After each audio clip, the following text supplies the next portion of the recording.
Yeah, he's willing to be a little messy, and you don't expect it coming from him. And when he does it, it's amazing. I wonder why Pew Astor's not coming up. I don't know how we can have an anarchist room without Bima coming up. Maybe she'll think about it. Bima, are we getting along better these days? Okay. Yeah. I've been told by my friends that I've been too harsh on you, so I'm walking it back. I too can learn. So you have friends on this app that are mutual friends of mine that have asked me to be kinder to you. So there it is. Alright, let's get some people up here. I'll start inviting people.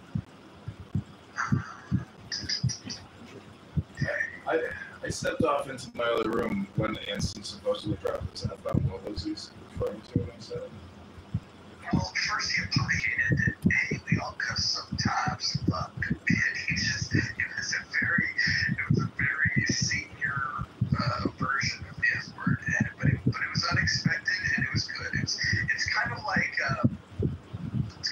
if you're watching network television and they drop like a curse word that you weren't anticipating. It just has much more impact than people that utilize the word all the time. It was probably the most impactful way of using the F word since yesterday when Abdul typed it in the chat. Today's room title was not in competition with Gary Baumgart's proposal because I didn't see his room. It was not. And if it ever is, just be a coincidence. Anson and I have discussed, and we think that it was important to kick it off. It was kind of a shot across the bow to them, but this thing can live on its own. It's its own thing. It's different enough. In fact, if you think of the format, it's the fact that there is a dialogue that goes back and forth with the people that are on the stage, the fact that the chat is open on Club of Thought room, these polls that we've had, we've done these rooms now, we've done 3 of them, and each poll has been very close, meaning that, it's not an echo chamber, which some people would accuse the other room of being.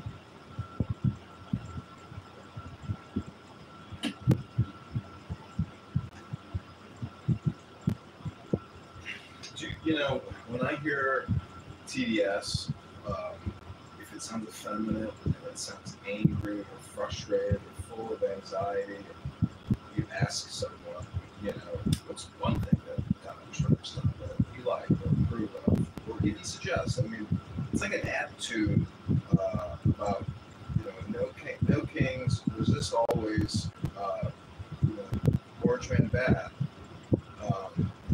It's very rare you'll hear like a breakthrough therapeutic session for some type of tedious, individual. I mean, I like to call it therapy for Democrats or therapy for liberals because I don't know. I mean, talk therapy and creating dopamine, but talking about Trump for some people seems to be their fascination. Who's that pseudo-intellectual guy? What's his face? Part of the Dark Horse philosophers. Sam, what's his name? Sam Harris. I heard him do a podcast and somebody edited, all the Trump slips that he made in a multi-hour review. And you're like, holy shit, this guy talks about Trump nonstop. That's like a example of TBS.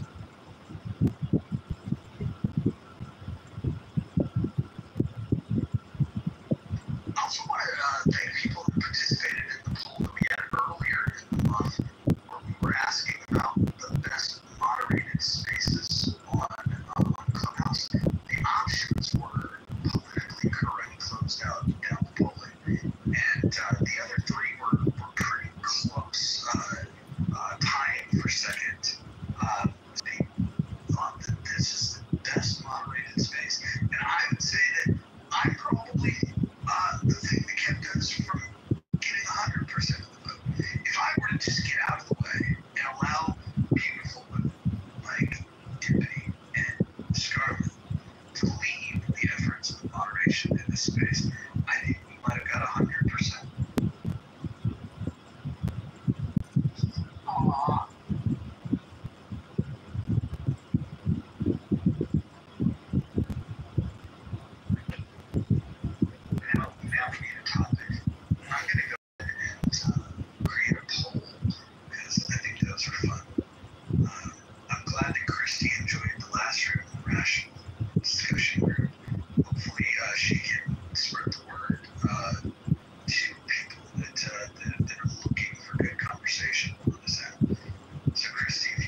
else I've noticed about echo chambers or echo chambers is that there's an eventual implosion that happens in the discourse where so much toxicity, so much negativity, so much hate speech eventually tips the ship. And then the party starts again. It's kind of like, you'd have to watch it to kind of notice the tipping point in the room where people actually can't listen to negative linguistics for that long with so much toxicity. So, sometimes they'll start playing songs. Sometimes the song is, I would vote for Donald Trump. And it's like this African tune, came out of Africa, about a bunch of Africans who supposedly like Donald Trump. And it's a real music video called I would vote for Donald Trump. I don't know what country it's from, but in the politically correct room, they seem to use it as like a backdrop to clean up the messiness, you might call it.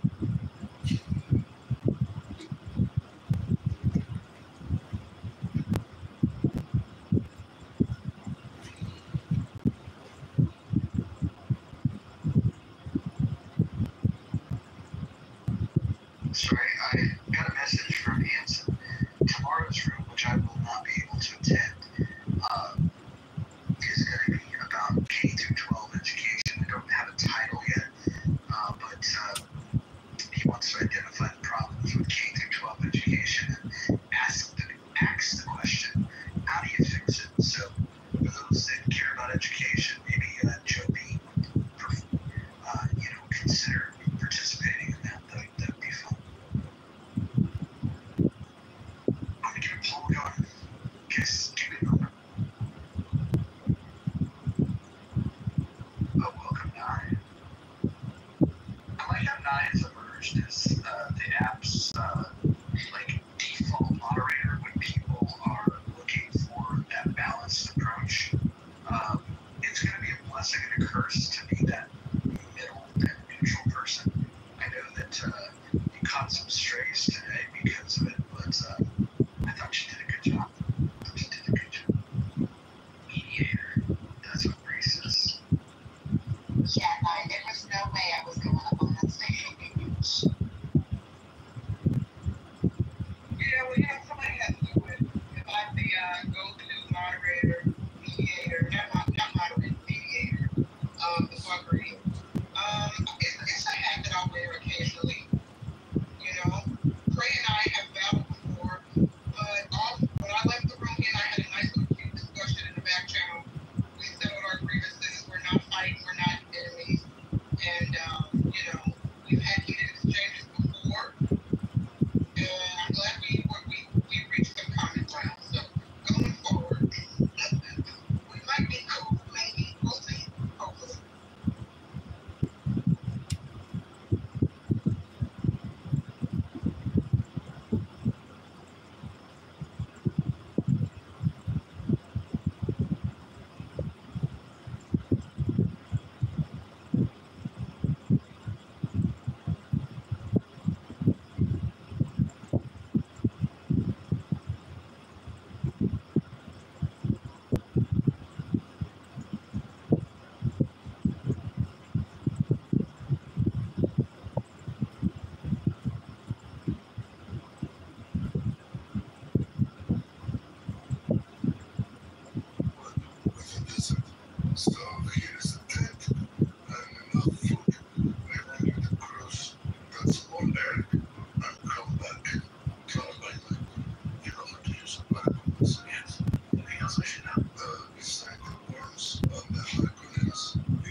they have spark with Jamie, and they have spark with Brad.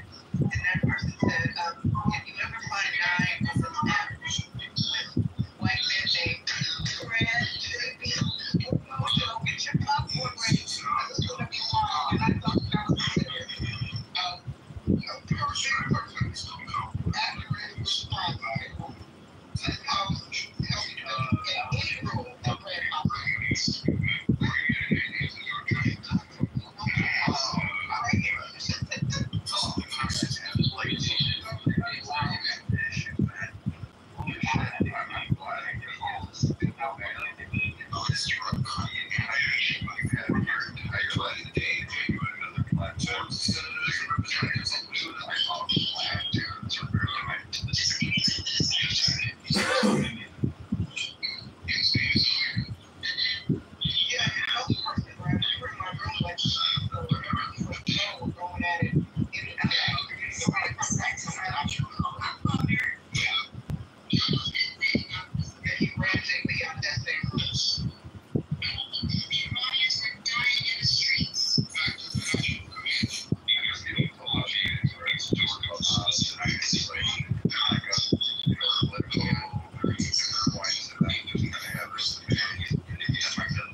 how old of her knows I'm a candidate. I'm not sure.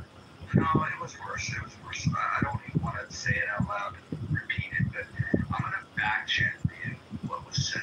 And then again, just I'll leave it in your court. You decide. I mean, you probably heard. I've had a lot of discussion, but I thought there was at least one thing that you said that shouldn't be said to any human being. I guess.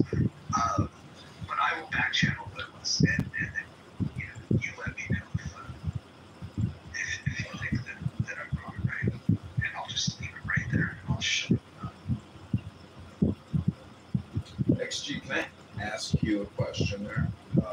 Again, I said ask. XG, what is your favorite book, or what is the book you've read recently? My favorite book, or a book that I read recently?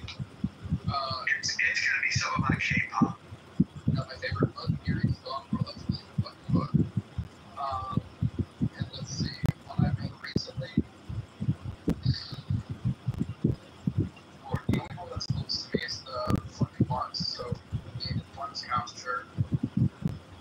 So if you could give me maybe like a Cliff Note edition of Karl Marx, or a brief, summary or compression of what would you like to say about Karl Marx?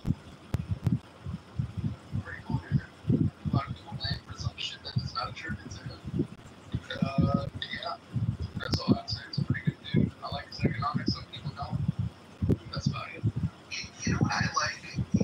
The quote that I like about Marx the best was the one from his mother. Are you familiar with the biography, the quote from his mom? Which one are you thinking about? That she wishes that he spent more time building capital than talking about it. Yeah. I think when your mom roasts you because you're a broke hoe and you had to borrow money from her, she was annoyed that her son didn't make more of himself economically.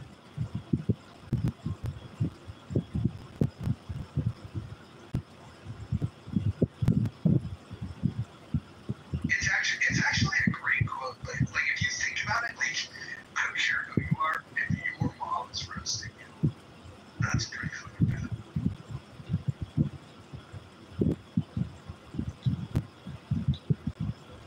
I'm gonna send an invite down to Ann Hero.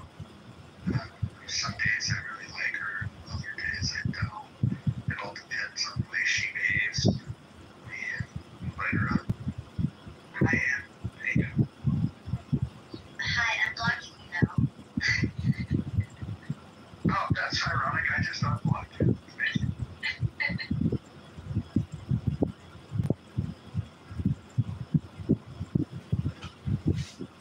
And what's one of your favorite books, or a book you've read recently?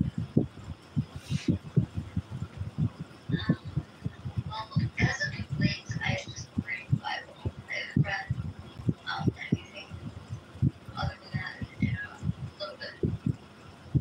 But I do like recommendations. Is there something in the Bible you recently read that you remember that you enjoyed? Well, I don't know that to give it personal credit. It looks like politically correct is making a little comeback here in this poll. Thank you for all that. It's always been big for like has it there. Well, no, I mean, as far as people in this room voting for most entertaining, they're up to 12%.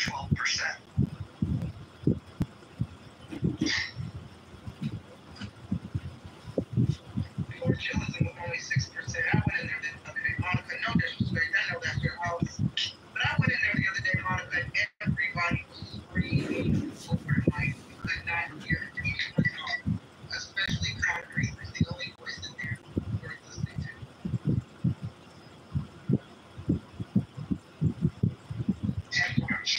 Chillism. Roger, is that still on that you were asking about Monica? Anybody had any documentation showing Monica was spreading racist information or posting racist information? What were the terms of the measure and the dollar? I thought it was 500. It was 500. That bounty has expired. I would consider putting a new one out.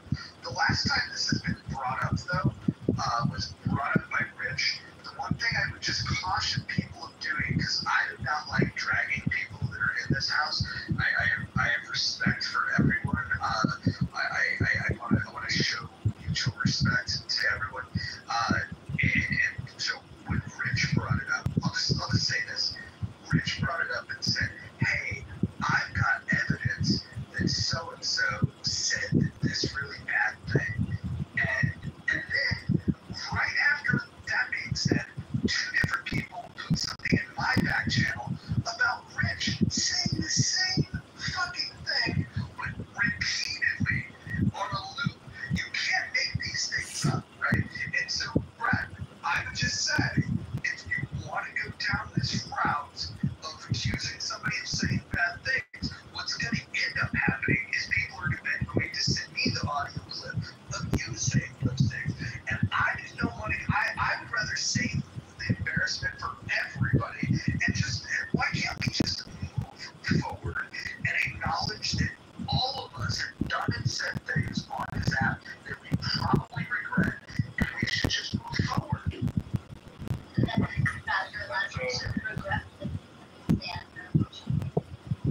think a lot of guys will. A lot of people should regret the things they say before kicking out the hornet's nest. I will 100% agree with things to people. I will, and you will probably get a listing of all of those things. I doubt you will get a listing of all the people that individually helped or groups that I've helped. Brett, just real quick. Yesterday, 3 different people sent me things that you supposed. In the audio clips, I haven't listened to any of them, mainly because I have a personal relationship with you on this app, and I have my own interpretation. And I think, and you know, I think you're hilarious. But I'm bold enough to tell you as a friend when I think you've gone too far. And I'll be honest, I think some of the times when you get yourself excited and you get caught up in that gladiator mode, and I don't even necessarily know if it's fully your fault, because people will put you in these situations of like, oh, it's Brad, he's gonna do battle. Brad's a fucking warrior. He's gonna put on his helmet, he's gonna grab his sword, and then he's gonna do what warriors do. I just personally think we need a little bit better rules of engagement, and if we were to do that, I think that everybody would get along better. We would have more respect for each other. We need to learn that this has been an experiment, and during this experiment, all of us have done things that we regret. Like again, I mentioned this yesterday. There was a time when I treated Anne terribly on this app, terribly unfair, and she was kind enough to forgive me, and I apologized to her. And so I am at fault for doing things on this app that I'm not proud of. And so I just think there's room for all of us, whether that's people with 2 T's or 1K or whatever initials happen to be letters that happen to be in your name. I think that we should all give each other a little bit more grace. That's all. Or if they have a bush garden. Roger, just to clarify, can you, because Brad's going to put the blame on me, will you let him know that I did not send you whatever recordings you have? You did not. And I can honestly say, well, hold on, look. The people that sent me they're not even in this room right now. But, but I don't care, because I know Brad, I like Brad. And when Brad goes too far, I think, hey, Brad, I think you went too far. But it's up to him whether he wants to rein it in or not. But I respect Brad. Because here's the thing, and Brad, please continue, because I interrupted. The thing people forget is some of the great things that Brad has done on this app and off this app. We're serving this country. We should all say thank you to Brad before we say fuck you to Brad. I appreciate that. And I wasn't the one bringing forth this. I was just asking if the offer was still out there on the table, because it was brought to my attention today. There looks like there is evidence. I will not be bringing that forward. I'm leaving that for somebody else. Was that Rich? No, it was not Rich. I wouldn't accept it if it was Rich. I will say that I'm going to allow those individuals to discuss it amongst themselves to bring it forward. I just had one clarifying question. is that it has to be on Clubhouse, or can it be related to Clubhouse through a Discord channel? Because it appears that there was a lot of communication about that was downloaded. So if that offer was still standing, I think these individuals would be able to win that prize. Yeah, no, this has been an ongoing saga, and I will say the bounty is down because I don't like to bring more oxygen to the topic at all. And I'll tell you why. I've had my issues with. Let me see. Let me go across this. 1, 2, 3, 4, 5, 6, 7, 8. Shit. There's 10 people on this fucking stage, and 8 of the 10 people at some point in time I have been cranky with, and probably an asshole too. And that's just the people that are on the stage. Forget about the people that are in the audience. I've made a choice, since I've come back, that I want to let bygones be bygones. In fact, I'm going to actually unblock everybody I have blocked. And I'm going to start anew, and I'm going to start, the only people I'm going to block are people that decide to break the rules of the House. And I think that it's time for a spirit of forgiveness. That's what I'm encouraging. Mojo, does that mean Rich can come back? I would love for Rich to. John, have you talked to Rich? I would love to see him apologize to 2 people, and then confirm that he's willing to follow the rules of the House. In which case, I will unblock him, but I don't know if I'll bring him into this space until the apologies are done. Mojo, I wanted to come in to say how much I appreciate and I'm happy to see you back here. And you've stood me corrected many a times, and typically I just hit leave quietly because I can't stand up to the arguments when you own my ass. You've owned me many times, for sure.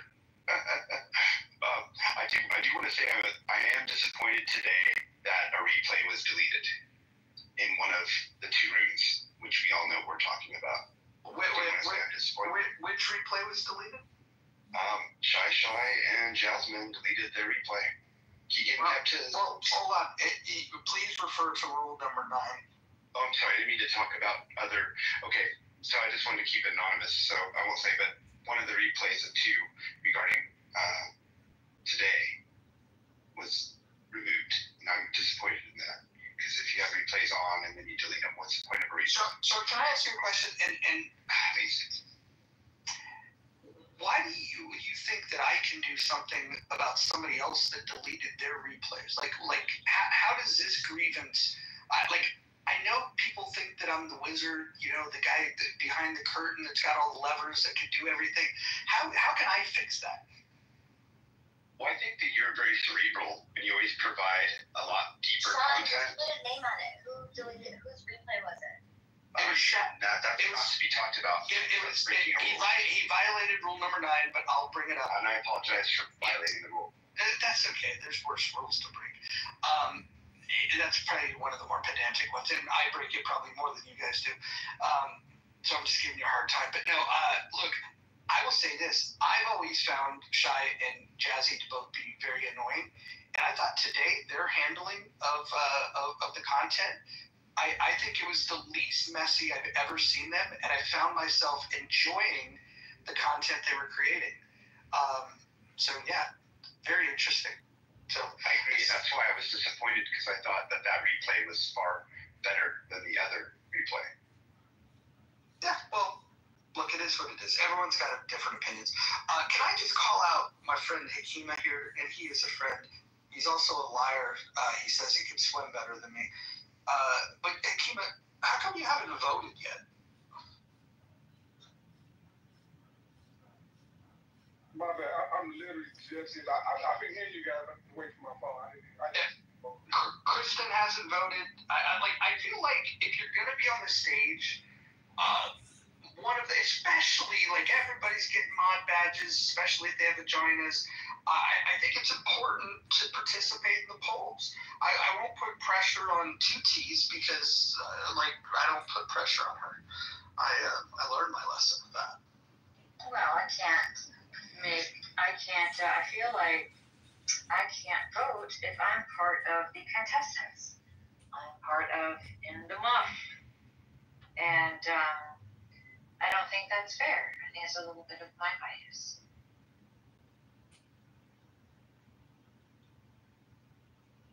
Yeah, Kristen, I feel the same way considering I sometimes co-mod with JB. I absolutely adore JB and our conversations. But then I really like this house too because it is wild and crazy. So it was tough. Kind of. Just be honest, and who cares? Well, I will admit that I don't like even taking sometimes the vote because I keep getting bombarded with this flash screen thing. You know, it's pop up in my face. I have to like hit X like multiple times just to get the thing out of my face. So once I vote, I don't have to see it anymore. So I'm like, okay, I'll just go with the one I believe the most. Hold on. Somebody's trying to come in with a weak mic saying hello. I want to say something to somebody in the chat though. Miss DeGroot never had a scrabble with Mojo. It's funny, you might not remember, but I remember in an abortion room, you came in very strong with your opinion, which, by the way, I agree with, but I was doing the whole heavy moderation thing, and I cursed you out. That was my first interaction with you, was in an abortion room, and I cursed you out because, like, you went on this rant, and, like, I felt like, oh, this woman's not shutting up, and I cursed you out, and then, like, over time, I was like, I can't believe that my first experience with her was me cursing her out. It was fucking crazy, so I apologize for something that you don't even remember happening. Wait, did I yell at you then? Because, Roger, I don't remember us ever really squaring off. You and I, Brad, we've had a couple of things, but usually what they were was, do you remember the time when I was like going really heavy on criticizing Republicans, and I came into a space with you and Gerard and KK. Am I allowed to say KK's name? I know there's people that don't. Yeah, you can. I like KK. Just full disclosure, I like KK. I like everyone. Anyways, Brad, you and I got into a discussion, and I remember you accusing me of being a leftist, and I fucking lost my fucking marbles because, like, you were the first person on planet Earth that's ever called me a leftist, and that was and so I got into your ass, and then you did a Brad rant, and that was that's the only squabble I remember you and I, like, with elevated voices. You calling me a leftist, me responding, and then after me responding, you doing the Brad thing. Well, I'm glad we cleared that up and we got past that because I don't even remember that. So it must not have been that serious. No, I was just shocked. I'd never been called a leftist. I didn't know what to do. I was really in my feelings that day. All right, let's go squiggly line with the accent that's with no friends. Go ahead. What do you got to say? I did a Google translation of Korean. It translates to Mohammed. Wait, Mohammed is in the prophet? Yeah, Mohammed. This is Mohammed. Down here at the bottom left. Okay, well, hey, look, the spirit of forgiveness, please, Lord, do not let me say the thing that I typically say when I think of Mohammed. If you want to join in, go ahead. This is a time. Unmute yourself, say your words, and don't say anything about underage girls because I might respond in kind.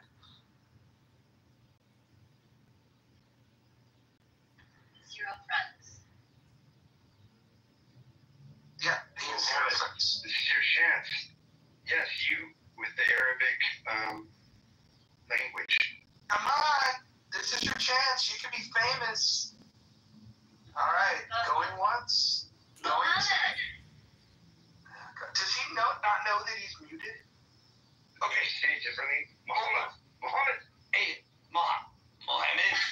You've got the mute button in the lower right. Sean, I got this. If you tap the mute button in the lower right, you can do this thing called speaking, and we'd like to hear from you. Go ahead. All right, fuckface, I'm moving you. So much for that. He's charitably moving you with grace and love and kindness into the listening lounge where you belong.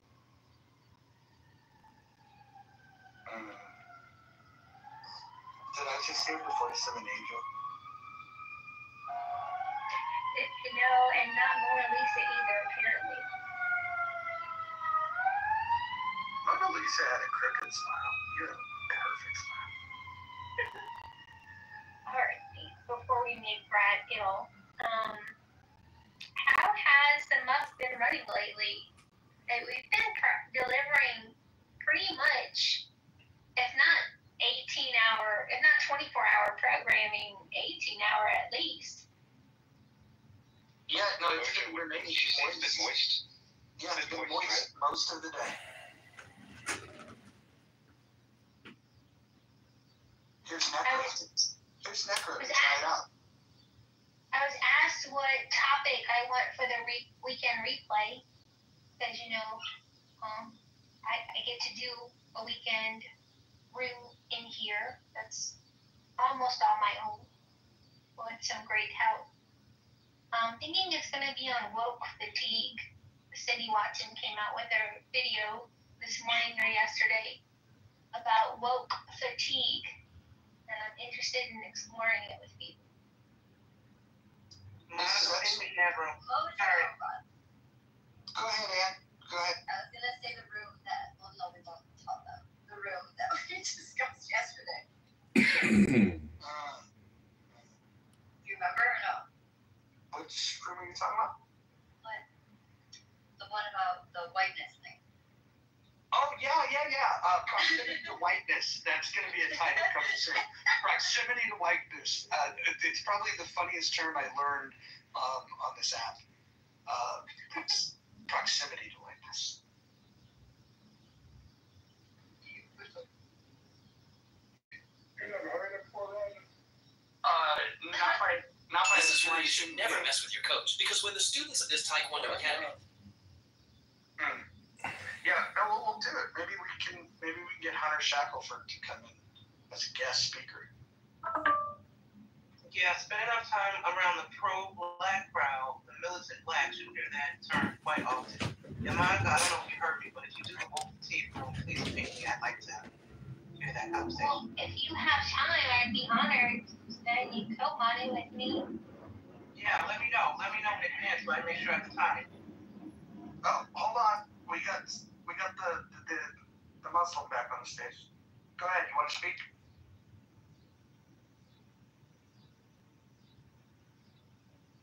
Oh my gosh.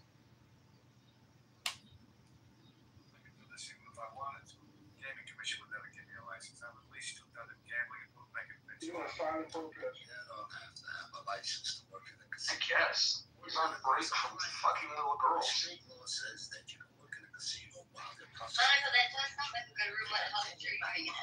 But what happens when they do find out? Why would they want to find out? We're putting $100 million into this desert. Why would they want to lock us out? Besides, they'll never find out. All you gotta do is keep changing your job title. Like a fucking casino executive to food and beverage gym. Not even I know, guys. Hey, Roger, have you tried the dates with the cashiers yet? Dude, I'm glad you brought that up. Yes, and it's fucking delicious. But you know what? First time doing that. Yeah, but you know, I figured out a way to take it even to another level. First of all, it's plenty sweet on its own, but because I like to overdo things, I put a little fucking B-grade maple syrup over top of it. Fucking bomb. Dude, you don't need like a fancy dessert. You just need simple flavors. It's amazing. So cute. Thank you. All natural. Yeah, it's pretty good. Can we agree that Ikima's the best Muslim on the app? Can we? Thank you. Maybe we'll Traveling all get a this way, poll on that later. I know from personal experience how uncomfortable the journey can be. The truth is, we need your help. We'd hope that we could somehow persuade you to... You don't need to persuade me. I came to help. The very Stormborn is the one who was frozen. From the fire she was reborn to reality. She has freed the slaves from their chains and crucified the monsters for their sins. I'll just say, look, Her dragons are give him fire shit over all kinds of things. a gift He's from the claiming Lord of about Light. you blaspheme indigenous to the U.S. or his claim The dragons will purify non-believers by the thousands, burning their sins and flesh away. Ideally, no way purifying from any non-believers. Other dragons have followers of different faiths. It cannot stand. We're gonna have to bring this to a close. And while she's gone, we You want know, her I have to advisors be making to a trip. I have to talk to Marshall. Marshall's free.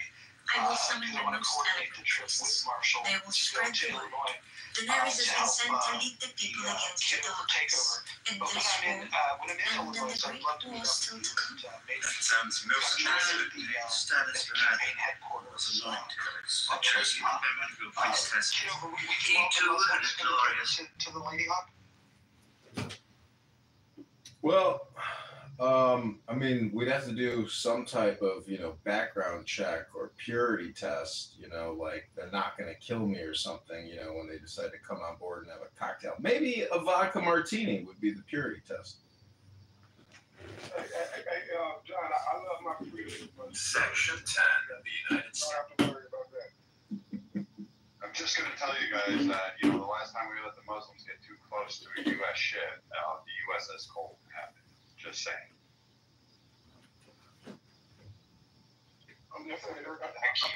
Ever say that he has to pull out a blanket to do a prayer? Ever. I'm just saying. Okay. Or a magic carpet. Hey, Mike Moon, are you with us? I am, yes.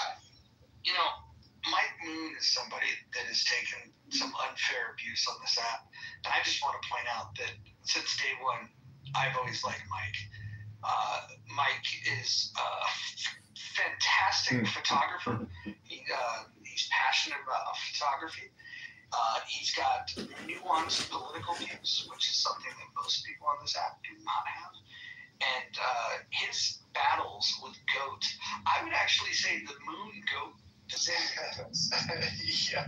Well, two things. One, I used to smoke a shit ton of weed, and I was high whenever I was on the app, and it made me super argumentative, and it made me like a quick thinker. I mean, I'm ADHD, so it really kind of cleaned up my thinking, to be honest. But it also made me super argumentative. So I was just obnoxious as fuck back then, more often than not.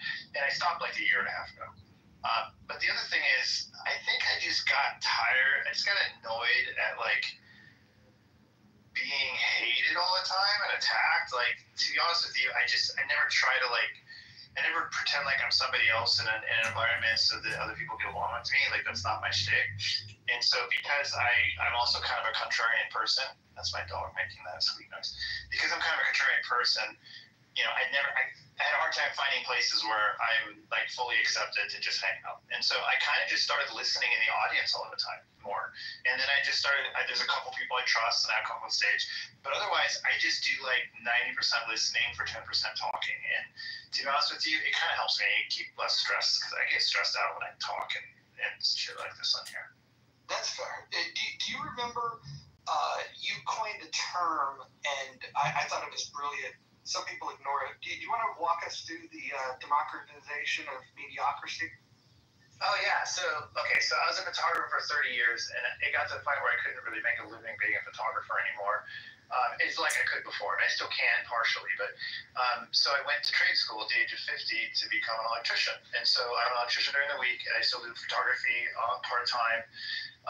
And so kind of both jobs are almost equal pay. So together I make about what I made before with photography alone. And so what I realized as the years went on, as the years went on, is that the democracy so basically people only get good enough at things now, like trades. They only get good enough or learn it well enough to start making money with it. And once they start making money with it, they shift their focus from mastering the thing they're doing into doing other things that will help increase the money flow. So say, for instance, like photography, you learn the basics, you get it down, and then once you do, and once you sell a couple weddings, you decide to spend a lot of your time on social media marketing and everything else while you're not just shooting, right? It used to be people would do something, and they would do it with the goal of mastery. And then what they would do is after 10,000 hours, they'd get really good at it. And then the money would just come along with it, right? And that doesn't happen anymore. So basically, I call it democratization of mediocrity because it's much easier now to become good enough at something to make money doing it. And once you make money doing it, you convince yourself that the money it justifies to yourself that you're an expert at it. Like, if I can make money doing it, then I must be good at it. And that's not true at all. Mediocrity can earn money all day long because, frankly, the bar's been lowered so much and everything, all the standards of clients in general. Clients just want fast, cheap, immediate, good enough to make money and sell and move on. And they have such short attention spans that basically people don't master things anymore. There's no value in being an expert or a master. And it even extends to, like, the idea that we don't trust experts of anything anymore, right? We'll argue about flat Earth with a fucking astronaut. We'll argue about COVID with a doctor. And we think that we're so much better off finding information on the internet for ourselves. We think that facts are facts, and our facts are the right ones, and the other facts are the wrong ones. And so basically, I call it the democratization of mediocrity because mediocrity is now good enough for almost everybody. And if you spend your time getting good at something, you're not worried about money, people have less respect for that than they ever did. It used to be like if you had a cool job, people respected your job. They didn't care what you made. Now it's like it doesn't matter what your fucking job is, what do you make? If you don't make a lot of money, oh, you're lame. And again, that's stupid. I mean, judging everything by money is just the dumbest thing ever. And so I just think people need to get back to caring about being awesome at things. And then give yourself the grace to get good at it, for fuck's sake. I mean, I've shot over 1,000 weddings. I worked in 4 different industries of photography, from Hollywood to fucking retail, product photography, and everything else. And I would just master one thing, move to the next, master one thing, move to the next. And it doesn't matter that, like, this jack of all trades, master of none bullshit. Jack of 3 trades, master of 2. Then jack of 5 trades, master of 3. So, like, don't short sell yourself. And don't expect to fucking master something in less than 10,000 hours. I mean, I probably have 30,000 hours or 40,000 hours in at this point. Like, give yourself 20 or 30 years to do something. Quit worrying what you fucking make while you do it. And then ultimately, don't be mediocre. Care more. Care to be better. Care to be better what you do. Care to do something better than people around you do. And don't worry what they fucking make. If they make more than you, so fucking what? And that's it. Know who you are. Know what you are. Stand on what you can fucking do. And people can't take that away from you. People can take money away from you all fucking day long. They cut it. You can work for a company, they cut you in a fucking heartbeat. There's absolutely no fucking loyalty. So that's it, basically. The democratization of mediocrity has now made it so that everything that is, and that's the other thing, AI is all about mediocrity. AI pulls average and finds the collection of the best of the average. It can never be better than average. It's impossible. So if we're going to AI for things, we're less than mediocre.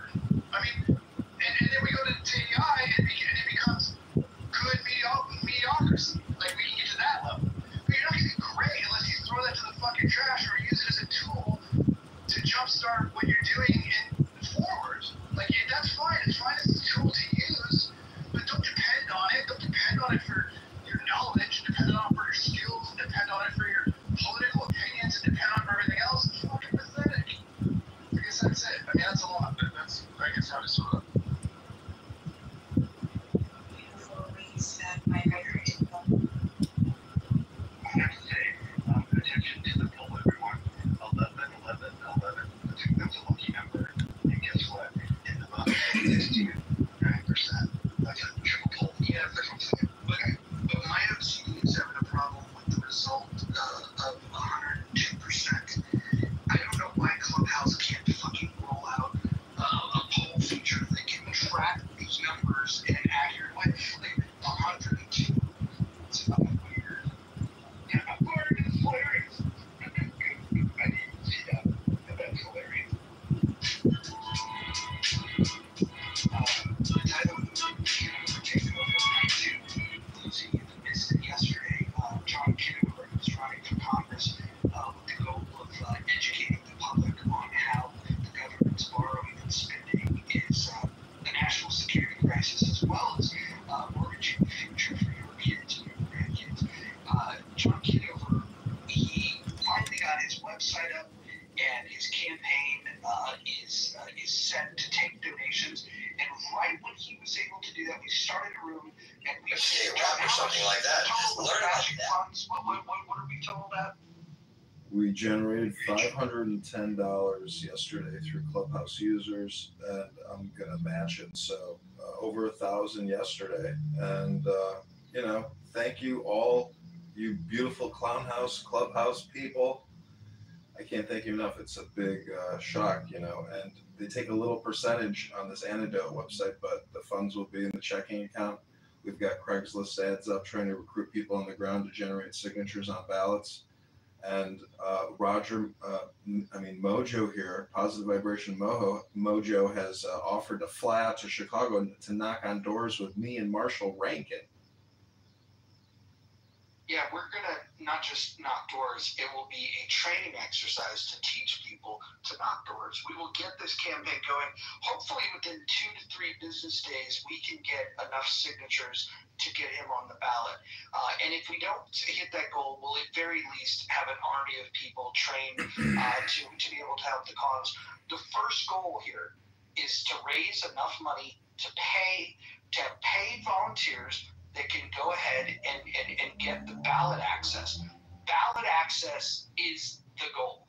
What you're donating for, don't put these lofty goals of what is his chance of winning. Get all of that out of your head. The first thing that we need to focus on is, can we get John Kitover on the ballot? Because once we get him on the ballot, then we can shift our goals into something more exciting. But we have to step one step at a time. The first step is ballot access. And if you're wondering how you can help, you don't have to get on a plane and join people like Marshall and myself going and training volunteers to knock doors. You can simply go to the link. You can donate money. You can make a donation as small as $1. While I recommend the floor should be tree fitting, I think that that's a good, fair entry point to be able to support such a cause. But if you have more money than that, please, by all means, don't limit yourself. And I would also request that those of you that believe in a deity, whatever deity it might be, I request that you prayerfully consider asking your deity to put it on your heart what level of generosity you should use when you go to this site. So if the Lord tells you to leave $1, leave $1. If the Lord tells you to leave $10, leave $10. If the Lord whispers in your ear, hey, you should give this guy $500, you should listen to the Lord. And if the Lord tells you, you know what, I think I'm going to pass, I'm not going to give him anything, you can do that too. But the secret is to ask the Lord for the guidance, and then when you hear it, then act upon it. That's what I would request that you can do. So for those of you that just heard this, if you can go ahead and maybe pray and then visit the website, that would be great. Can you put the link to the website in the chat, John? Sure. It's in my profile as well. Let me put it in the chat. Yeah, the profile's not clickable. It's kind of driving me a little crazy. You can't copy it either. You can't do shit from the profile. I see. Okay, putting it in the chat. So you might have to put it in the chat every time you enter a room, because the profile you can't do anything with it unless I literally write it on a piece of paper and type it in.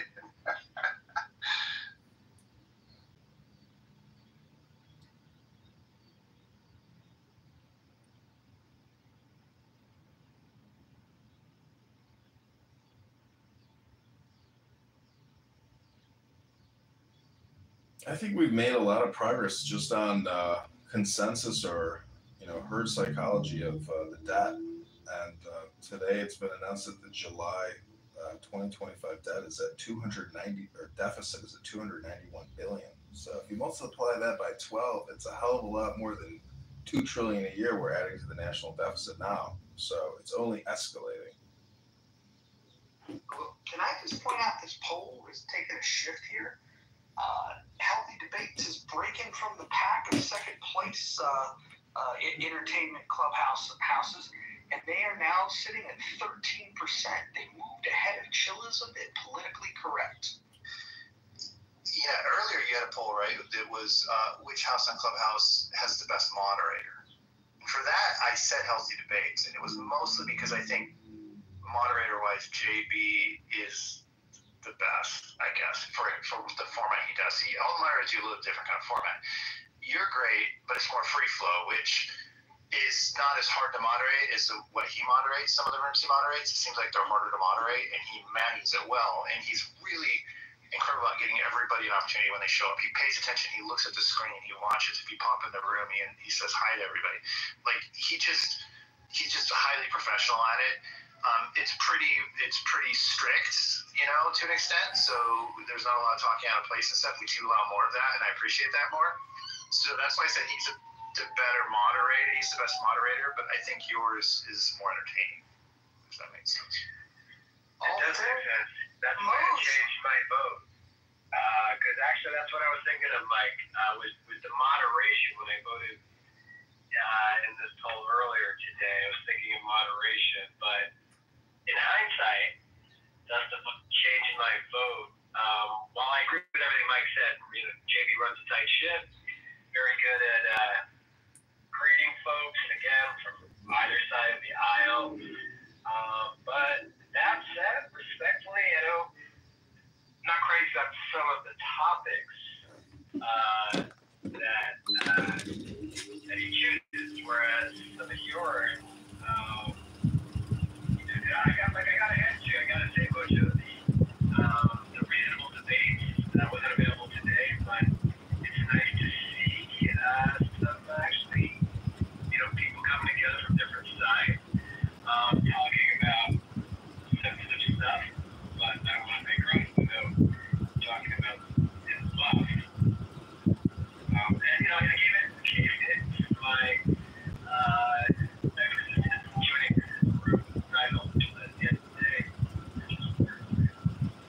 I agree with you, but his subjects get tiresome. And we can do the same subject about like what's better, men or women, and he'll carry it up like a week. You're gonna be crazy.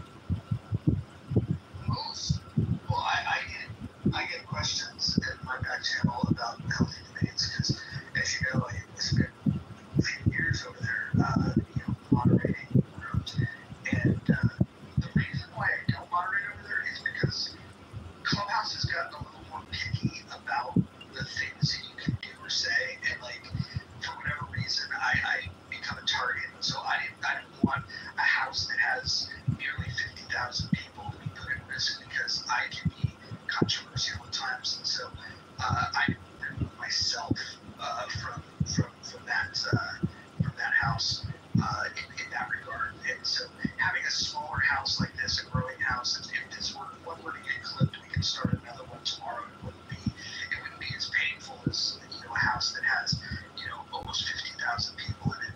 But I do get messages asking me, and it's a funny question. They'll ask them, are white people still allowed in healthy debates? And I know it's meant as a joke, but there has been a question about the content of how it's shifted a lot around identity, men, women, race, gender and race. It seems to dominate the conversation. Yeah, JB though is the only one on Clubhouse that can successfully, in my opinion, host a room like that and keep it completely professional and actually discuss like white versus black issues. He's really good at that. So if anything, it gets tiresome and it's annoying and it's not really my favorite. But I think that the platform needs somebody. I think that conversation is worth having if you can get both races together to have a respectful conversation.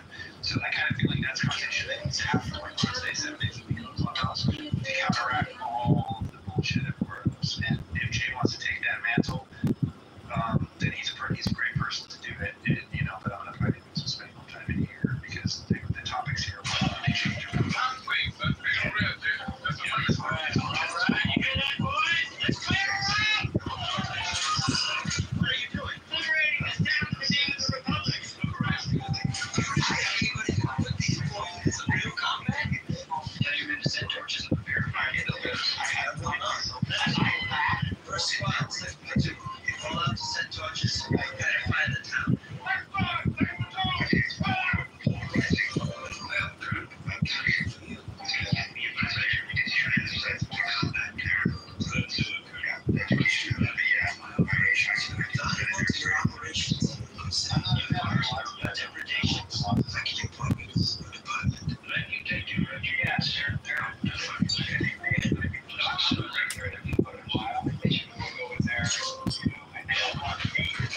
Now she has a nonprofit, and I should tell her about private charity because all the work she does.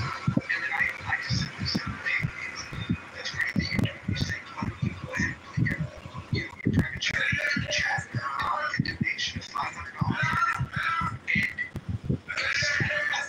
And she cursed me out. And I know what happened. It was like, it's like I didn't even want to give $500 to some cause that she was running. I sensed that she doesn't actually have a nonprofit. It's when you ask somebody to post it, and they don't. Like, for example, if somebody has asked John to post it, John would post his campaign finance because you want numbers. She removed me from the room because I called her bullshit, and she does not have a nonprofit. She does not have. She does not do work. If she did, she would have proved it. She would have simply just put it in the chat, and people can make the argument, oh, she doesn't want to dox herself. That's BS. If you have a nonprofit, you should be loud and proud about it. And if there's a listen, even if I would have been bluffing and would have not given the money, and people should know by now, like when I say that I'm going to give somebody money, I do give them money. Like anyone that knows me on this app knows I don't offer it to everybody, but when I do offer it, I give it. I'm a man of my word that way. I would have reluctantly given her the $500 if she would have busted it, and instead she removed me from the room. And to me, that is the problem. And I won't make this about left, right, Democrat, whatever. This is the problem with people that pretend that they're involved. They pretend to care. And I see this across the political spectrum. People want to talk shit, and when you challenge them and go, what have you actually done? I don't necessarily think that everybody needs to start a nonprofit, but have you at least voted? Like, did you vote in the last election? Do you vote in the primaries? Do you go to city council meetings? Do you like, what do you fucking do?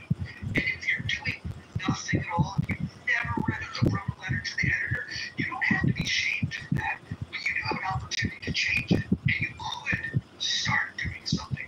I just think that people are so full of shit, and the claims of what they're doing are full of shit. And then we get somebody that everybody in the app thinks is a troll, like John.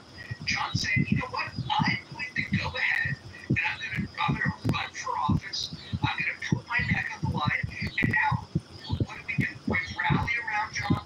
We donate to John. We're gonna go to Illinois. We're gonna support him with volunteer hours. We're gonna put effort in to get him on the ballot. What John does when he gets on the ballot, we'll find out. But the first goal is we gotta get him on the ballot. So for those of you that like to claim that you're getting involved, if you care about this country, pray about it. Visit John's website. Dig into your pockets. Give him at least $1. I would recommend True Fitty. But if you want to give more than that, that's totally up to you. I was gonna say, Mojo, you're one of your house rules not to bring drama from other rooms, but I guess having a vote on my best houses, it was inevitable. Well, I think when I look at this, you know, like we had one earlier about which house is the best moderated. I think In the Muff won that one fairly decisively. Which one's the most entertaining? In the Muff is winning this one fairly decisively. That doesn't mean that there's not a place for those things. I tell you, I enjoy going into politically correct to have a laugh. I go into healthy debates. I'm pretty attached to it in many ways, sentimentally. Spend a lot of time in there, and I think JB does a great job of curating the spaces over there. He's holding it down. Like I put in the chat, I think JB is moderator of the year. I think the previous year I would give that award to Kelly. But even chillism, I would recommend that as bad as chillism is, and chillism is bad, for entertainment purposes, you can find entertainment. I sat for 45 minutes in chillism and listened to Concrete and Ike argue about the Hegelian dialect. And then after listening to it for 45 minutes, Tally brought me on the stage. I asked a few questions, and I got both Ike and Concrete to admit that neither of them had ever read Hegel.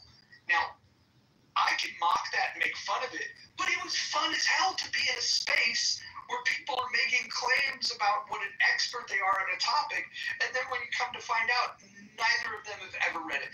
You can't buy this kind of entertainment. What are you gonna do? Go down to the AMC and watch Superman? Like, why would you do that when you have the entertainment here? I would say chillism, as bad as it is for content on this app, it's better than most movies that come out. I don't think it's better than the other rooms that we have listed above. In fact, I think these four should not be the only ones that we look at. I think Lisa's 420 is something that we should look at. I think the rational discussion group is one we should look at. I don't know if I would recommend anyone, unless they're over the age of 70, to go into the critical thinking forum. They're going to require you to download Facebook in order to participate in chat. And, that's not fun for anybody. So, anyways, I think there's a lot of good things going on this app. I think that Clubhouse is back. I think the features are killing it. We love this poll feature, and shout out to those that the 65% that say that In the Moment is the most entertaining house on Clubhouse. Entertaining house, but you want best moderator over JB? I think there might have to be an investigation. I think that it might have been rigged. And as far as Gary's room, while I respect him and he's a top-notch journalist, he is old school. It's like before internet, when you would call the radio for to get our next caller, please. Like, he's not really interested in the back and forth. He does allow everybody to talk, regardless of what your political alignment is. But it's not conducive. Like, that's what another good thing about JB's moderating. He'd be like, hey, look, you don't have to mic up. Let me ask you about your point, and flesh it out a little bit versus okay, next. And you don't do that, but I was, for a while, I thought it was JB, Kelly, and Mojo, but I guess you've been bumped up since Kelly doesn't mod anymore. Well, I would argue that the poll earlier about best moderated spaces has less to do with me and has more to do with the collective effort of moderators. When I think of some of the rooms that have been ran in this space, I have to take my hat off to Scarlett with 2 T's, who has ran some rooms. She did one on game theory. She did one on Roland Fryer. I think that if we were to say underrated moderators on the history of this app, Scarlett with 2 T's is running incredible spaces, and she keeps the replays on for those that don't get to make it. So, welcome, JB. What's happening? Yo, so I wasn't here for this earlier poll or vote, whatever, but no bullshit. You are the best moderator, not just currently, but since you've been on this app, in my opinion. So I'll definitely bend the knee to the king, no problem. Well, I like I said in the chat, and I mean it. I think over this last year, you're definitely the king. When I look back in the past, I think there was anyone that's been on this app for a long time. Ned Kenny, I think, used to run really good spaces. I really like the stuff that Kelly's done on this app. I think Kelly, when Kelly turns on the music or curses somebody out, I think it's pretty good. What I think is really, really important, though, is to recognize some of the people that, even though I disagree with them, have run great spaces. Like Steve Crone, who I think is one of the most disingenuous human beings I've ever seen on this app. When he talks about politics, he's just, I'll just say it like it is, he's just a big fat liar.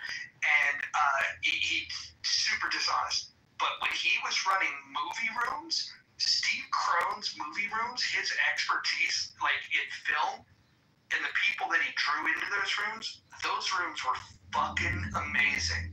And like, again, it's one of those weird things where, he was good at that. Talking about politics, he's fucking awful. Royfield Brown. Hold on, one second. Royfield Brown, who I think is one of the coolest dudes. He and I don't think we've ever found a political thing that we agree on, but we talk offline all the time, We don't have to talk about politics. We can talk about careers. We can talk about family. I consider him a good friend. Royfield is one of the first people that I would go into rooms and be like, now this guy has it figured out. He used to do a room called Superpowered. And Superpowered was where it was a comic book room, and he would talk about themes in comic books.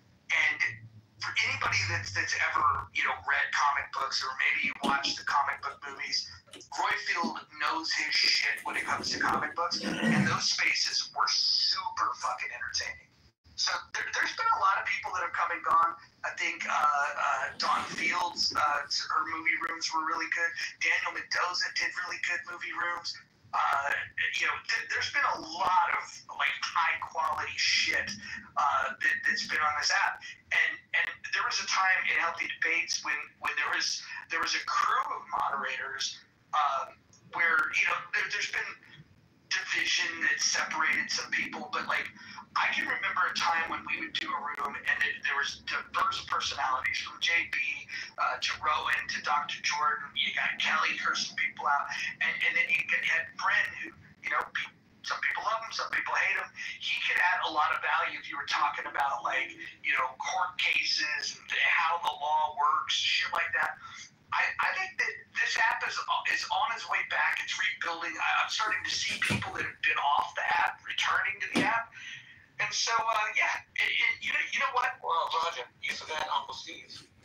I would never forget Uncle Steve, but my best experience with Uncle Steve was off the app in his living room, hanging out with him and his dog, and set to some oldies music, and me and Dr. Jordan got to hang out with him. It was great time. The last thing that I will say is that I think it's so back that Joe Armenia, he came into a room today and he followed me again. So me and Joe are now friends again. So we were back in the good graces of Clubhouse. Well, I got down some going to dinner. Great space, your best moderator.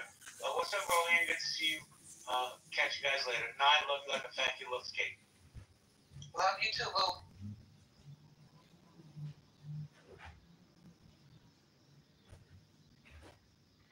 Chillism's dragging behind at 9%. What's going on, man? Where are the chillism people at? They need to represent. Pima, why don't you pay your chillism people and get some votes? Okay. There you go. We got Daniel down there in the goo. Hopefully he'll come over to Daniel's house.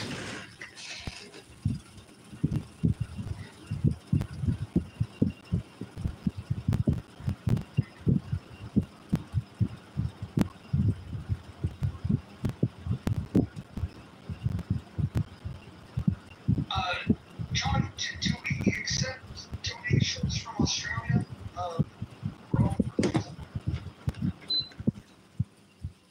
It's a good question. I do not know. I don't think so. And somebody in the chat yesterday said I'm already committing campaign finance fraud in the chat. So if anybody has any receipts or is concerned about donations, put it in the chat. Now, you can collect. You just have to, as you've already deployed a system that tracks who's giving what.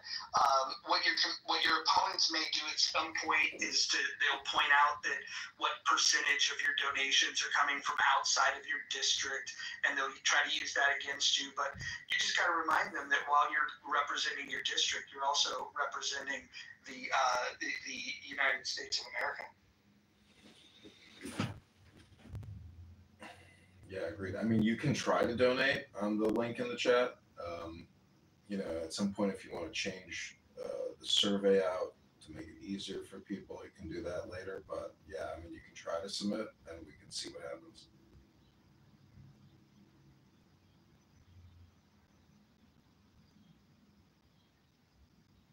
Because this platform is already working with major congressional candidates, senators, etc. that use it. It's called Antidote.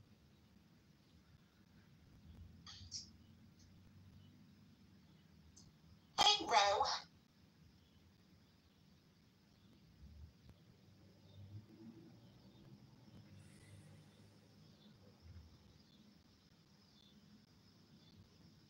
Or are you unable to speak right now?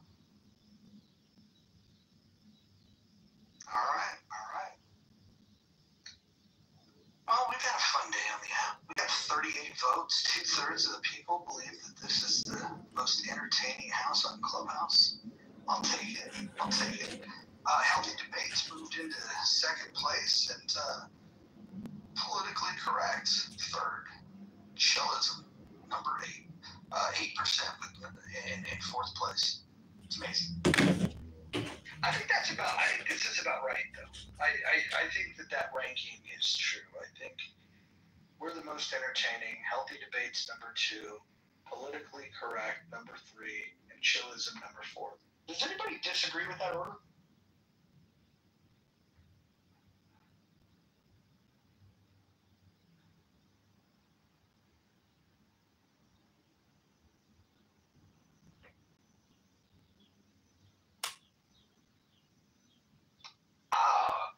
Rowan makes a good point about being the best mod. Rowan, the issue is that the time zone that you're in, I don't think that you've hit critical mass with the voters. But I would agree. I think Rowan is probably the most. He's definitely the most level-headed and least emotional mod in the history of Healthy Debates. And so there is that. To the point of echo chambers, I've been thinking about this lately. So obviously, you guys see me coming in here, even modding with Mojo on occasion. So I'm wondering, is it because everyone, you're saying that's politically correct, or maybe Lisa's rooms are echo chambers, but yet you don't go in there to break up said echo chamber. So I'm wondering, what is? I went in there and got removed. I just told you that story. No, not you. This is definitely not directed at you. I don't blame you for not going back after you get booted. But I'm wondering for anyone else who does think those houses are echo chambers, why not go in there? Because I'm telling you, I've seen there's several MAGAs that go in there on the regular. Sometimes it gets a little heated, but usually it doesn't actually. So I'm wondering, is it because you don't have friends over there? We gravitate to where our friends are, or is it I'm going to assume it's an echo chamber, so I'm going to avoid it? I think there's an element of all of those things. I think moderation is probably the biggest thing. So if you think about all the signals that we have, on a personal level, I have a photograph, I have a name, I have a bio, and then I have what I talk about.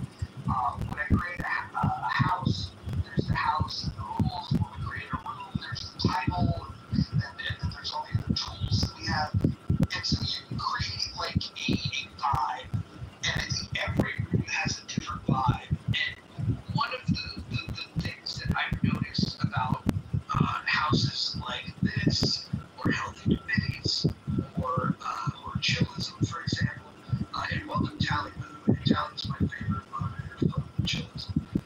She might be the only moderator that actually, if I'm saying his name right, I've newly become acquainted with him. I think he's legit. I like that kid. But Tally's great. I think that the moderators can set the tone.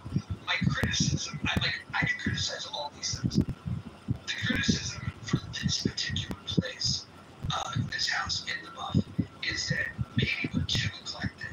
Maybe we have too many diverse opinions, and sometimes it's a mess, and it's hard to stay on topic. Politically correct, I would say that because of the people who moderate the room, and even when they want to hear somebody's opinion, they're very selective of which people's alternative opinions they want to hear from. They would love to get somebody that can go up there, like if a MAGA Republican went up there, they would welcome it, because they can hear it, they can rip it to shreds, and then after they leave, they get to all talk about it.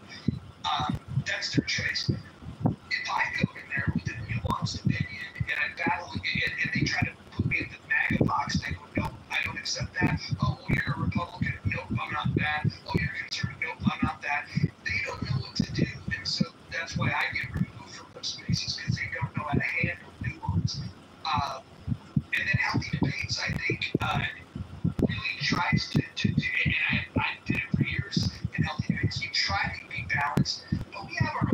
choices.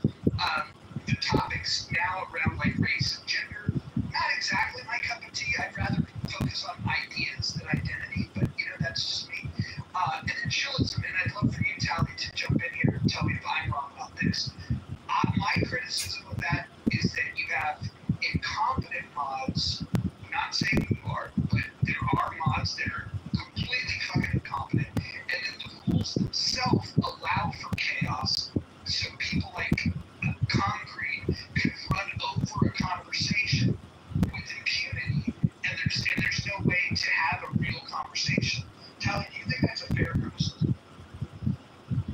It depends on what you're showing up for. I wouldn't just wave away that critique. There are some people who have more of a desire for order, like myself, and then there are others who sort of thrive in the chaotic element. And I think that sometimes the marrying of the two isn't enjoyable for one who skews more so one way than the other. Now, I will say about our mod team is that there's so many personalities and people show up for different elements, and at different times in the day, one will shine or be more prevalent than the others. So if you just hang around long enough, you get whatever you have a taste for.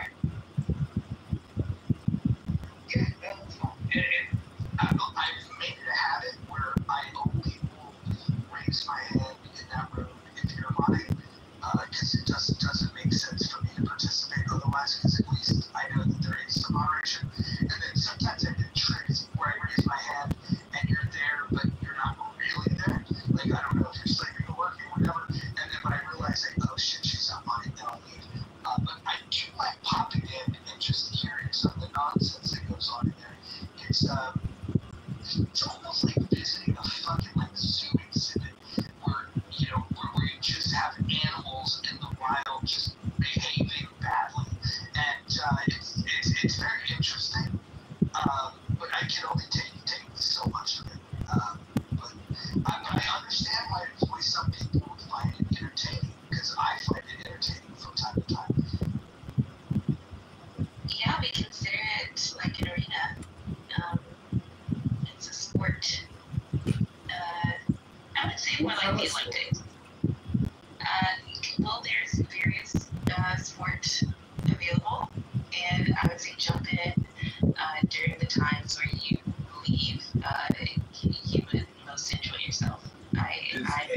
Is hate, racism, and brain rot a sport?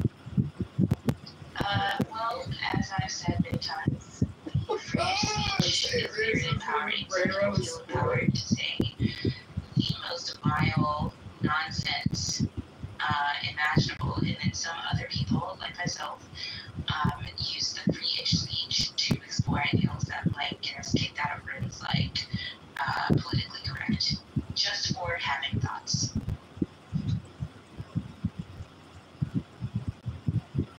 Speaking of politically correct, Scarlett with two G's, I don't think you were here before, and I was asking why a lot of these folks, with the exception of Bojo, who's been in there with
you think that you and Nathan hold it all together, letting so much intelligent discourse course through your brain for so many years now? How do you handle it? All right. So the house creators are actually Nathan and Knowledge, and I think that their personalities are reflected in the way that the room is run.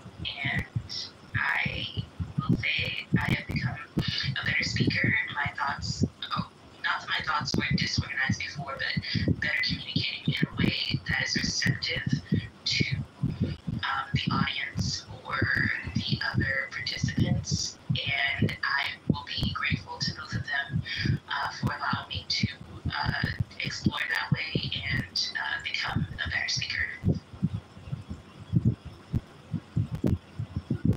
me ask you this, Tally. We have some rules in this house, and I want to run them by you. Tell me which of these rules you think are bad rules, like, or at least wouldn't fit the culture of chillism. But which ones would? Which ones would? Rule number 1, no threats of violence. Is that one good? Is that consistent with you guys? We have no credible threats of violence, which is to say, once they cross over into the territory of like dropping addresses and it becomes something that can translate into real life, then it is crossing the chillism line. My boundaries aren't necessarily reflected by the house rules. I just, go with what the house creators want. Yeah, I'm not sure how that can be policed, but I understand. I mean, some people, you can jokingly say, "Oh, I'm fucking joking." We'll just let them know. What about doxing? Is that cool? That is also a rule, and I love that rule. I think that it empowers the free speech element of the room. You are more likely to say the thing that you were afraid to say before, if you know that we're gonna, to the best of our ability, protect you from real world consequences. Gotcha. That's good. So it sounds like the first two are in line. This one I think would probably be a challenge over there with people like Congressman. Number 3 is stay on topic. That's not a rule that you guys have. It's not a rule, but we do something really fun when we have super long cues where you can actually use your cue time to speak about anything you want. It doesn't have to be on topic. And the most fun we had was people reading like random children's books during their turn to speak. And it's just like a way to lighten the atmosphere of some of the more like serious conversations. And then how about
conversations about topics that might have been sort of banned elsewhere.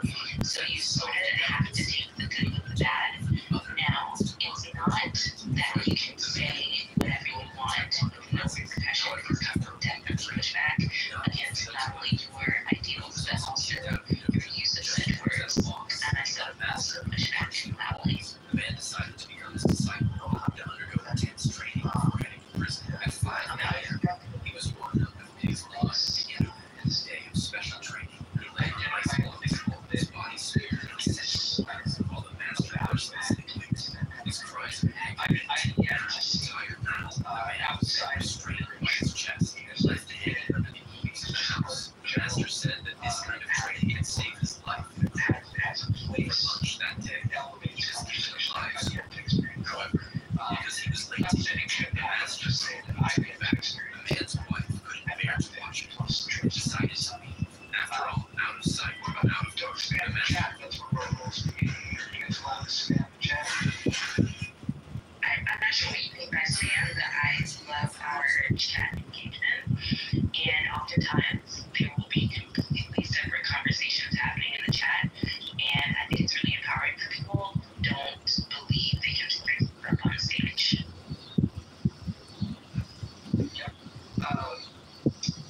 moderators. So, I, for instance, as a friend who explored anti-Semitism among friends, and I don't need to agree with my friends or to be friends with them. And it was invigorating. And that's me using my freedom of speech to join for ideas that might give me launch to the whole thing and other groups that might purport themselves as safe spaces. So please make room with your friends in here, even if they're from different houses, or have a goal of, did you tell me you wanted 100 people voting in the poll, or as many as possible, at least 100, to make sure the poll is... The larger the sample size, the better. So I agree. the more the merrier.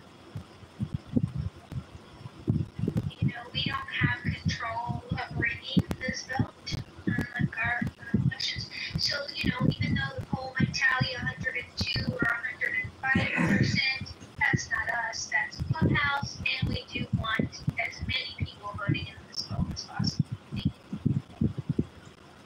Kelly, how would you describe yourself? Like, what's your American political views? Or if you were the president of the United States, what would you do for your American people? I would describe myself as right of center, conservative. I try to be measured and analytical. What would I do as president? That's a very, I don't know. I don't know how to answer that. That's a big job. Bigger question, which I would not have. We are the gist for living through the elements regime. I'm always fascinated how if there's telescope that's above all that is rocket 600-700 people regular. But I got that. We are the gist, and there's 200-300 people chilling. But there's not really a lot of conversation flowing with them. They don't know what to trust, but they can appear No, that's why I don't know if you've been in some of those rooms. I have. I will peruse the hallway and check out some of these rooms. People will smoke. I mean, look, if somebody wants to create a poll that says, hey, what's your opinion on Hotepery? Please, by all means, go ahead and create a poll. I list these because these rooms tend to end up talking about politics. And so I think that's the through line with all of these is that politics is discussed. Doesn't necessarily mean it's the only thing discussed. In fact, I would argue that some of the best moments in the muff is when we're not talking about politics. When, Abby, who just came in the room, when she's, man on the street interview, going into cheesesteak shops and figuring out, what kind of meat is used in a Philly cheesesteak. I think that sort of content is highly underrated on this app because people are limited in what they think that we can do here. And I want to just point out, there's been some new things that have happened. We are now reading on this app, which I didn't think was going to happen. We have reading rooms. We read from John. Can you tell the book we read in its entirety? Can you tell them about that book, John? Yeah, it's an ancient Chinese philosophy psychology book written 23 years ago by Lao Tzu, and it deals with wisdom, intelligence, understanding, comprehension, as opposed to endless heated road rage conversations about nothing. Yeah, and then on top of that, Anson Burlingame, one of the most respected people on this app, he's been creating spaces in a new house, one of the fastest growing houses on this app, called Rational Discussion Group, which is kind of a better alternative to the critical thinking forum. It's at the same time as a critical thinking forum, and the differences are it's more of a heterodox environment where we allow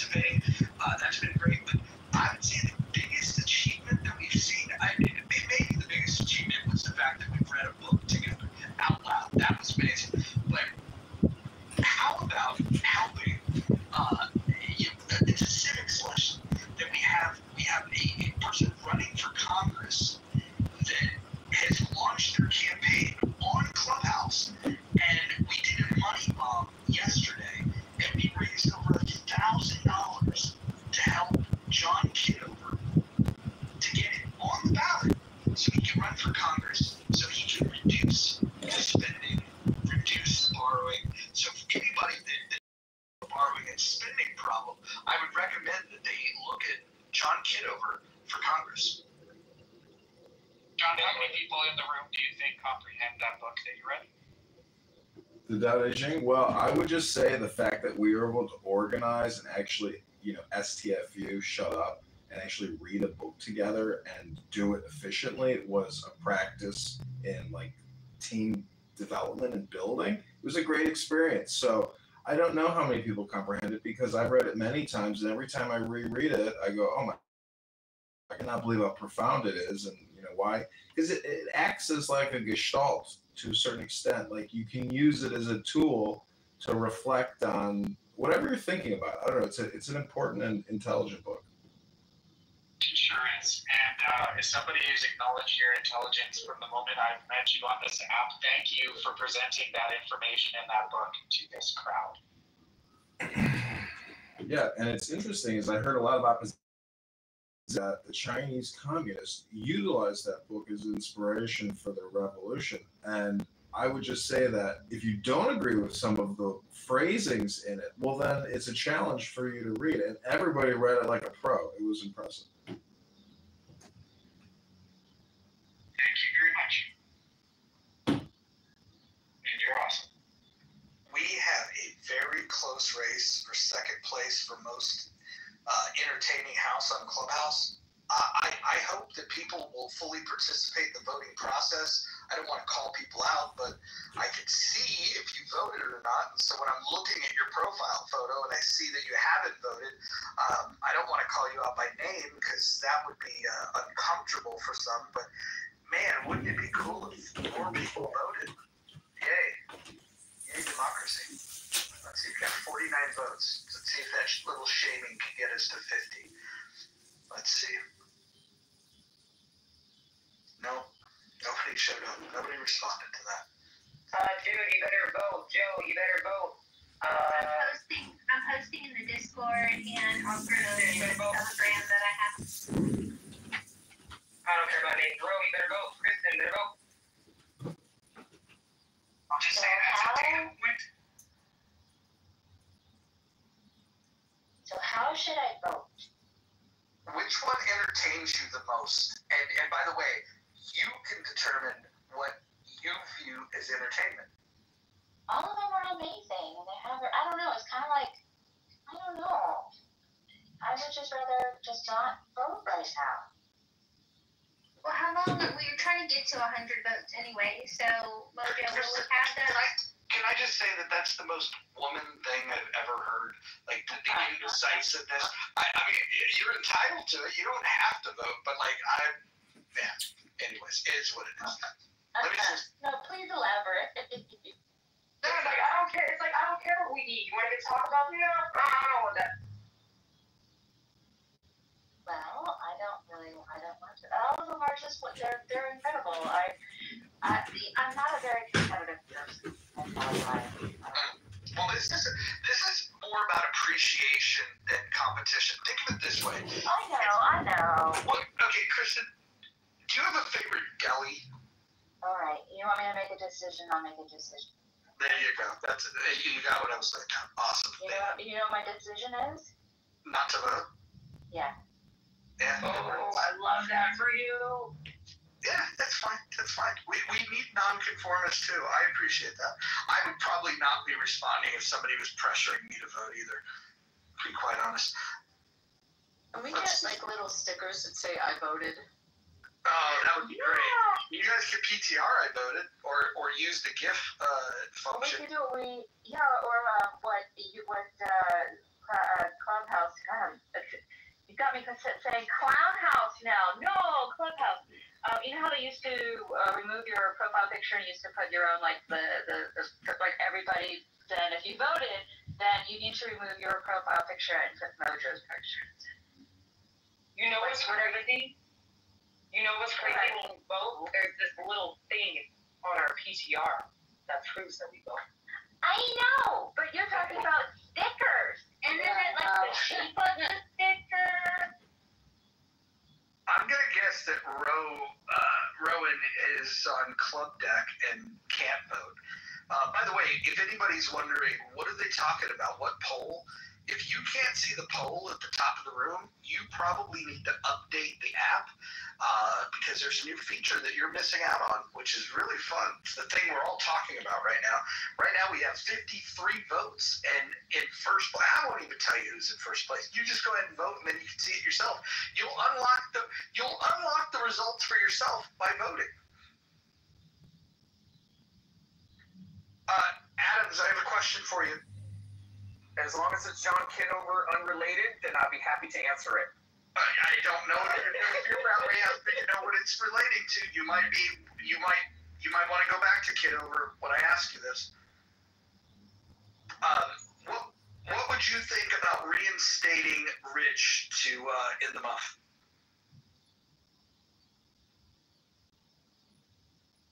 I'm sorry, was that a question?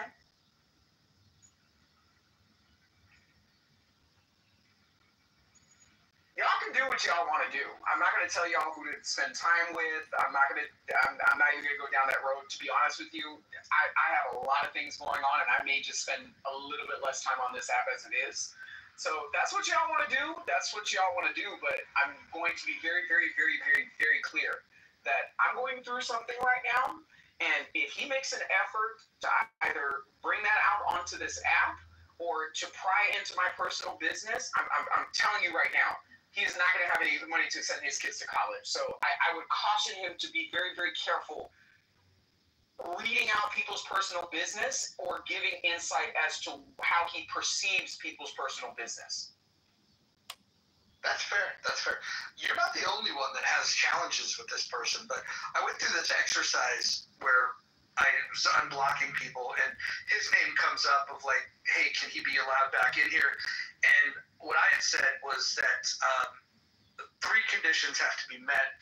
You might not care about these conditions, but I would like for him to issue an apology to you, an apology to another person that happens to be on the stage that I cannot mention the name, and then also agree to follow the rules. And by following the rules, I think he would meet the things that you're saying in regards to doxing, in regards to just general overall behavior. If we could get him to agree to these 3 conditions, apologize to you, apologize to another individual, and abide by the rule, would you have any objection to sharing space with him? I'm just not going to share space with him. So, I mean, there's just certain things that, once the line is crossed, it's crossed. And unfortunately, he put himself in this situation, given the context of what I'm going through now, to really make himself look even dumber. So, apology or not, I really don't feel like there's any sort of value in continuing to interact with him, even saying hello, to be honest with you. I'm not going to be childish, but, All right, no, I just hear him. Yeah. Fair enough. And actually, hold on, real quick. It's very hard to rein certain people in, and so if we do bring him back, he will be on a very, very short leash in terms of behavior, and because overall, I think he's a smart guy, and I think some of his positions that he speaks about are important to talk about, but his disregard for people's privacy, his disregard for people's humanity in general, can be problematic. And so I would personally say bring him back if he follows the rules, but I think that's going to be a hard ask because he doesn't really like the rules. But go ahead. That's definitely a plus for any candidate that I come across. Jay, are there any closing remarks that you wanted to make?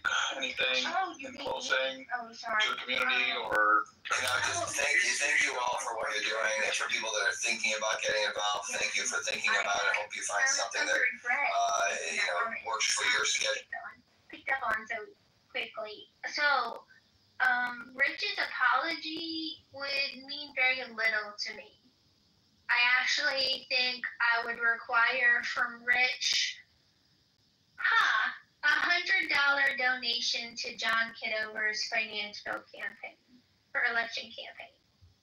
I think that would go a long way to mitigate the harm and the emotional trauma and the assholery that he's inflicted not only upon me, but the transgressions he's transgressed upon many, many people in Clubhouse. So, I'd like John Kitover to confirm the donation. And Well, I have a question for John. John, what is the fee that Anadot pulls out? I think after $505 in donations yesterday, it showed like 467 or something in the account. What's that, like 3.5%, something like that? Yeah, Let's 6, figure out 7%. how much. Maybe 6-7%. I'm not sure. We need to figure out the percent, and because if I like where 2T's is going with this, I think that he should not only put $100 towards this campaign, but also pay the fee, so that it's a full $100 donation. how about $169? That's a nice ring to it. I don't know if he has that much money, but I think that's an interesting thing. But John cannot ask for that. That's a suggestion that I'll whisper into the ether, and because nobody that's connected to the campaign can make those kind of requests, because that would violate campaign finance laws. But so that is not officially happening. We'll see. We'll see if he'll make a donation. See if we can encourage him. I don't have a problem with him. He's very respectful to me. I just want to say that.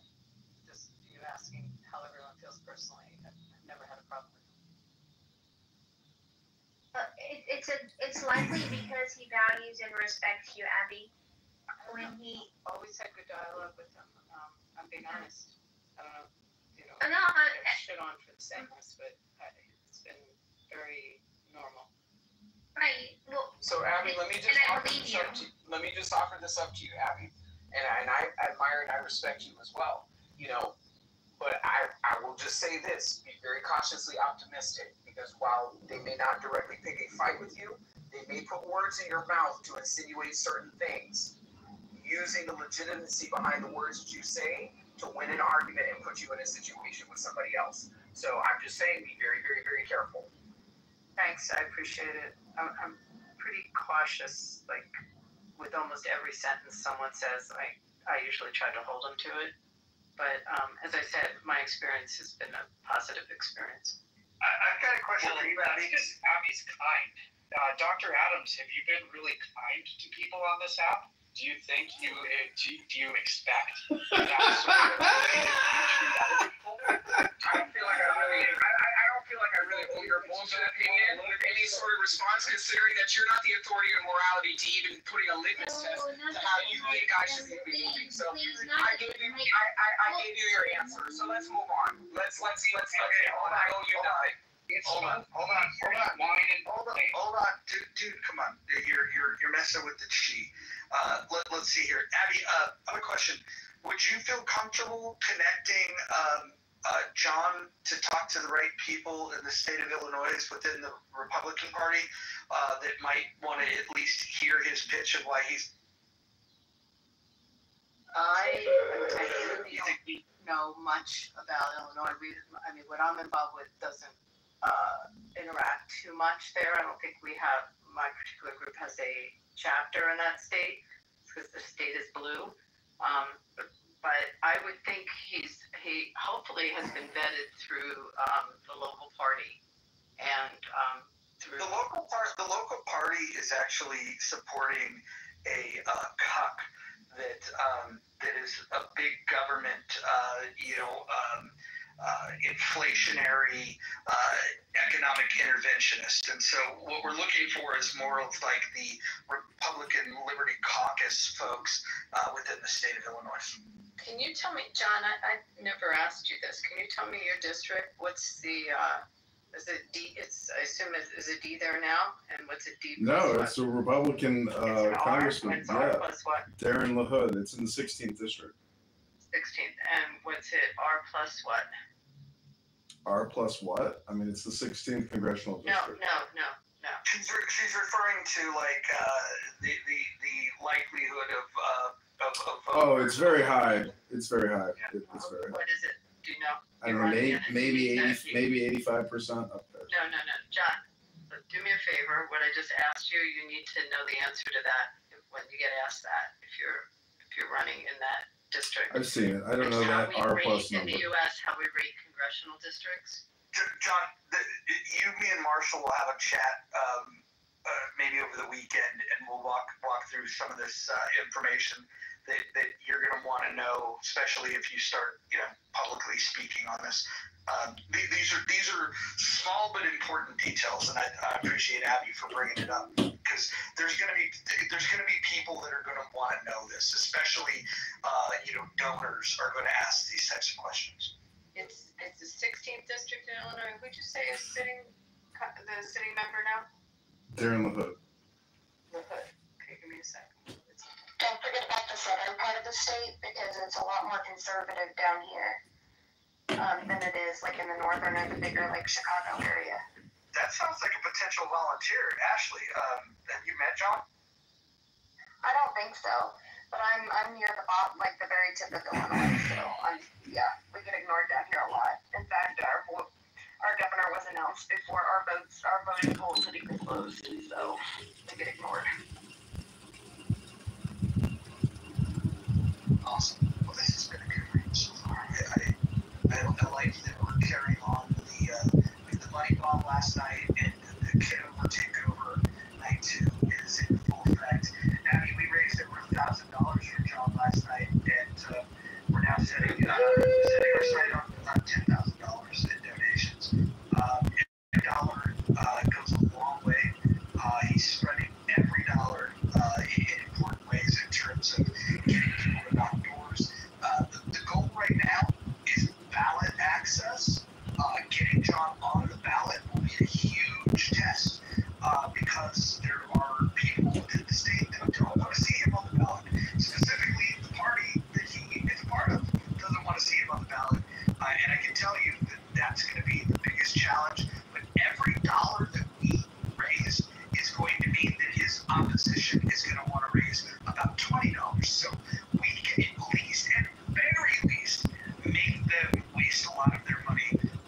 So I hope we can come together and do this. I think that the message is important enough, and the ask is pretty clear. We're not asking people to do anything that they're uncomfortable with. It's just simply pray, ask the Lord Almighty, whatever deity of choice, just ask the Lord prayerfully. Just ask Him, what level of generosity should you have when giving money to the campaign?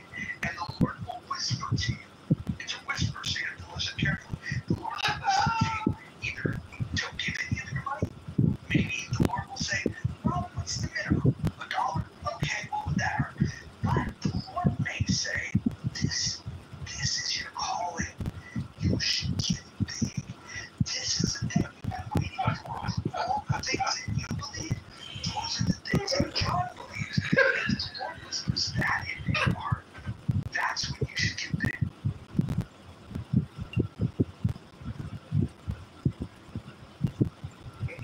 I promise any campaign contributors will get total transparency into this campaign. Every single issue that you have, I will listen to. Now, I will put it in my list of top 10 priorities, and if you have any priorities for the campaign, put it in the chat now. If you have any policy papers, ready your position papers, policy papers, or your district manager. I've written my first position paper. Let me put it in the PTO.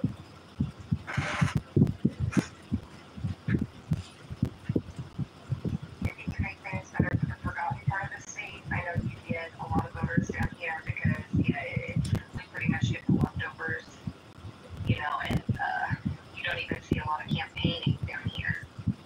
Like when it comes to like the big elections. Yeah, the biggest Sorry about that. I just want to bring attention to the poll. We're up to 56 votes, and Healthy Debates is pulled back into second place. Chillism has moved down to third, and Politically Correct is remaining in fourth place. It's a tight race for second place. I don't know who's going to win, but we'll find out once we get all of the votes counted. Roger, did you do the Kenneth Copeland and said, God wanted me to have that private jet?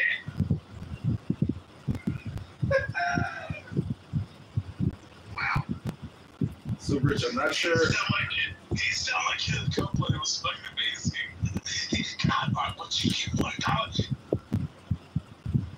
Oh, I'm sorry. Hold on, let me get back up. I didn't know he was allowed on stage without making a donation or considering. Hold on. Okay, that's not Hold on. Rich, you've got some accounting to do. Do you want to tell about what? How about the fact that my friend wished to use the declare of truth, and that it was mutually agreed that we would ignore each other, and then 5 minutes later, you came into a room I was in to harass me? How about that? That's not true. That's it. Well, it's inaccurate. I apologize. Oh, I'm sorry. Actually, 2 hours, not 5 minutes. No, what actually happened is I came in the room and then I was allowed to be on stage and then you crashed out to Nathan and all them and Chilla said that you didn't want me to be back on stage, even though it wasn't your decision, it was King Solomon's, and him and I made amends. And I apologize for what I said to him, and then you crashed out and started kicking me. No, I was agreeing to ignore you, and then you had comments in the chat. You forgot. Oh no, that was way after. Poor memory.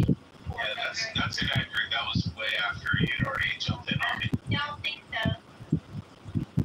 Hey, it's only self-defense if you get jumped, you know, then you can defend yourself. Hold on. Rich, let me just ask you.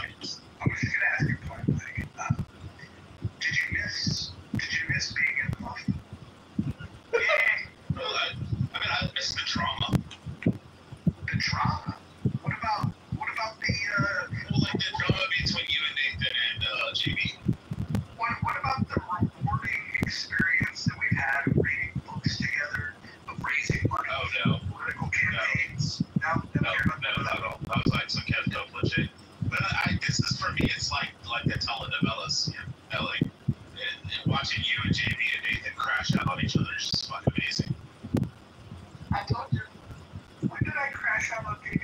Well, no, I mean you guys don't like crack.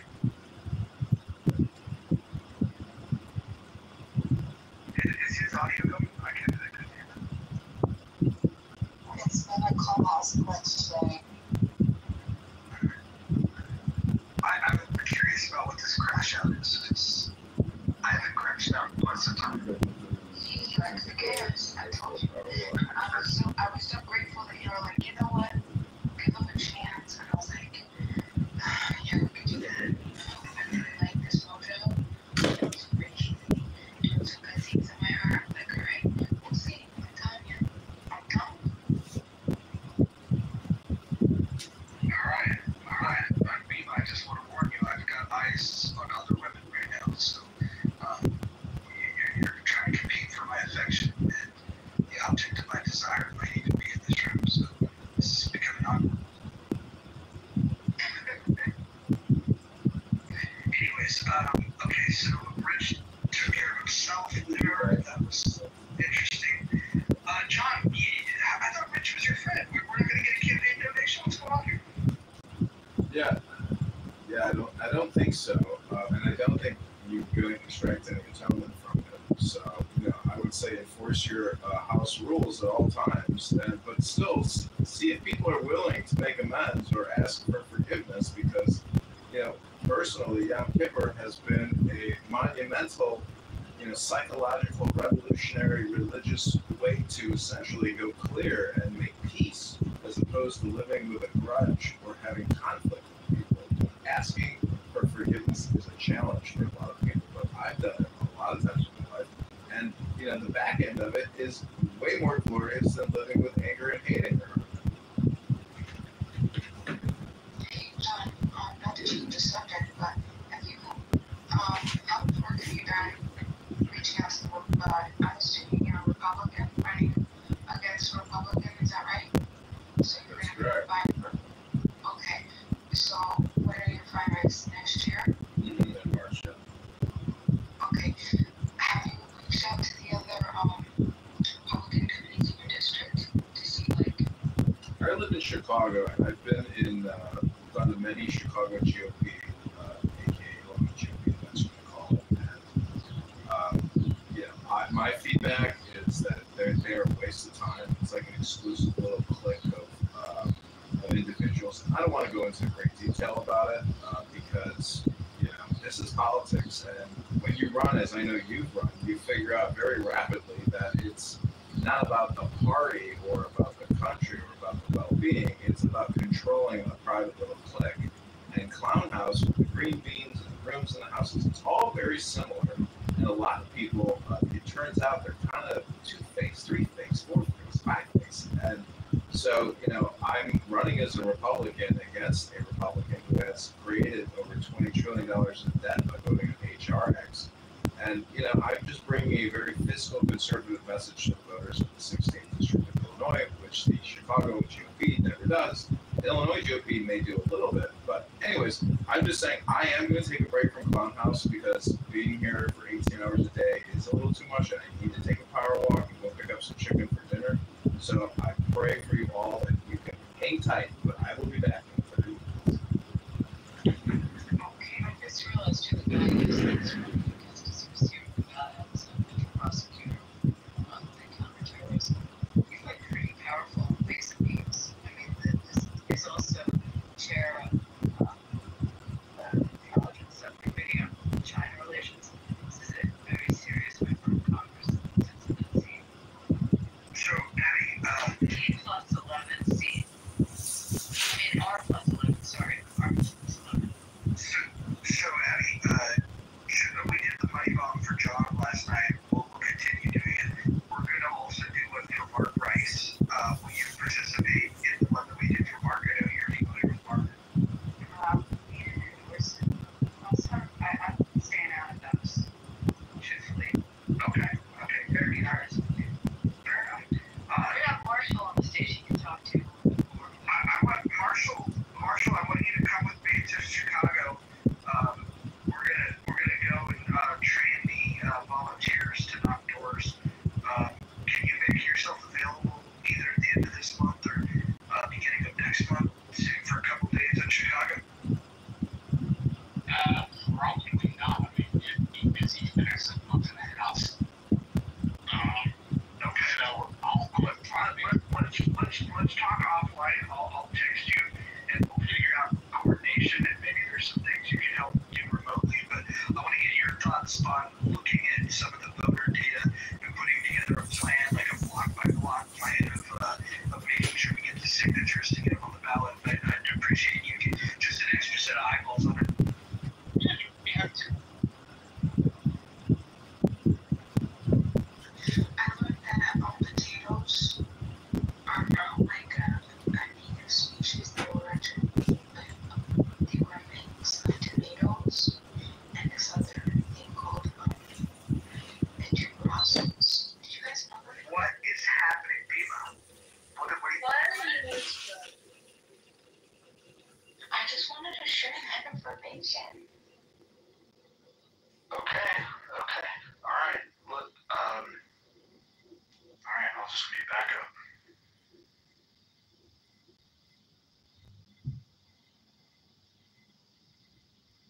Is it because we're talking about snacks in the back? Is there anybody that's on the stage that was not here, or even in the audience, anybody that was not here for the money bomb that we did for John yesterday? Anybody? Me? No, I don't think I was. Oh, okay, cool. So we did a fundraiser yesterday. We raised $1,000, a little over $1,000 total. And I'm just gonna throw this out there. You can find on John Kitover's bio the link to his anecdote, which will allow you to make campaign contributions. I would just ask, this is my ask, without even asking you to make a donation, I would ask you, the pre-work is to pray about it. I want you to ask the deity of your choice, should you support the campaign? And if so, what number does the Lord whisper to you that you should donate? And then the other ask would be to listen to the Lord. If the Lord says nothing, then give nothing. If the Lord says give a lot, give a lot. That's fair.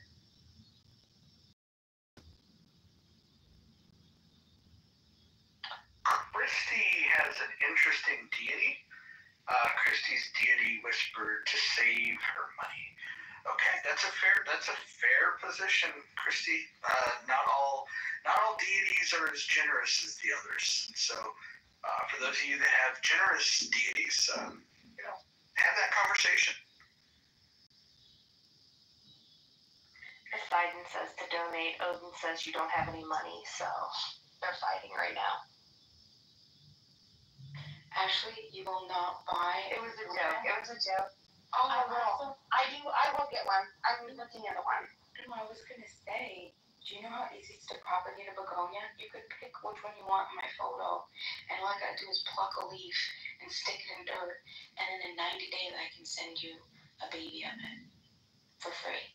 Okay, but you're gonna have to tell me how to take care of it because I don't want to kill it. Oh, that's easy. Well, Marshall. The best idea is to buy one now so that you can practice on it. So when people send you one of her babies, the chances of survival increase because there's a lot of guilt in killing one of Venus' babies. Oh my gosh, you already know that. I cry. Not okay. That's beautiful begonias. They're stunning, actually. I never appreciated them as. Just think of this as an interlude, Joe. We'll get back to the. Just a little breather. Plant talk. We do this in the night rooms over in Toulouse. Like that's the part that nobody really gets to appreciate. Is like when the calmer people. Like when all the crash outs are over and the calmer people kind of like come together and we can like talk about hobbies and stuff like that. And when it's chill or even if it's a chill discussion. So when the discussion about would you rather have sex with a man or a gorilla is over, I hated that whole debate. I was working at that time, but oh my lord, I wished it would just be over with because that's all I heard for the entire 8 hours I was at work. One day, it was just people going back and forth, the man or the gorilla. I hated that debate. I chose the gorilla, by the way.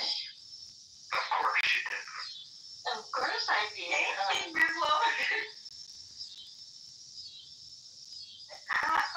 That shit literally makes me question if I'm in the Matrix or not.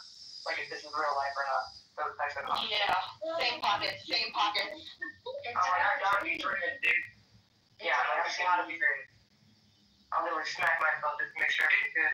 Can I just say, for those of you that have not voted in the poll yet, and again, I won't call you out by name, but I can see which ones of you have not voted. I don't know why you haven't, but that's a personal thing. If you don't want to vote, you don't need to vote.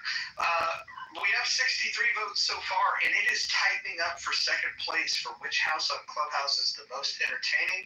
It is really a tight race right now.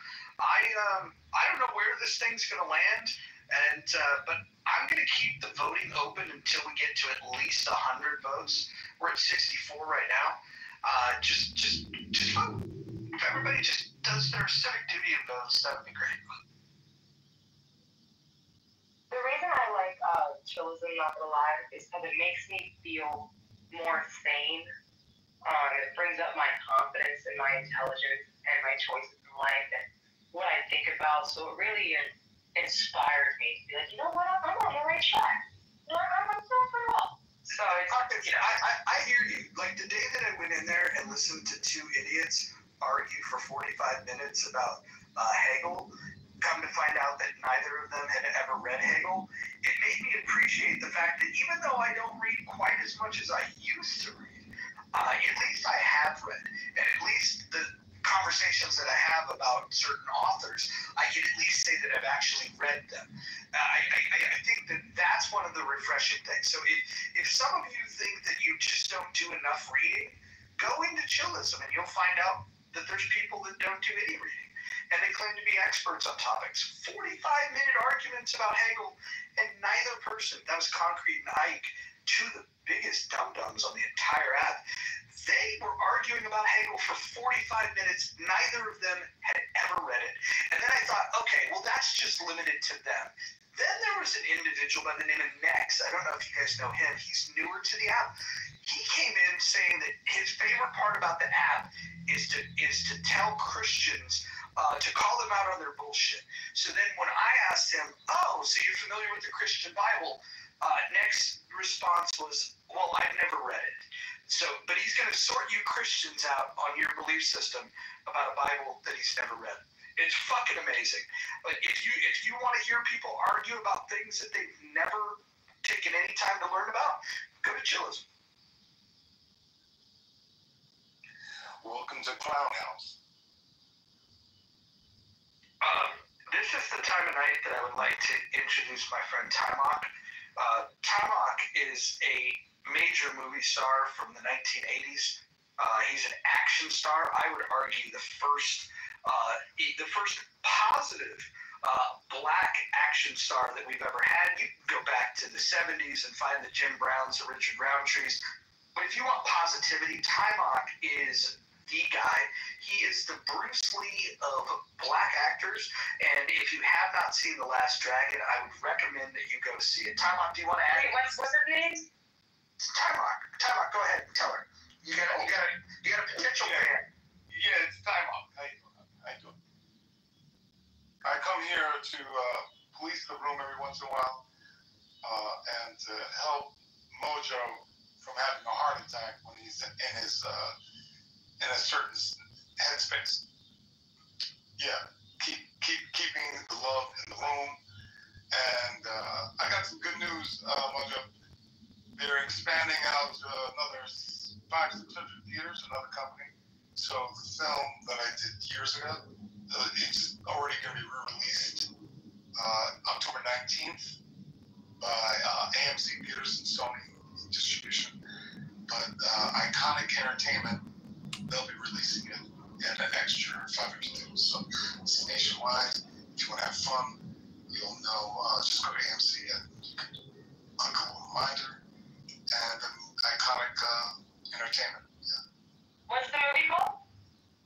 The Last Dragon. The Last Dragon? Damn. Are you the main character? Yeah, he's Bruce Leroy. Get the fuck out of here. Alright, I'm gonna get the fuck out of here. He is. That was real? Yeah, go fucking look it up. Go. Don't talk to me like that, Roger. God damn. I can talk to you for so long. I feel like, yes. The Last Dragon. Last Dragon, yes. Alright, guys. Yeah, it's a fun movie. If you enjoyed Mojo, you'll definitely enjoy The Last Dragon. I love Dragon. I like the one from 1985. Yes. I want to see the one you played the detective in, Timok. Well, on my Instagram, you'll see the scene that, I played a really horrible character. It's terrible. People don't like when I play characters. I like those movies, and I want to see that one too. Oh, thank you. Let me know when we're ready to talk about the poll, because I really would like the second placers to justify their rationale for voting for the way they did. That's a good one. This is why I pick the co-mods that I have. I found that in the muff, if you select women, you get the best curated conversation possible. And Tyler, you a good looking man. Well, can I get some pictures too, please? I'll send you my feet. That's the best I can do. Well, that's that. I'll accept that. You start at the feet and work your way up. Exactly. I'm not gonna lie, y'all. I'll get this to you guys. Because y'all already know. But during COVID, I used to steal feet pictures off of Google and sell them on OnlyFans. That shit got me bad. Wait. You better be careful admitting that. There was that woman during COVID she was selling bath water, and they came to find out that it wasn't actually bath water, and she ended up getting sued. So you better be careful. Oh, this is all hypothetical. Even better. But if you did make money from it, you might want to consider a donation to John Kitover. Absolutely not. It's a hard no. Yeah, I'm gonna pass too, dog. Yeah, I'll pray for it. Prayers are worth more than $80. the same to my grandparents and all their friends, because they're all more conservative. Thank you, Ashley. I don't even know what the fuck I am listening to this. So, for the people that voted for chillism and healthy debates, and we can throw in the fourth place politically correct. Tell me why. I mean, we're here, so obviously in the muff doesn't mean nothing because you're here. And also, why do you think the room you selected is the most entertaining? Monica, for those of us that have the old app, can you read? Absolutely. Mm-hmm. Which house on chillism is the most entertaining? Chillism. Which house on chillism? Which house on Clubhouse is the most Freudian slip? Which house on Clubhouse is the most entertaining? Chillism has 13%. Healthy Debates has 16%. Politically Correct has 10%. And, we don't need to brag, but In the Muff has a whopping, giant, almost embarrassing lead of 63%. Yeah, I voted for you in the muff. I just got one complaint, Mojo. I like to hear some singing once in a while. We've got comedy, we've got all kinds of... Time out. Part of the problem is... Yeah, hold on. Time out. Part of the problem is you're not here often enough. Last night we had I'm here a lot. Abdul showed up and he gave us a full concert last night. Oh, okay. Despite breaking Rule 10. Right, yeah. Have you ever loved someone so much you thought you got give so much of yourself and it's the only way? No one gonna join us, fine. That was so good. Mojo can be a voice now. Oh, thank you guys. I fell on that. Thank you. Hey, Pockets, you think you might want to come visit the Lady Hawk and sing the national anthem at the kickoff party? No. Well, maybe Pockets, you can sing a theme song for John Kitover's campaign. What would be an appropriate song for John Kitover's campaign? John sucks. He really, really sucks. John sucks. Gatorade.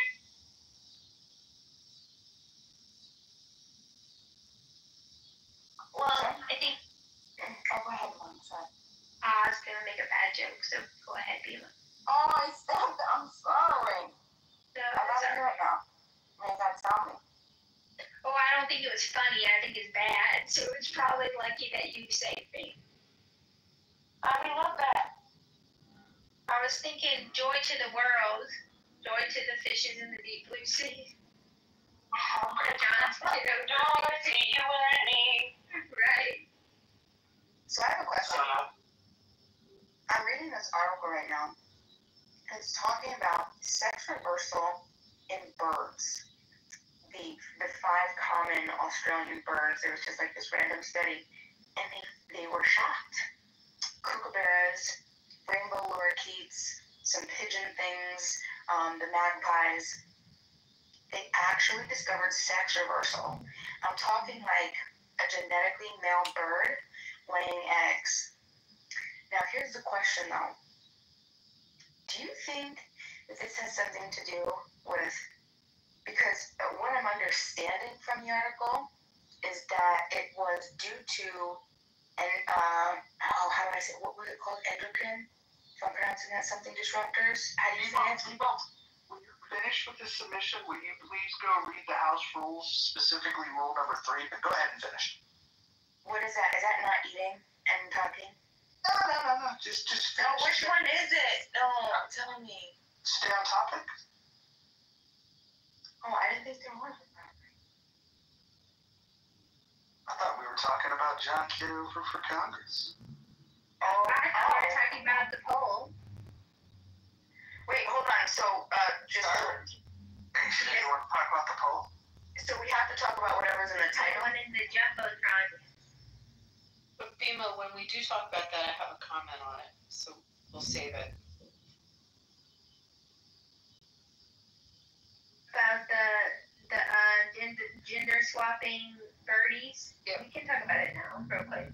Well, just quickly, I think I shared this, that I sat on the airplane next to a woman that treats birds, and she's a vet tech. So I actually asked her about sex in birds, and she told me now they do DNA, but prior they had to actually do surgery to figure out what the sex was of the bird, because everything comes out of just one place, and everything's up in that one place. So it's like a newer phenomenon when you get a bird to know if you have a female or a male by the DNA testing. But prior to that, they had to do like some kind of cut on your bird to figure it out. So that's the only thing I want to share. That's interesting. Well, also very disappointing because Bima has 2 young turkeys and she's trying to determine the gender of them, make it a little bit harder. But they can do DNA on these because it's like evidently nothing shows. You don't know. The junior might be out of luck.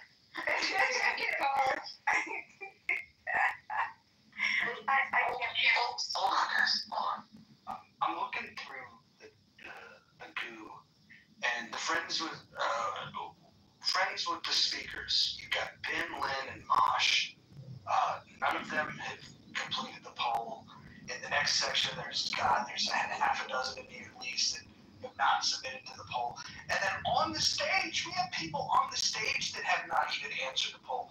I don't know, like, do you not like the wording of the poll? Do you just not want to participate in the poll? Like, what is going on? Why can't we get more people to participate in the poll?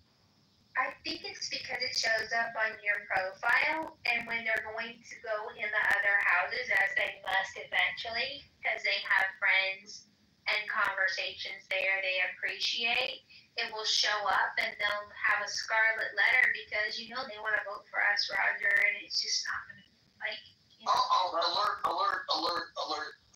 Politically correct has dipped into single digits. So please ping your friends from politically correct.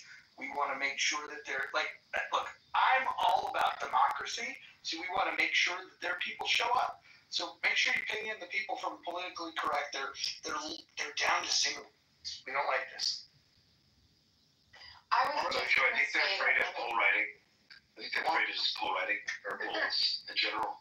Well, no, because MG, and I was just going to say this, maybe people need to update their apps, and then MG updated the app, so maybe you guys down there need to update your apps, maybe. Can I just say this? And I'll say this in front of a crowded room. MG is the most beautiful woman on the history of this app. Just want to say these words out loud. I know she's a married woman. This is not flirting. This is just an observation. If you walk outside and you see the sunrise, you could say, hey, the sun's rising. If you look at her photograph, you could see she's the most beautiful woman that's ever been on this app. Period. That's all. And she scared me, which makes her hotter. It's crazy. If I change my vote right before I go back, will it show up on my profile, like if I voted for somebody else? It will show up in your profile when the poll ends.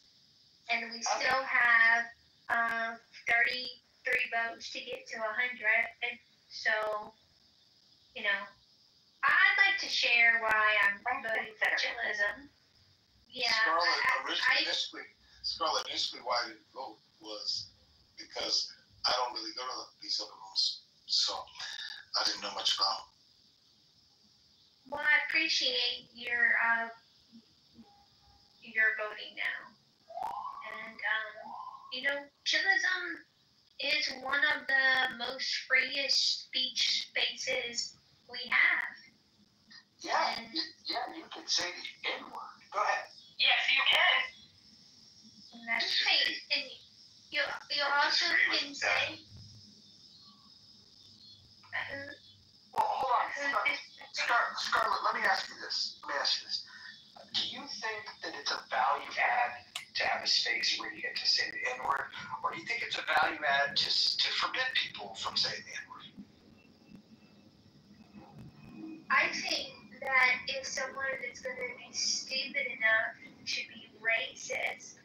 that I will let them be that stupid.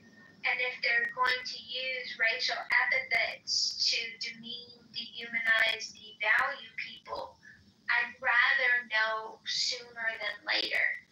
You're going to stab me. I'd rather you stab me in the front so that I know that you're unpleasant and I can avoid you accordingly. But Scarlett, what if somebody thought that it'd be fun to stab you in the back? She gonna run. That's happened a couple of times. It's not been the most pleasant experience to be stabbed in the back by people who are nice to you to your face and then talk about you in rooms when you're not there. But, you know, they get to. And it gives you information. Scarlett, I was just floating a little innuendo. It went over your head, but that's okay. Did I choose to take it? Oh my gosh, I just got it. I'd like to debate on the name chillism. So I feel like in the past year that actual name of the house should be switched to narcissism. Because every time I come in, I feel like you're debating about who the best debater is all the time, instead of talking about what the debate is you're debating about. That's what makes it so chill. Oh wait, that or whose turn it is to speak next? That's that. Part two. Yeah. Chillism though has really taught me about self-control, self-worth, and learning when to just not engage. So I feel like when people want to say shit to you, it's shock factor. They want you to react. The people who react are not victims to me. If you get called a name and you get upset and come off your mic, you've lost already because you allow them to have control over your emotions and react. So to me, I feel like it really teaches you self-control, that type of room. Because I used to go off, you know, Mojo, you know that I used to go off, and now I'm just like, you can talk to yourself. So it teaches you that worth of you can't even touch me. Pockets is pretty fierce. Pockets.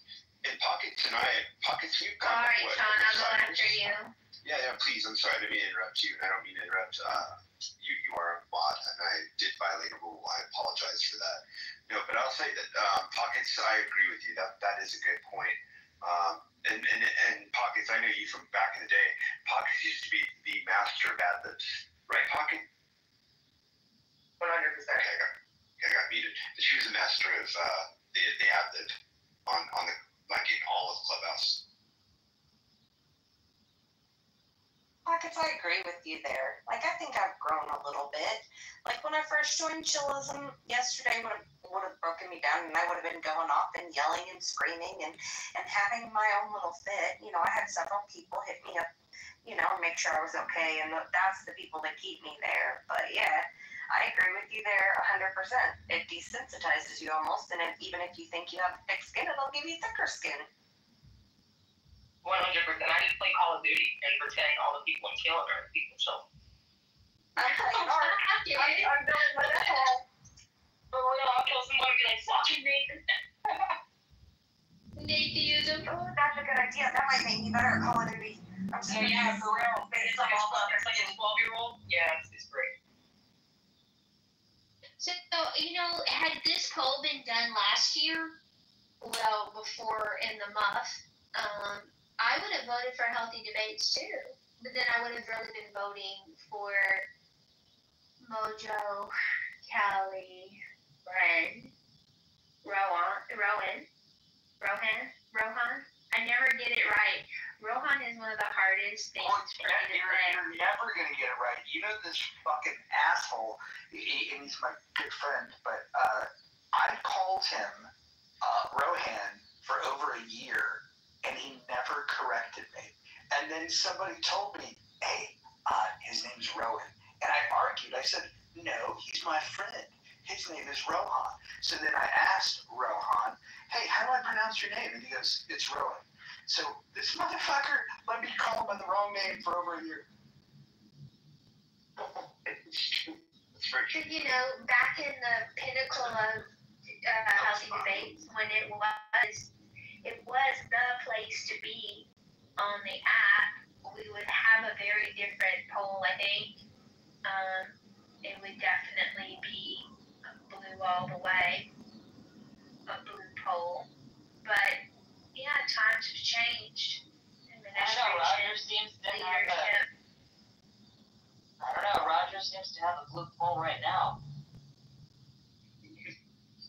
always liked the Roger Brent team, by the way.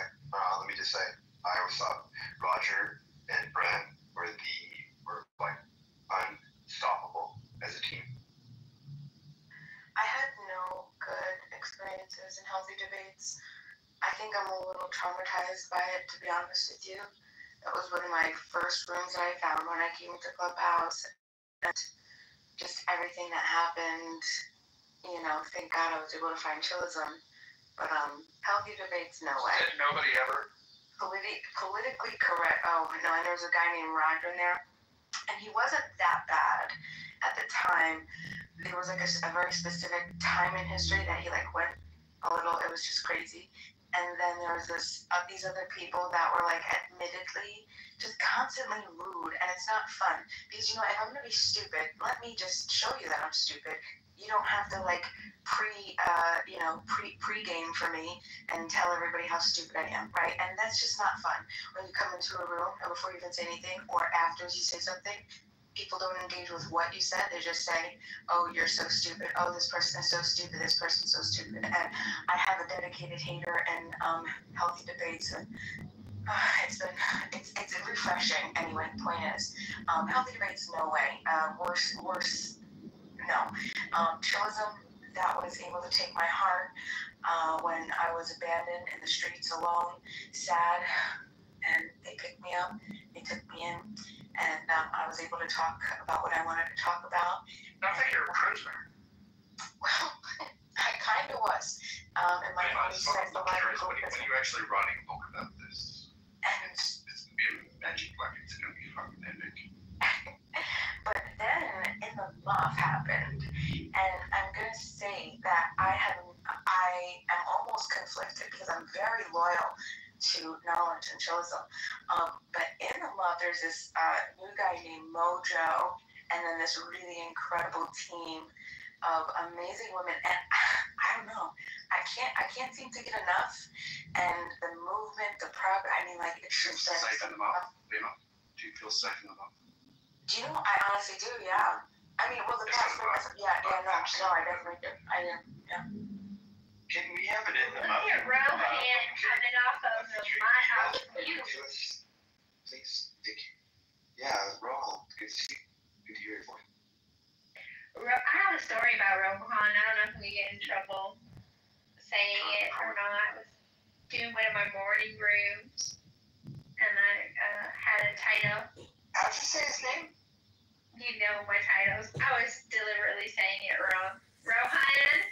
Mojo, how do you pronounce my name? Mojo. Let's try it. Well done. That's my Why did you never tell Mojo you were saying it wrong? It just didn't matter to you? It was just fun.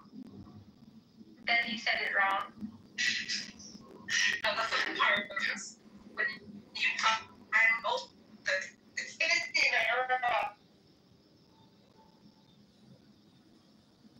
What about 3 words out of that? Sorry, serendipity. Can you try that again?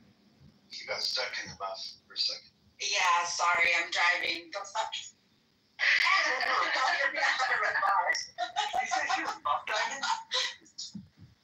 in the mouth. Maybe. Stuck in the mouth. Stuck in the mouth. Stuck in the mouth. The fun part was when you finally got to tell him he was sick. Oh, are you there? Sam, what's your story, Scarlett?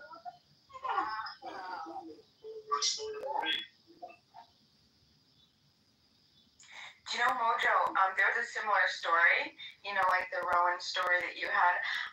There is a person in this room that I am calling Serenity, and somebody else, some other wonderful human being, had to message me and was just like, I just want you to know that it's not Serenity, it's Serenity. Yeah, all the time. And she never corrected me. What is she? You gotta do book on city. Stand up. Oh, that's crazy. What the hell? By the way, if we ask nicely enough, she has promised to send us. Yeah. She has?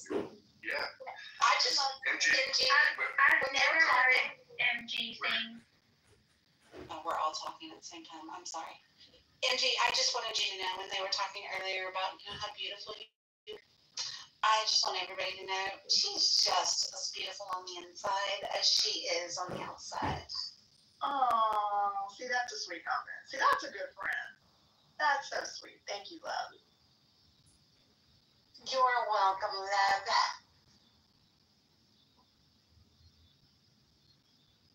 That's why they call her title that. That's why they call her Serenity. Sorry, Kristen, go ahead. No, that's okay. Sorry.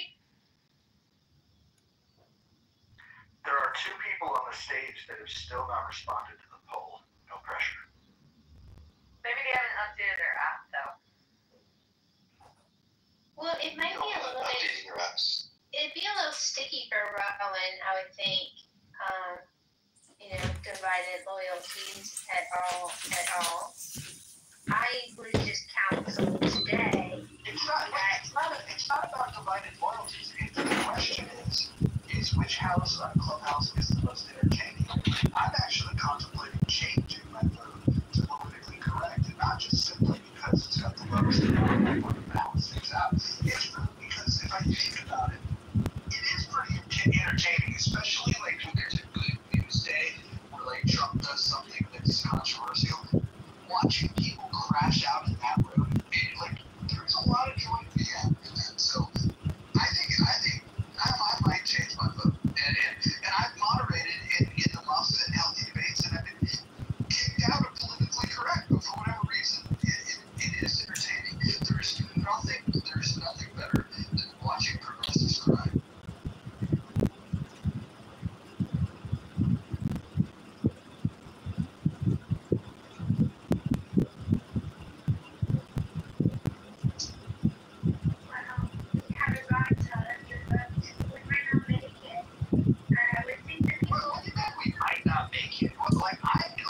When I'm in the muff, I'm in it for the long haul. I have stuff.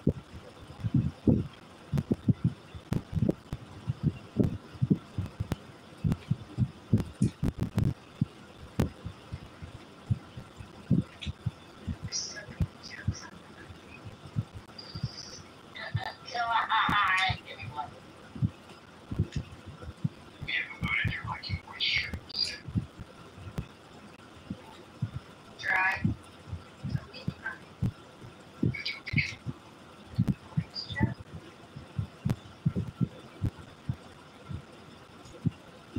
Why did you vote the way that you voted?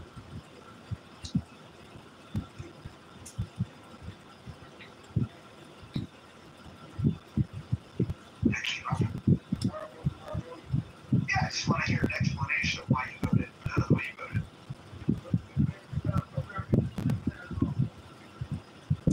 I'm not arguing that, but I'm wondering, because I'm considering changing my vote, but give me your take on why you find it so entertaining.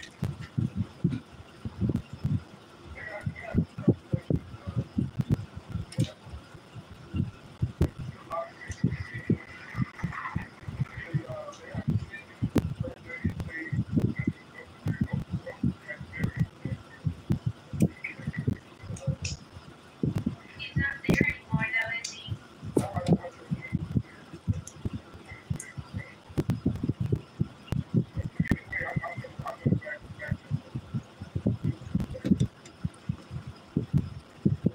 I appreciate you participating in the poll that came out, and I appreciated your support yesterday, too. It was very kind.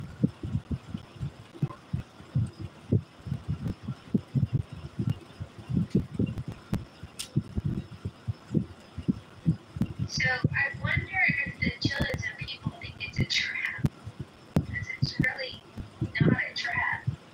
I was expecting a little more representation. Mrs. Lopez, what do you think? It's a trap.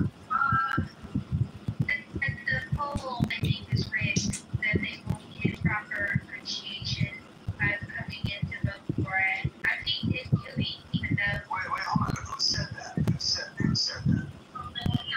I'm just wondering if they were placing them. No, I think she's getting feedback. Oh, God, we can't hear you.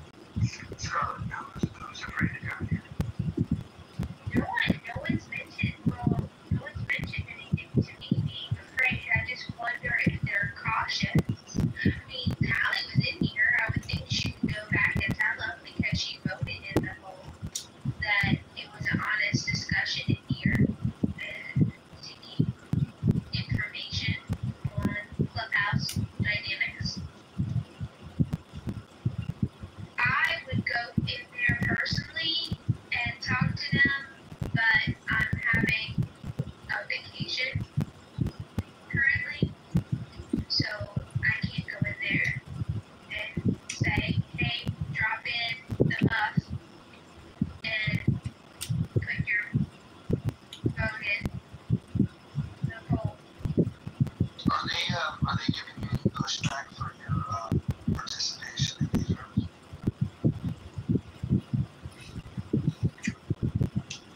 I think there was a comment about not wanting me to play both sides, to which I told them I do my own rooms here, and I've pretty much always done my own rooms. Alan will tell you one of the rooms that got clipped when I lost my original account was, "What's your favorite dessert and tell me why it's brownies." So, I don't respond well to captivity. Mom is a Rolling Stone. I go where I want. I do what I want. Polyamorous. You're polyamorous, right, Scarlett? No, not polyamorous. I am Clubhouse fluid. Okay, you're an open relationship. Clubhouse fluid. Open Clubhouse relationship. But actually, that's not even it. I'm Clubhouse fluid. Like, I don't have my own rooms. I do my own spaces. And some of them are well attended, and some of them are just me. And both rooms I'm happy with. So, And there's always a replay. Oh, it's an inside joke, though. It's an inside joke from all the black Monica Dinks and Dylan. Sometimes you feel like that. Sometimes Cackles, welcome to the stage. I see you haven't voted yet. No pressure. But we're talking about fun houses. Do you want to tell them about when you built a bot that would read people's profiles and then make fun of them? Do you remember that? Yeah, I remember. Is that bot still working? Yeah, we got some updates. that's fine. Because it was great to read mine. Well, what it would do is it would read it, and then it would sarcastically tell you a little bit about, like, what it can learn about you based on your bio. We can do that with ChatGPT and Grok, I bet. Well, Cackles is a little advanced, more advanced than these basic LLMs, and he was ahead of the curve when it came to building these. Cackles, if you ever do decide to get it up and running again, you would have an open invitation to bring it into this room. Is this where you're voting for? No, look, I might change my vote to politically correct. I think that most of the people are very stupid, but which house is the most entertaining? You have look, there's 12% have voted for Chillins. I mean, it's the stupidest people on the fucking planet. Easy. I would submit, Mojo, that you haven't put the belt on there. You haven't put the trenches. You haven't put Kim Touch to a vote. Easy, if you don't mind. She's ready to get well, hold on, Scarlett, is this our first fight? Yes. Informative.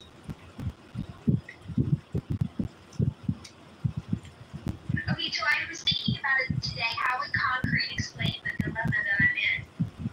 And so my idea was, when you're coming from a community that doesn't have a lot of resources, aka you are poor, and then suddenly you move into the suburbs, and you might not have to worry about your bike getting stolen, and you don't have to worry about your car not being where you left it. And there's no need to sleep in the bathtub because you're not getting shot at in the middle of the night. But you still love where you grew up. You had family and friends there. Not everybody was trying to kill you. So, yeah, I'm a little bit defensive about Chillins. Did you say you just looked at beds? Like the Jeffersons moving on up. Yeah, but as you get older, everyone dies. Wow, my God.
he found out that Monica was.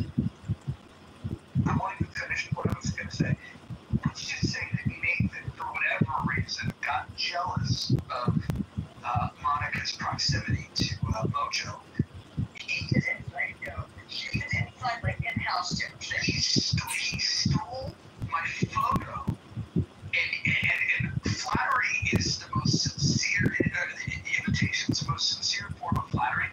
But I have to tell you, it all came from the fact that he became very insecure when he realized that he was not the alpha. When he realized and he accepted his position as the beta, he stole the photograph.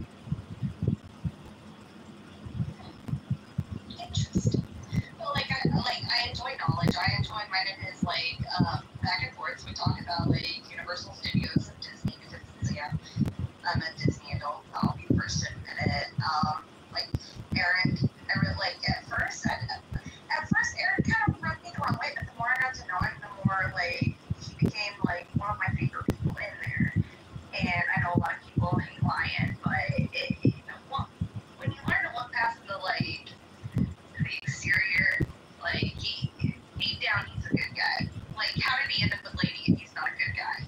Let's be honest. So let me tell you a story about Eric. Hold on. Let me tell you a story about Eric. So I sat there one day, and somebody, it was on topic. He made a statement, and somebody challenged him, and it said, well, let's debate it. And then Eric said, okay, we'll schedule a debate. Why not have the debate right now? Eric is very intellectually dishonest. He is not up for a debate. He's not up for a conversation. He was challenged directly on a topic that he brought up, and he was not willing to debate his position.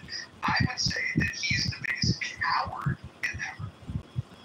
I don't think so. I've heard him debate, because I'm in there quite a bit. I might not speak up all the time in there because there's a lot of huge voices in that room. Really loud voices.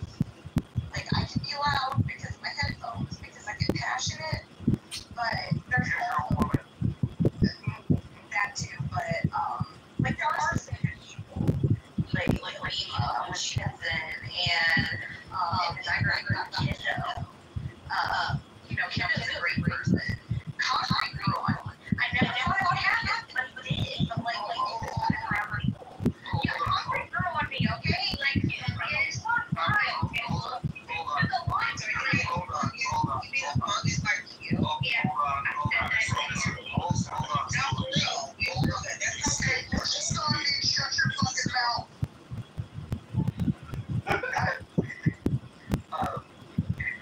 Concrete is one of the guys that was debating for 45 minutes about a book that an author he's never read. He's read nothing, and for 45 minutes he claimed to be an expert about Hegel.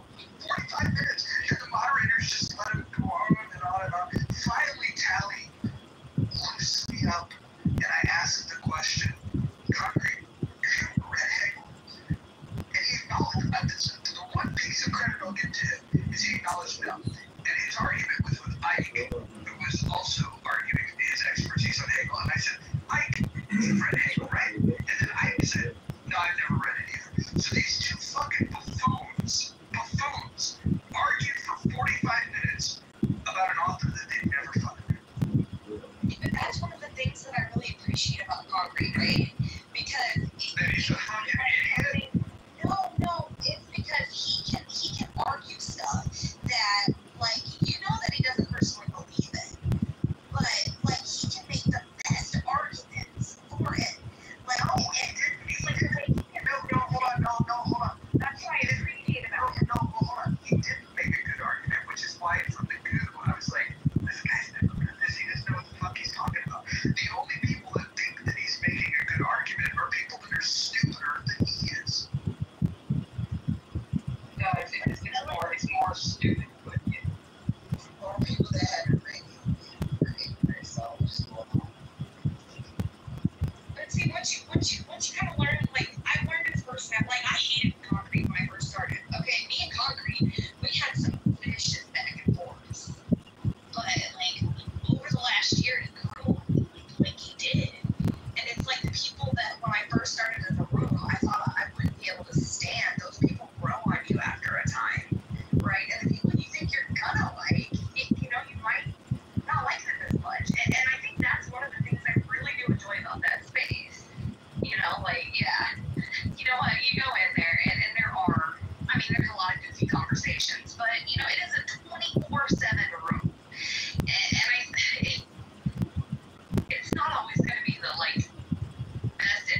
meaningful conversations when you have a 24-hour room because you're going to run out of things to talk about. Yeah, but no, this is a good point. This is a good point because right after the conversation between two people for 45 minutes and arguing about Hegel but never read Hegel, immediately after I shut down that conversation of exposing that neither of them had read it, immediately following that, they were debating whether you would rather have sex with a man or a gorilla. No, that wasn't.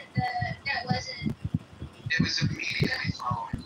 Yes. The premise was, what would you rather? And both choices are obnoxious.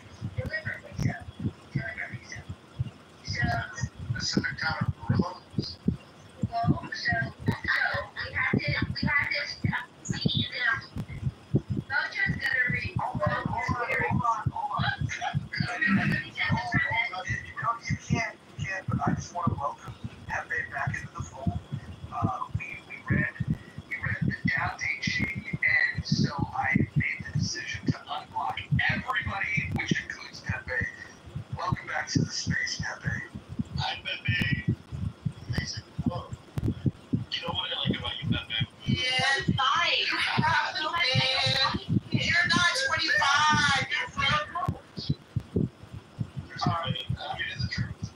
Alright, Andre, Mother, let's go back to Scarlet. Scarlet, go ahead. See what you were going to say about this premise about gorillas. So it's both untenable. So then you have to pick the best of the worst. So the scenario is you'd like to be sodomized by a man, or that you have a sexual relation with a female gorilla. I think it was the other, not sodomized. Bro, you don't think no? Bro, I was in there for 4 weeks talking about this. Hold on. I was there. Yeah, I was on stage. And the premise was, would you rather be fucked by a man or fucked by a gorilla? And Team Gorilla was saying that they would choose the gorilla because the gorilla had a smaller penis. No. Yeah, that's what they It's a female gorilla. What was a female gorilla? That was not the premise of the fucking I don't understand. Yeah, that was the premise. Would you rather be fucked by a man or would you rather fuck a female gorilla? If you guys were saying, hold on. You guys were saying, I don't want to be gay. I'd rather fuck animals than be seen as gay. And that's what the whole retardedness of the answers came about. That these guys want to fuck animals than be gay. You guys only have in your community. Like, we don't experience this bestiality in the black community. This is mostly black room and black. Yeah, I was gonna say, I'm just gonna listen because this is white folks thing. Okay, so. No, it's not. It's a mostly black room. Okay. We're talking about justice already. When I was in there, they were talking about it. At the time, it's all black moms. But go ahead. Okay, so that room runs, I agree with the previous speaker, that room runs 24/7. It is actually one of the only free speech rooms in this house. You can say whatever you want in journalism, and nobody, you're going to get your turn. Doesn't matter how egregious your statement is. You know, you can be anti-Israel, tell the Jews to go fuck themselves, and you will get a voice in that room compared to a lot of other spaces I saw. So we can say what we want about journalism, you will get to say what you don't want to say in that space. So, Mother, I'm gonna agree with you. And so the way that I like to think of if you're looking at the main difference between this space and that space, just aside from IQ level, if we were looking at the differences, if you look at the rules, and we heard from one of the moderators from over there, Callie, and she agreed with me. Rule 7 here, you're not allowed to say the K word or the N word, and over there, they will allow it. And so if you like a space where you can say the N word, then you can go there. And if you like a space where people aren't going to say the N word, you can come here. Now, you may argue that you like freedom of speech so much that you want to be able to freely just shout the N word repeatedly.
it's almost like a matching match.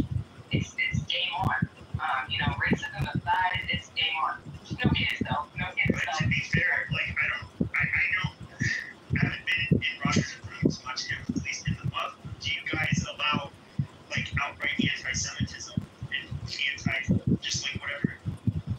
We'll say black too. I mean, would you guys allow people like God, there's somebody in there like lying? He'll go on and on and on and on about Jews. Like I feel like he'd probably get kicked from this room for doing that. Yeah, probably. We're not really looking to platform people that hate people because of their identity.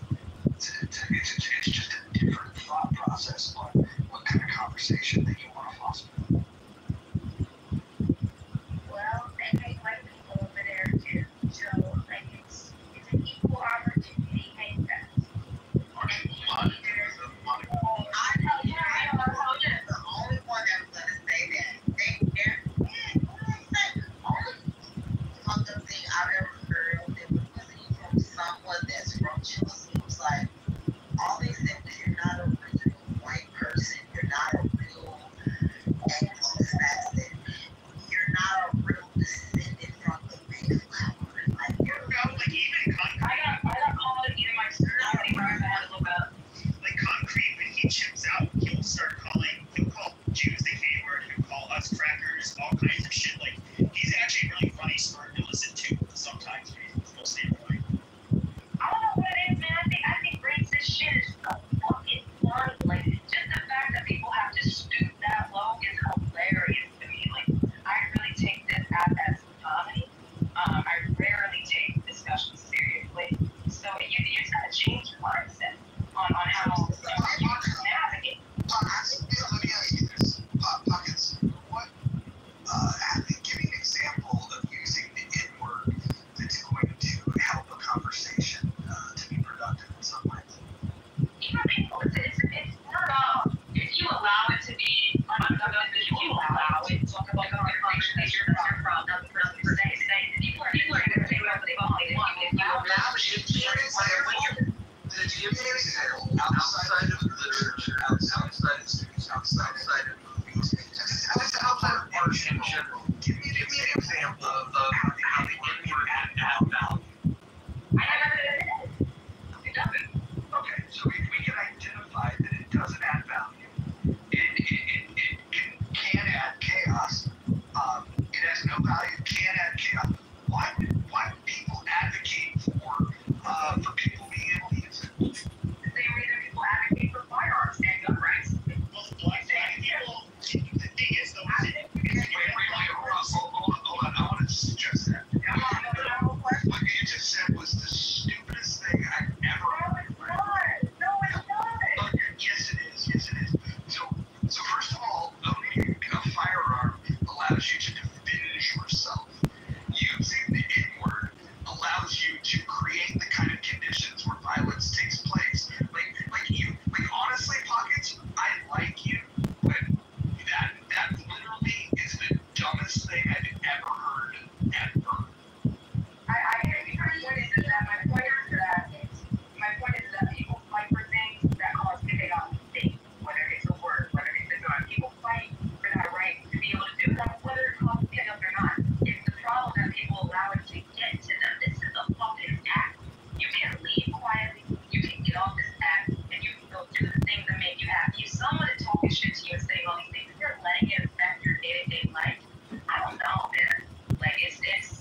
class, uneducated, irresponsible, criminal, just not a good person.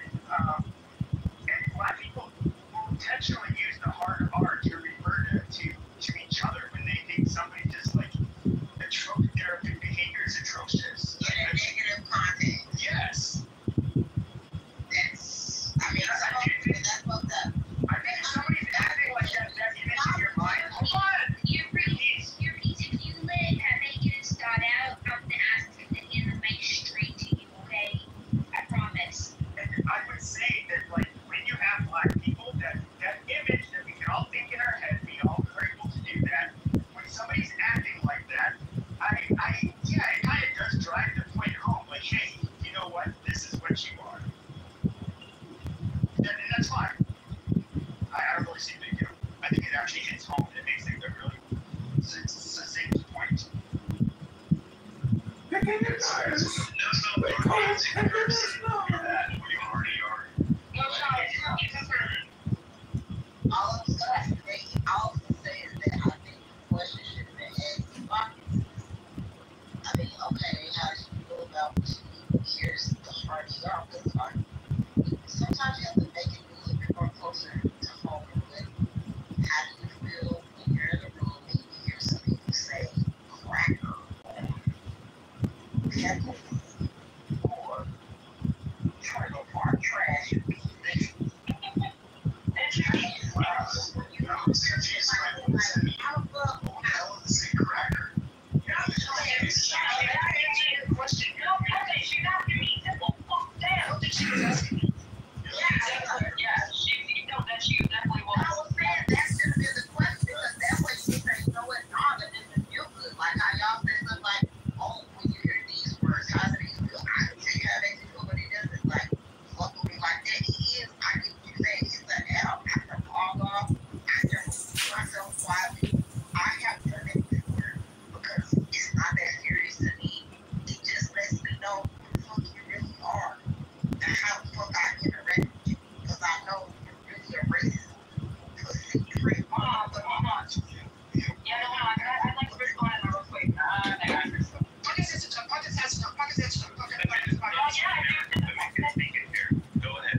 We're trying to figure out the right language about personal attacks.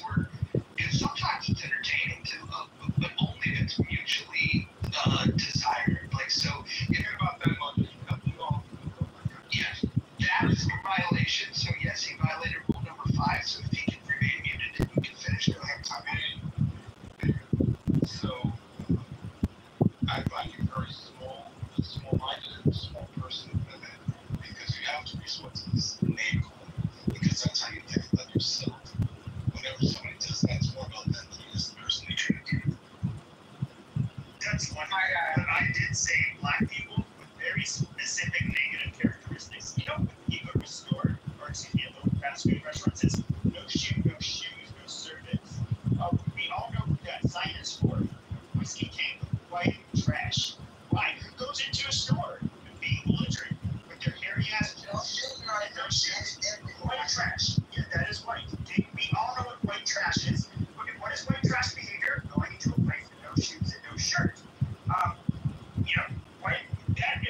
there are people that are white trash. If it fits, it is perfectly reasonable to call them white trash. I do it all the time. And if you're one of those bad black people that fit all of the stereotypes, yeah, then you can call them the N-word. I think that's absolutely fits. I didn't say just because you're black. So no, you're trying to say that like stereotype. No shit, I didn't refer to them. I explicitly pointed out the black people with the negative characteristics. So you're making a fucking straw man argument, and you're saying, oh, you must feel little when you do that. Well, obviously you feel touched, sweetheart, because that's why you're the one who got enough in your DPs to even feel like you had to say something about it. And then trying to attack me because I called you a fucking idiot, because that's what you were doing. You in fact did not listen to what I said. And you had to contort what I said, and then try to give a narrative as if though I'm some small-minded person or a person that feels small. You're a very sensitive person, and you're light-skinned, and it fits. You're very sensitive. So it's nothing. That's not to say. So when you say something like I do it all the time, that's what small minds are doing. You understand? Because you're looking. It's your personality is your person, reality. And that's how you're black, white, okay, category, and category, white person, rather than looking at people as human beings. Okay? If you look at a person as a human being, they all have different nuances in their character, some worse than others. Right? But let's suppose one day that you're given the compassion that you don't get other people. We don't have to divide things among black and white lines. I mean, we could be referring to a person who's habitual reality. We could be referring to a person who's very sophisticated. I mean, if we really drew upon our actual perception of a given individual, we would say, man, how could that person be so adamant, so useless to society? And how could that person be such a contributing member of society? Yeah, so you want to lean towards, best nature rather than your trash nature, right? And then you look at society and you want it to be a reflection of your assets. Here on Clubhouse, as you can see, that's a reflection of your. So how do you raise up the herd without pointing out the problematic ones that are making the whole herd down? And you have this opinion, right, that they're doing that to you, they're weighing it down. Well, people don't clean up society, is what you're saying. You're a victim in the other speeches. You just blame people who weighing Clubhouse down. I didn't do that. I said the herd. In other words, a population of people. In your community, you have people who don't want to work, people who like to, burglarize, do whatever stupid shit that makes them causes a net, harm to the community. They're obviously bringing the value of the community down. That's why we have courts and law enforcement and all of that stuff, because we have to deal with these people. So that's what happens. They get dealt with. So yeah, that's your point. No, my point is those people, you can accurately describe them with words like white trash. Yeah, but I just explained something to you. What makes you think that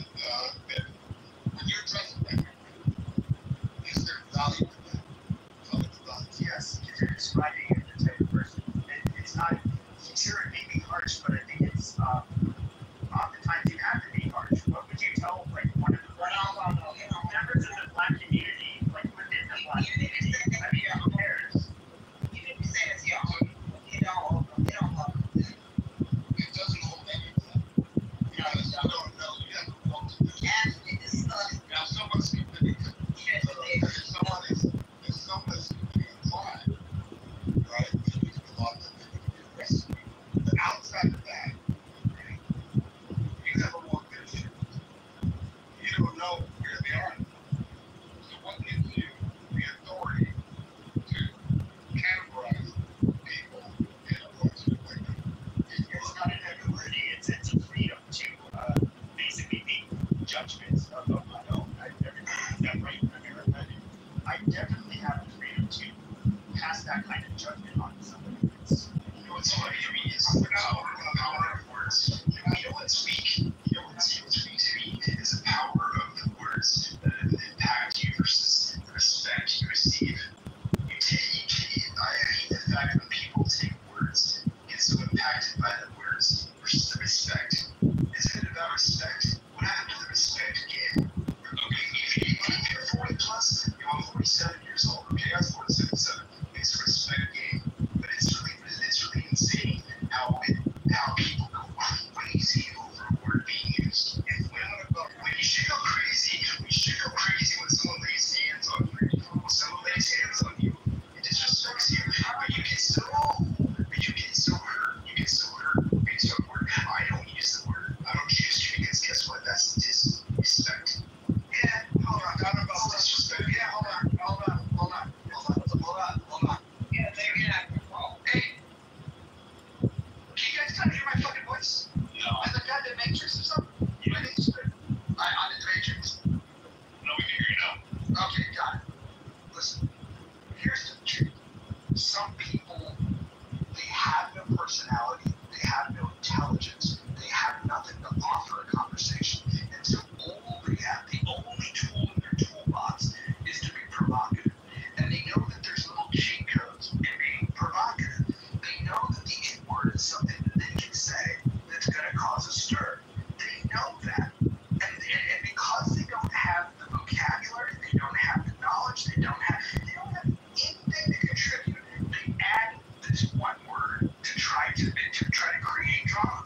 You can tell the low level of intelligence when people start using that word. And here's the other thing. Is you go and look at the people in chillism or anywhere else on this app that use that word, that think that they're getting a reaction. I will promise you this. There's not a single one of them that would come with me to go to Fitchburg, the neighborhood in Oakland that I grew up in, and use that word. And this is how you know that they're not authentic about the conversations that they're having. Why would they not want to use that word in a face-to-face communication? I can have the kind of conversations that I have anywhere on the fucking planet, save for the Muslim world, because they say things like it's a pedophile death cult. But I'm backing that up with facts.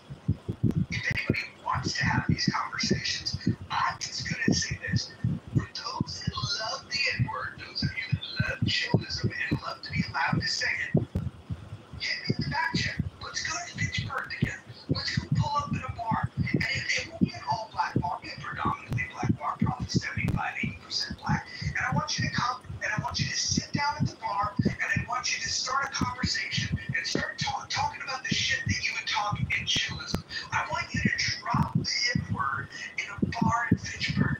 That's what I would love to see. And the fact that you wouldn't do it is all the reason of why you shouldn't do it on this app.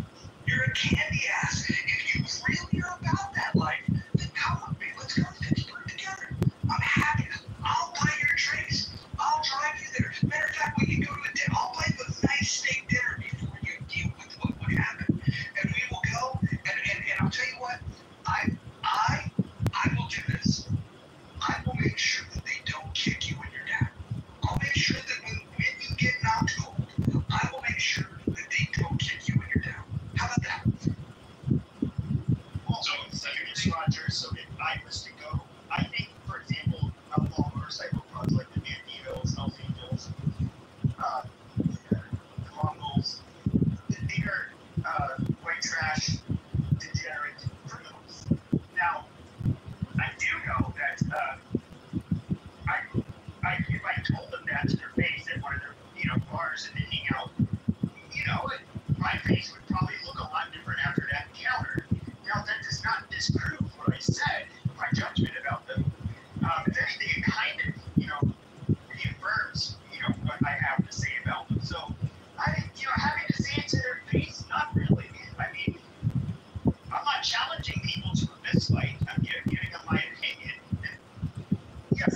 agreed that there are temperamental African Americans that are violent and would assault me as a result of me using that word. Never would deny that. Interesting. Interesting. Well, I'm glad that we've acknowledged that even Pepe would be not willing to say the word in a public division.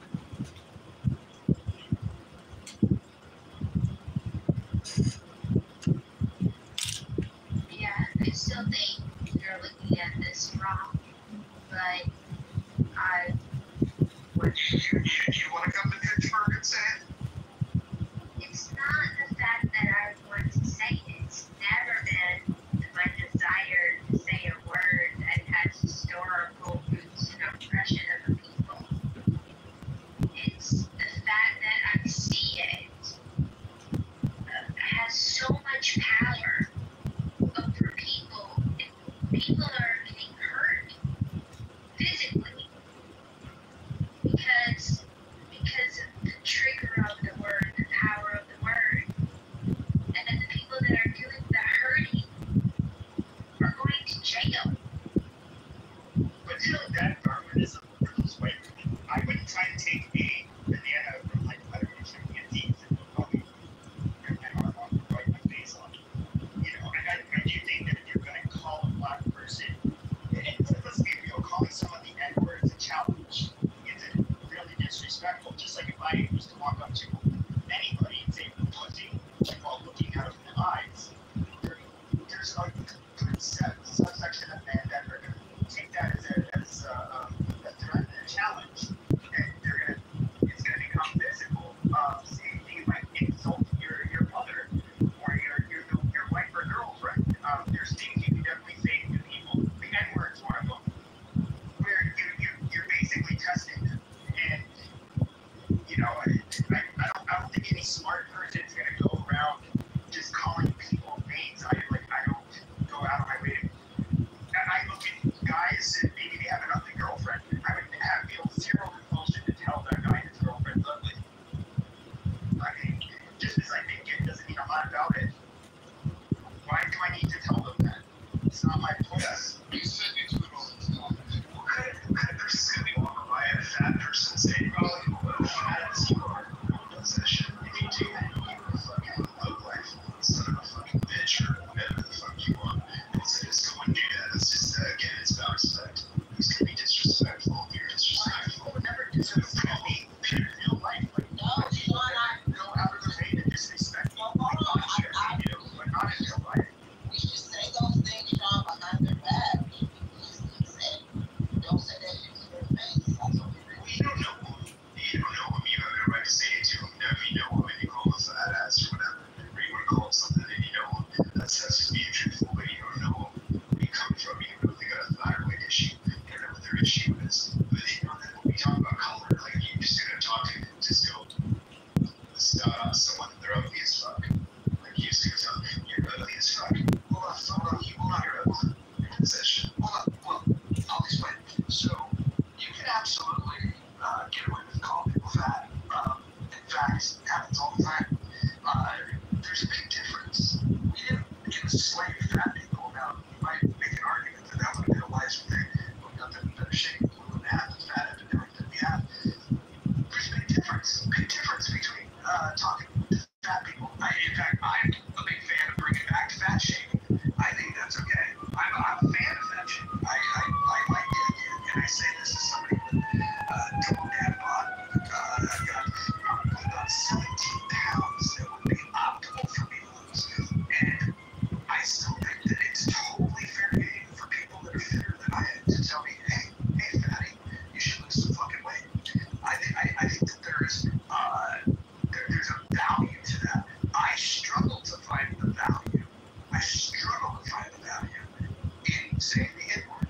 Again, if it's in literature and it makes a point, okay. If it's in music, if it's in television, movies, in art, it works. Nobody has told me a legitimate reason of how it would elevate a conversation, how it would bring a positive outcome by utilizing the N-word in a conversation. Nobody's brought that. All they've said is that we should retain the right to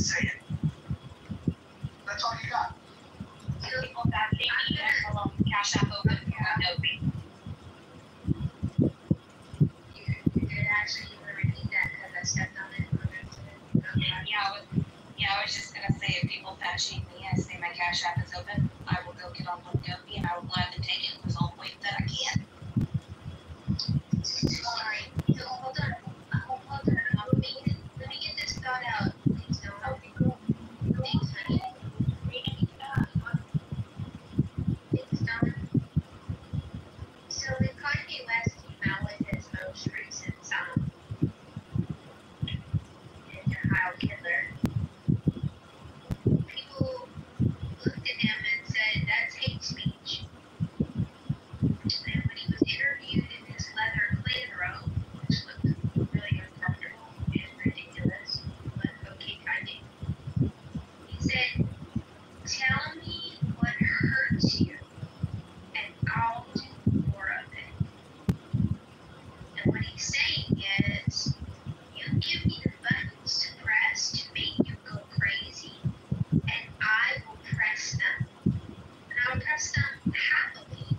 And then you get to decide whether you go crazy or you learn not to have those buttons pushed. So your point is what? Where are the days that the sticks and stones may break my bones, but words should never hurt me? Where are the days that we're resilient in the space of real ugly? Okay? That was the basis. That was what you could finish on. I'll say better than Monica. You know what? One of you on stage, if you were dying, how many people on stage would actually come to your fucking deathbed or call you when you're on your deathbed? How many people are going to reach out to you when you're not here for a week? No one. So how much does it fucking matter what people say to you? Yeah, that's what I'm saying. So we're living in a time where it always is there's always something. So Ukraine, Russia, Gaza, these are the kind of small conversations we're having. I'm not saying that the discussion is the people that are wanting to hold on to this word that so many people are hurt by, right? It says a lot about you, right? I personally don't let any of these words about me at all. Doesn't say anything about me because you don't know me. But to think that the way you wake up is your mind is really twisted. Just think about just your judgment of other human beings and putting them in a box all the time, rather than what contribution can you do for the day to make this place, this country, a better country. It says a lot about you. You're very small if you're doing that, especially if you're doing it every day. Well, I'd say this. I agree with you. In fact, I want black people to continue to gatekeep the word and to get really mad and insist that under no circumstances should it ever come out of a white man's mouth, because you literally continue to give me the power to say a word that makes you guys chip out. So that's lovely for me. Now, if you guys were just like, oh, guys, honestly, they just like move on. It's just kind of like I feel like the small, insignificant dumbass. Now I feel like the tryhard who said this little naughty word, and if they don't get a rise out of anybody, I feel like a retard. I'm gonna stop using that word because I just made an ass out of myself because you guys just glossed over it like it was insignificant, like it didn't matter. But that is actual power. Getting mad is actually gives somebody like me a lot more power over you than if they were to just not care. That is the ultimate power. That means I can say nothing to you to make you lose your fucking shit. You don't even care. That's the ultimate form of stripping somebody like me, using that word of all their power, not caring. Like I'm just a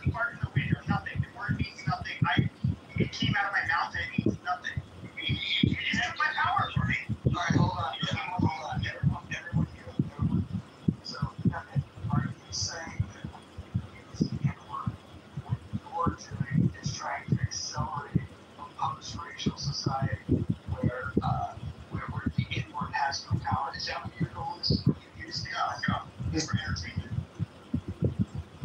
They had dropped really quickly to give it. I have no questions, Your Honor.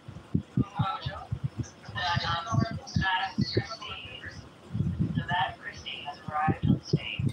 No, honestly, like, I'm not gonna be wrong, but it feels gross to hear people, like, they're defending safe words that were said right before Black Americans were killed. It's really sick. I'm not trying to, like,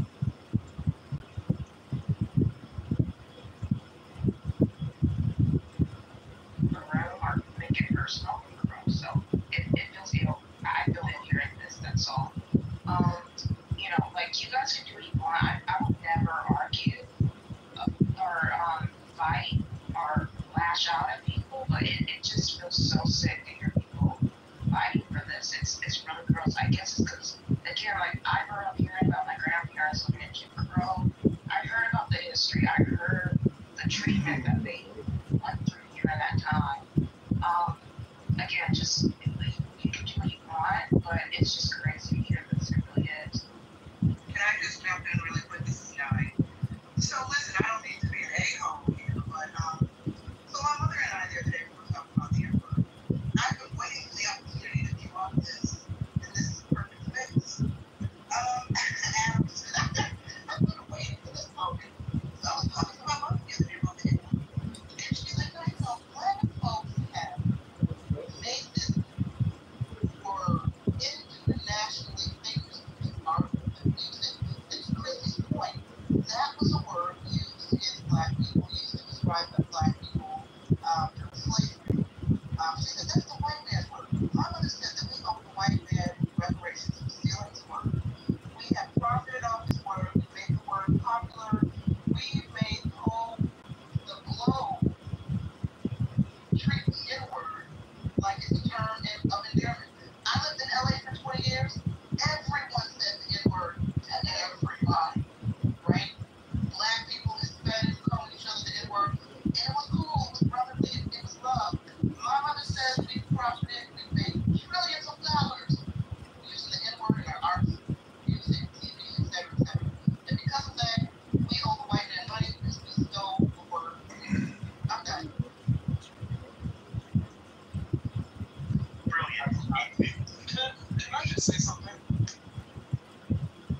Please do. So I find it very fascinating that interchangeably in the argument of why it's okay and why it's not okay to be using this word, and especially in the context of disenfranchisement of, you know, one group of people over another. It's very, very, very strange to me that a lot of people during a workday spend time about, you know, talking about who's able to use the N-word, who's not. I mean, during a whole workday, like it's very fascinating to me that they're not more productive things to talk about than who can or cannot use the N-word. I remember during the pandemic when I first joined Clubhouse 5 years ago. There were so many rooms and people were dealing with mental health issues and this and that. And you might think that they had their special role. And I think about the people that are really going through serious mental issues, right? And this is the kind of room that you have to be continuously daily. Your contribution to society. I'm into freedom of speech completely. But just think about having you out there doing this, especially at that time. That was the most important time to do it because that's where we had this BLM frenzy, and you had, you know, the degenerate who, I'm not going to get into the debate, but he was killed either. I don't think it should be right, but one unfortunate incident, all of a sudden, is a patron saint. All of these crazy rhetoric, like, you know, a lot of this movement was obviously a lot of far left agitators were taking part in these protests and saying like, oh, this is a stolen land built by stolen people. They're basically delegitimizing us as a country, our history. They're saying like tear it down to the, you know, tear it all down to the core. It's evil to the core since its inception. Hearing all of this stuff like, we hear black men speak, and it's just like, excuse me, but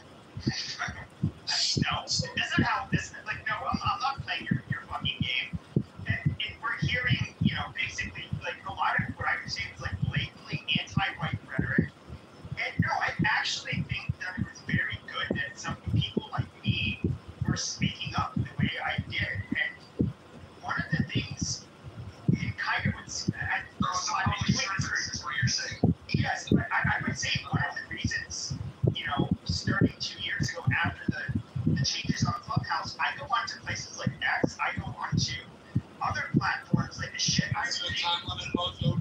Okay, can you shut the fuck up? I didn't interrupt you. Amazing.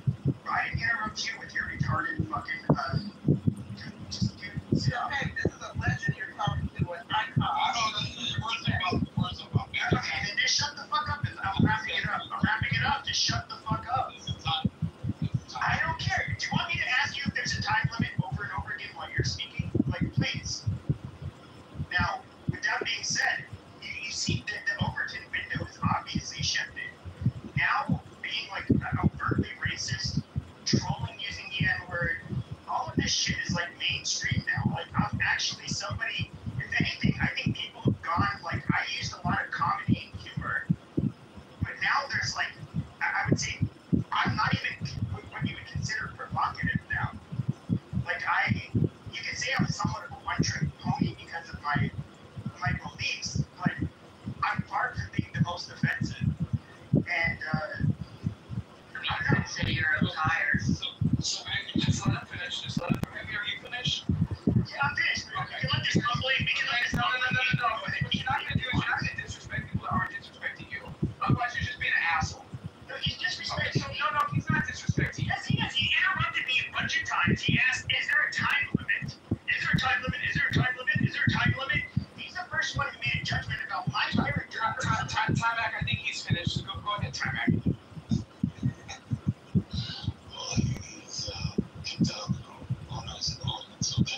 So my question to him would be, so when people go along, you go with them. That's the frame is thinking, right? That when things are tough, people are independent. And you see Black Lives Matter, you can criticize. Is there a time limit? Is there a time limit? Is there a time limit? Is there a time limit? Just hold on, this is a big housekeeping stuff. If Mojo moves someone down, Mojo should be the one to bring them up, nobody else. Well, and hold on, additional housekeeping. I didn't move anybody down, and I didn't move anybody up. I do trust the mods to do the right thing. If somebody's violating the rules egregiously, we do move them down, we can mute them. But the first thing we should do is we should just, as moderators, remind them of the rules. That would be the best thing so that they can self-regulate, then we don't have to moderate generally. You have a maximum time somebody can speak. If I'm given the green bean, I always like to be respectful of the house. We like to keep, there's no specific time limit, but we say that you should keep your share short. That's rule number 4. We also, rule number 5, you shouldn't interrupt somebody while they're speaking. Rule number 5 gets violated less if you abide by rule number 4. And so, if a general rule of thumb, make 1 point, maybe 2, and then mute the fuck up, let somebody else stop. So you're referring to that when things are tough, right? And there's a group of people that are protesting for rights and all these things, and you can criticize, there's a lot to criticize there. And you think the best thing to do is to go vote. Just go vote. That's your frame of thinking. My frame of thinking was they were scapegoating and being hateful, so I was going to delegitimize and make fun of it and trash their whole ideology and movement. That was my goal.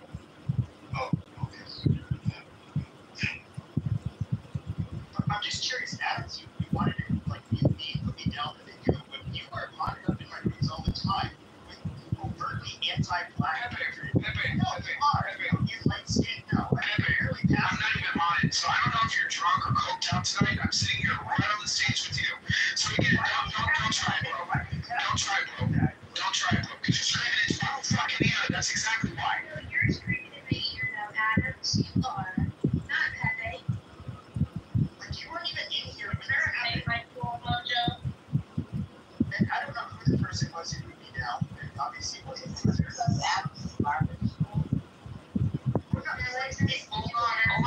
Hold on. Listen, little order here.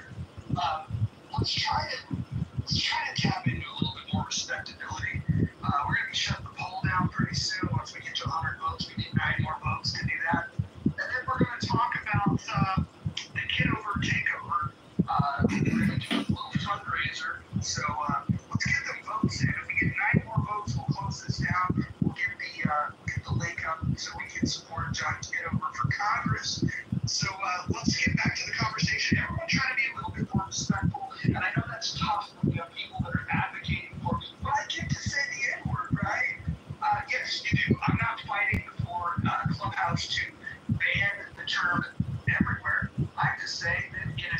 that I curate, I would prefer, because the word brings no value, for us to just avoid saying it. And again, if you want to open a room where you get to say it freely, go ahead and do that. I don't care. I'm certainly not going to report you. I don't have an interest in that.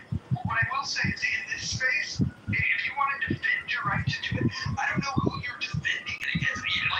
You're not going to change my mind about the rules in this house, and I'm not trying to change your mind about the rules in your house. Go ahead and do what you want to do. I am for free speech, but I'm also for freedom of association, and I don't like associating with bigots. You don't think that there's bigotry? It's not about the words. You don't think that, to some extent, the bigotry or grievances held towards any and every group, including white people, for sure. Of course, but who argues against that? Okay, but why would you, even if their beliefs are considered extreme, like they seem kind of far out. But I mean, depending on like what their experiences have been, that's going to largely form their extreme views, at least some of the time. I feel like it's that kind of discourse that's always been, I guess, not allowed for the last, I don't know, decade or so. And so a lot of people like to have these conversations, forgetting to talk about shit that we never really get to talk about. And, we were basically, the boundaries were always set for us on, like, social media, for example. What is acceptable discourse? Now, those lines have kind of been removed. And I actually think that it may not look like it now, but I think it's kind of a healthy thing. So let me ask you this, Kevin, and I'm asking this honestly.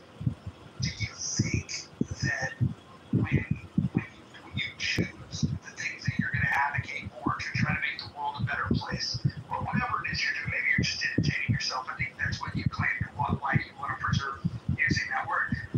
What about just spending our time thinking about and talking about things that matter, like the fact that we have $37 trillion worth of national debt, we have $100 trillion worth of unfunded liabilities, and we have neither political party in this country that wants to do anything about it. And here we are talking about, but I should be able to say the N-word. Like, don't you think that's a pretty small thought? I do, but I would say that, people are rather entertained by, bread and circus. I don't think that the whole thing with the debt, until Americans really start to feel it, that is going to be something that they really talk about. And unfortunately, people are very short-sighted on average, and people largely are entertained by really contentious shit. If you look at the largest rooms, what they've always been on this app, except for maybe after the first few months, it's going to be the people feuding, the people saying offensive shit. I mean, that is, I think, like with the attention economy and social media being what it is toxic, no doubt about it, and it's not really productive, especially in the short term or even the long term. But I do think it does, in a way, kind of force people to look at things a lot differently. I mean, just look at, I think that even the Overton window shifted on the left as well as the right in the last, 4 years.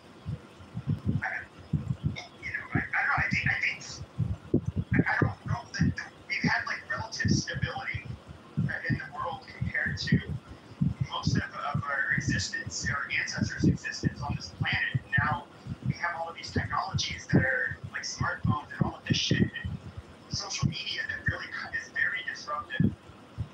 And I don't know how we're gonna work through it, but I don't know that. I mean, this is just a personal opinion. It's a value judgment. Like, I personally am somebody who's much more willing to have debates and conversations with people that are overtly hateful and offensive, and I actually like talking to people with opinions that are much different than mine. It kind of helps me understand things, and especially Pepe, what's the last book you read? But you talked about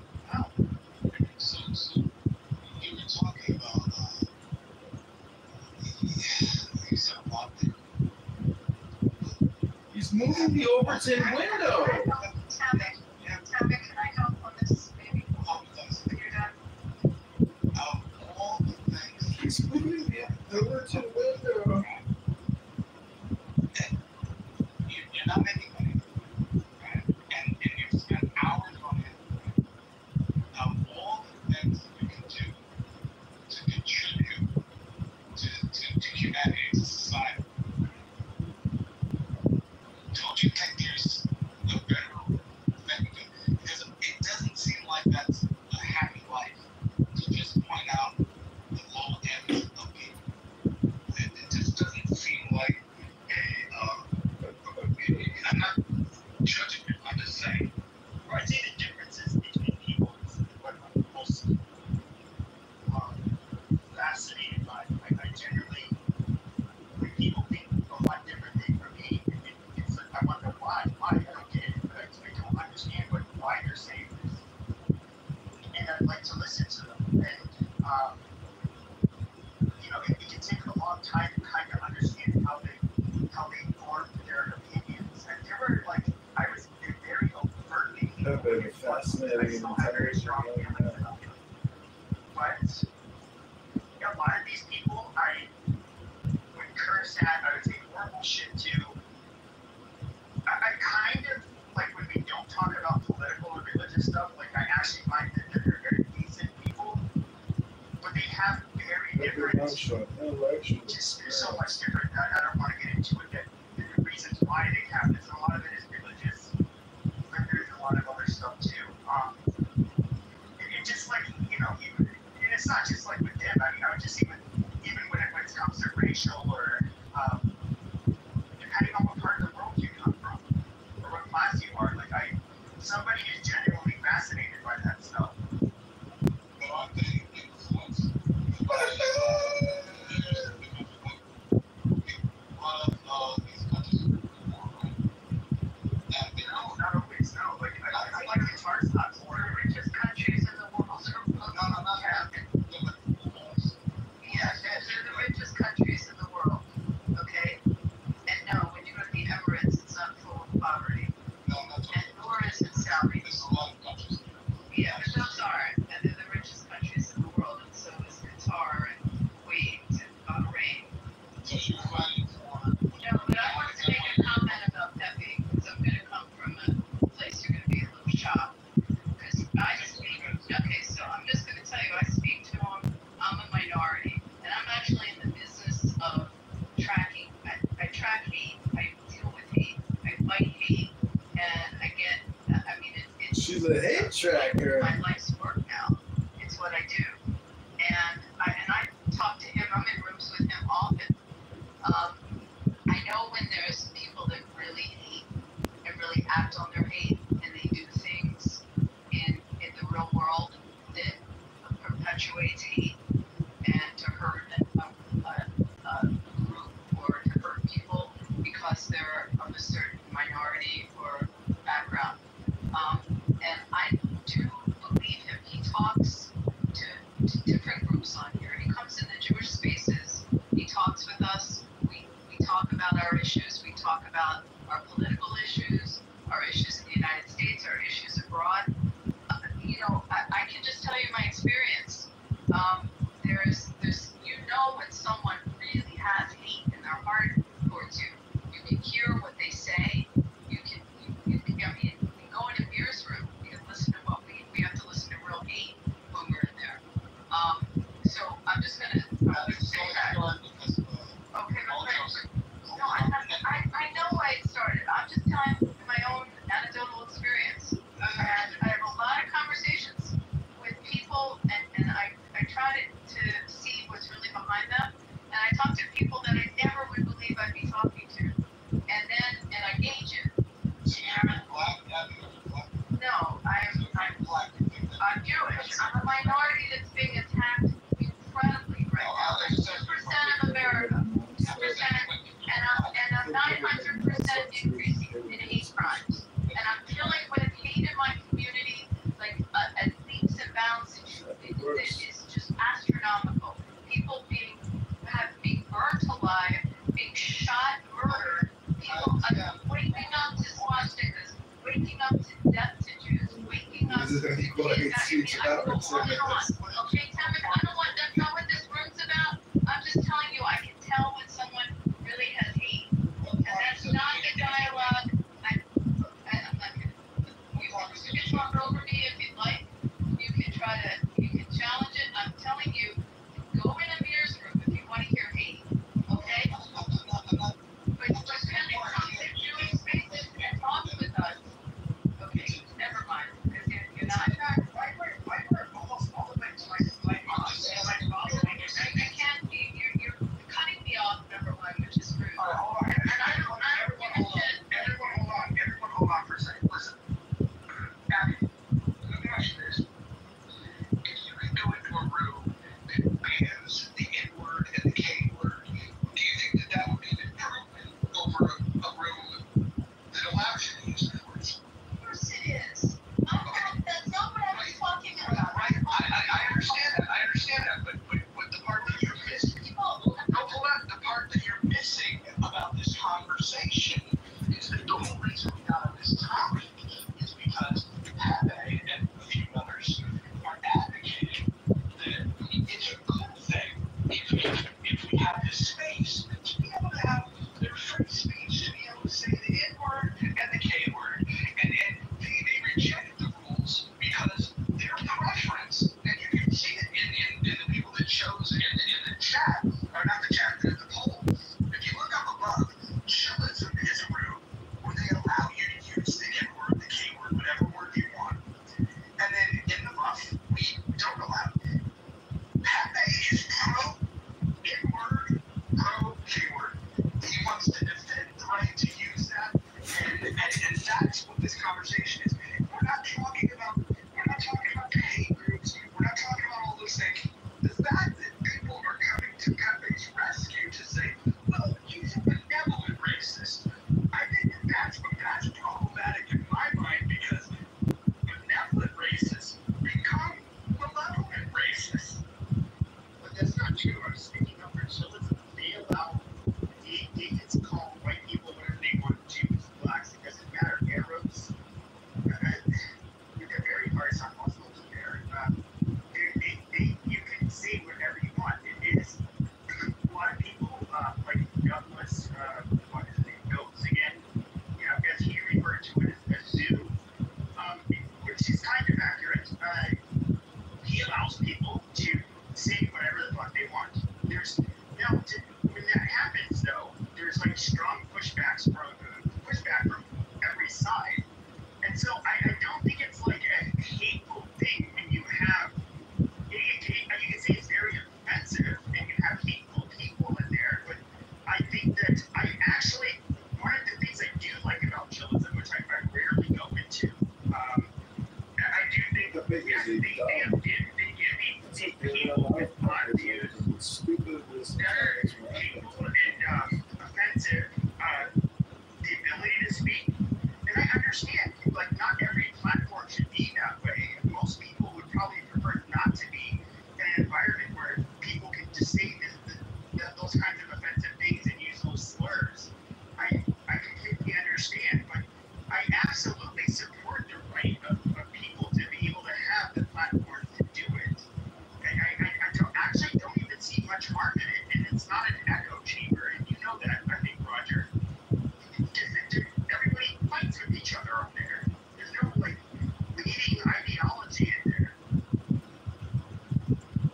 My point is there's different actors on this app, and there's some that are very, there's different levels of dangerous, different levels of hate, and that's my point. If there are some that you really, really have to be concerned with that come in the app, they come in rooms, and what they do in real life is very concerning and very dangerous.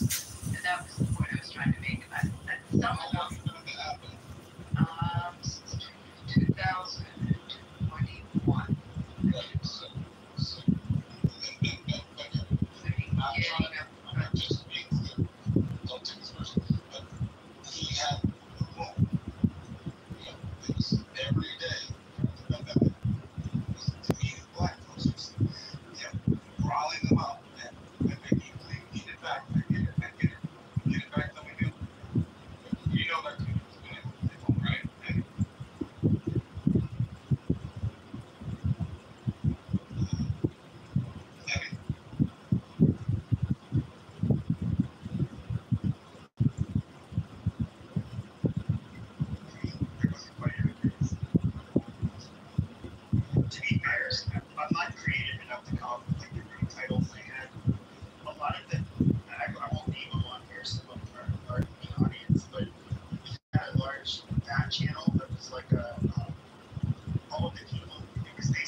yelled at you when I heard you say it.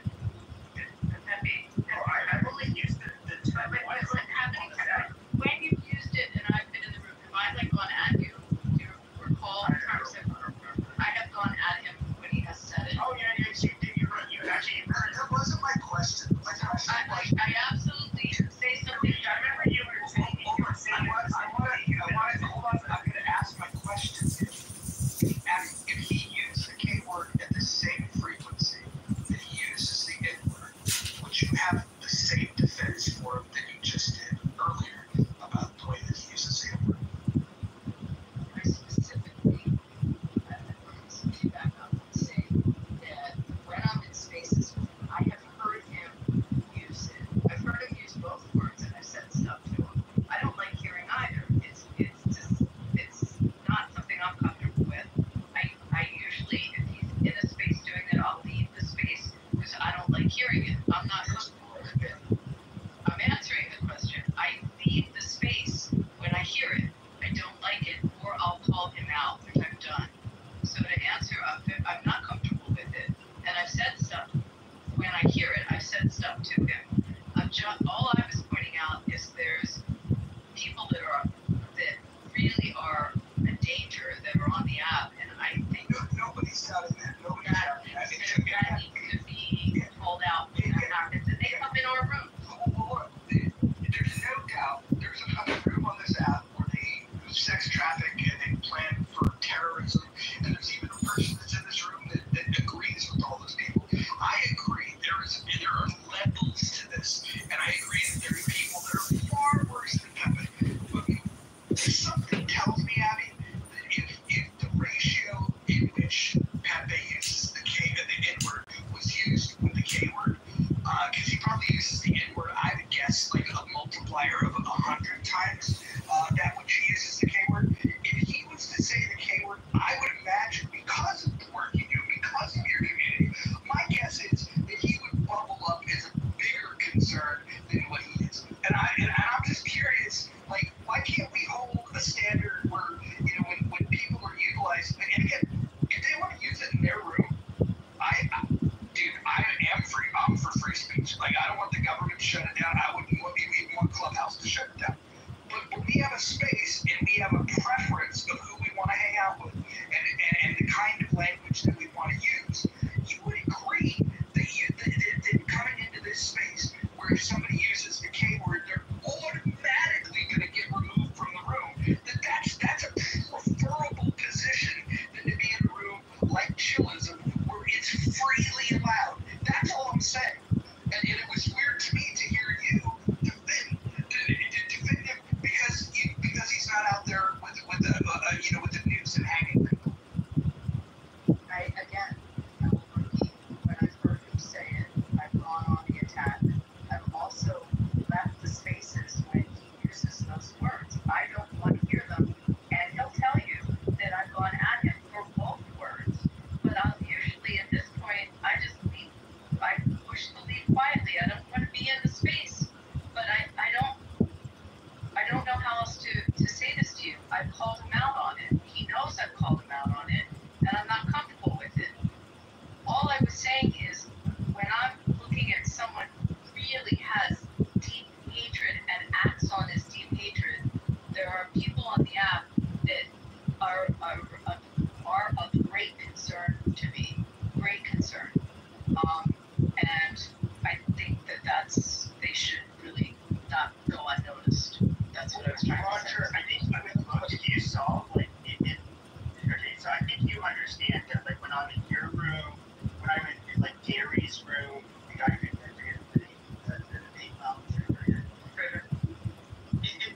there's a bunch of different spaces. People are often, like, perplexed because, like, when I started, like, venturing out of, like, doing my own rooms, when I wasn't expecting, because a lot of the large black content creators, they bring me on their stage with the expectation that I would be Pepe, and I would basically rile up their audience and all of that. But then, it's obviously been kind of a dying out. And, people to see me, like, having normal conversations. I don't do my, like, little troll. I'm not in character. Actually, Abby and I have been in spaces I'm not running. She's been in my spaces for sure. I generally really have, like, it's very hard because I have to tone down my language. There's people like her, there are people like, Norm. Yeah, Norm, but then who was the black guy? He's like a communist, Malcolm Speaks. Like, I would have to make sure that no black person said the N-word. He just did not tolerate it. I have to, and of course, I really have to correct my tone. And something like, it was a balancing act. But I would say this, why have I called one person the K-word on this app? And he was a guy that I liked for the most part. I just got, like, really heated too. But Jews are not, like, attacking white Gentiles on this app, calling them a bunch of fucking names, saying how they're horrible, they're parasites, they're cockroaches, they stole our inventions, they did all of this shit. Jews are not attacking us. Like, there's not really a reason for somebody like me to really use strong language with them. I don't have to be put on the fucking defensive with them. I would encourage you. I don't judge you at all. I'm just maybe. I'm not judging. I would encourage you to frame, because you may find something much more powerful within yourself than your contribution to society. Right now you're comparing one race is doing more than the other and this and that. It's all sour. It's all sour. And there's enough in life to be sour about, okay? So I wish you my very best, just as I wish every human being my very best. The only way you become your very best is by looking in the mirror and looking at yourself, not looking at others. So I wish you my very best. I appreciate the kind words, and I do agree that ultimately my life's outcomes are up to me, not other people. And I think we kind of disagree, at least when it comes to. I do think that people like me somewhat serve a purpose. I'm definitely not a savior or anything like that. I do think you can even say I'm somewhat of a net. I might be net negative, like the way I would entertain and get myself and other people in troll. But I do think at the end of the day, like, there is a lot of like there's been so much like unfair rhetoric that's been coming from the left, like anti-American, attacking our culture, the racial majority, our religion, our sexuality. Martial arts is your culture. No, I never made that argument. Well, then what's your point? Because the whole time you're defenders of saying word, but like, sure. Like, why is that so important to you? Out of all the things that it's not important. Some people want to help. You asked an opinion, saying the N-word. I think it can be an accurate descriptor of certain black people, just like white trash is an accurate, depiction of certain white people. I personally, I don't really give a shit. Do I think that in certain spaces you should be allowed to say it? Absolutely. But what I never told you, Roger, is that you should allow it in your space. Chillism allows it. That's fine. But I never said you should allow it. And so, at the end of the day, do I think it's at least important enough that, and you even agreed with this, Roger, that other spaces should be allowed to say it.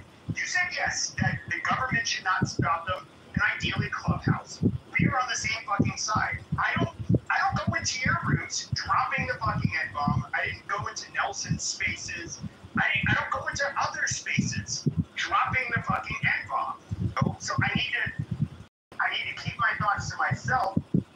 If they're like, out of bounds,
side. Hold on. John, just hold on. We want to get 2 more votes. So we can get to 100 votes. And then that will be the official result. Oh, we need 1 more vote. We're at 99. Oh, I forgot. Yeah, this is something else, right? My last point. Is it okay to say it? Oh, right. At first I was like, this thing they actually racist. And then part of me was like, maybe he's just an emotional manipulator. He enjoys the satisfaction of playing with people's emotions and toying with them and seeing if he can get a response from them. And then I was thinking, why would someone do that? And then I realized Pepe probably doesn't get a lot of attention in his real life. That's all I have to say. Oh my god, just because I said what I said in Spanish, you guys What do I like you, Pepe? But this is my honest opinion. Hold on, guys. I still need 1 more vote. I just want to say that both of you have violated Rule 10, which is English on the news. So, one of the facts about Clubhouse is it's not a good representation of black folks in America. It's actually a bad representation. There's a lot of ghetto-ass folks on this app vis-a-vis the real world. So I just want you to know that.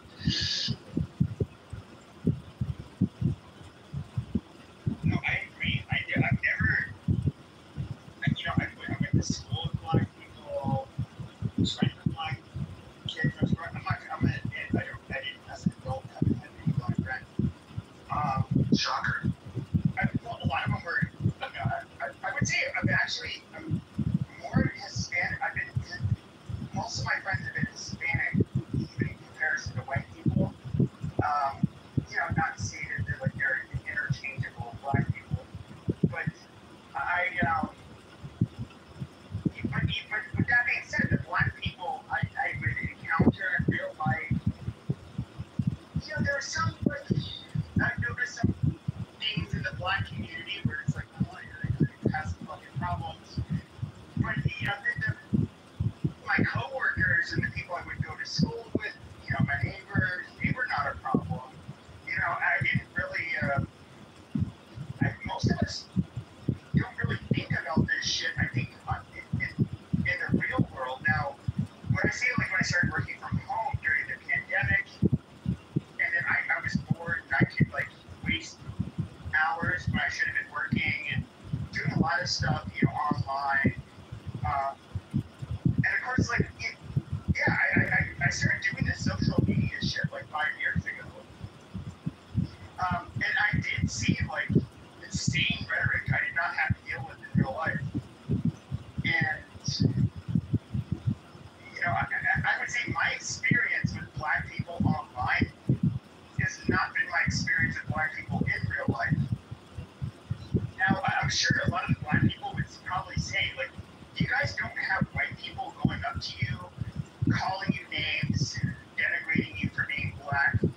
Just I don't have experience with black people coming up to me and starting shit with me for being white. But then on this app, you're definitely you're going to get that, and I don't think anybody would deny that. Have you traveled outside of America? Yeah. What countries? This is how lame I am. Just Mexico and Canada. Okay. All right, hold on. Before you go down this line of John, I'm going to go ahead and mod you if you could post a link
harmony, inspiration, these kind of things.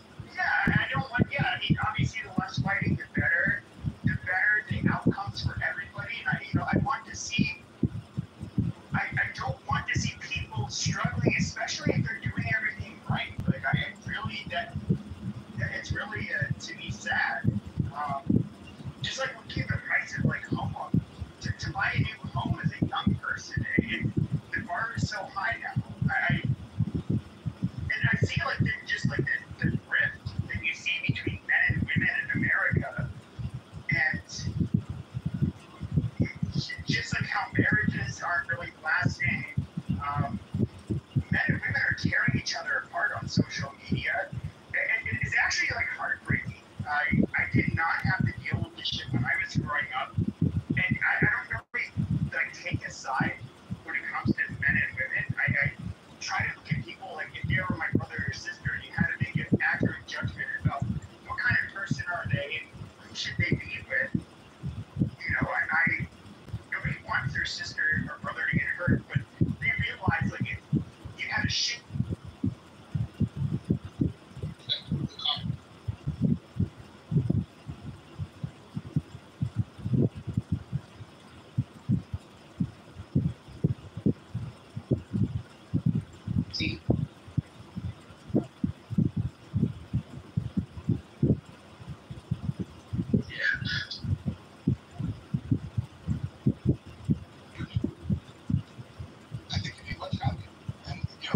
And everybody else. That's all. That's all. Well, I think to a degree, I mean, the problem is that you have people on the left and the right that definitely want to,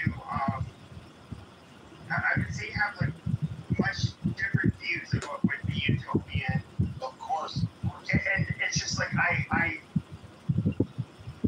for a good decade or so, the far left was given like a much larger megaphone than the far right in particular.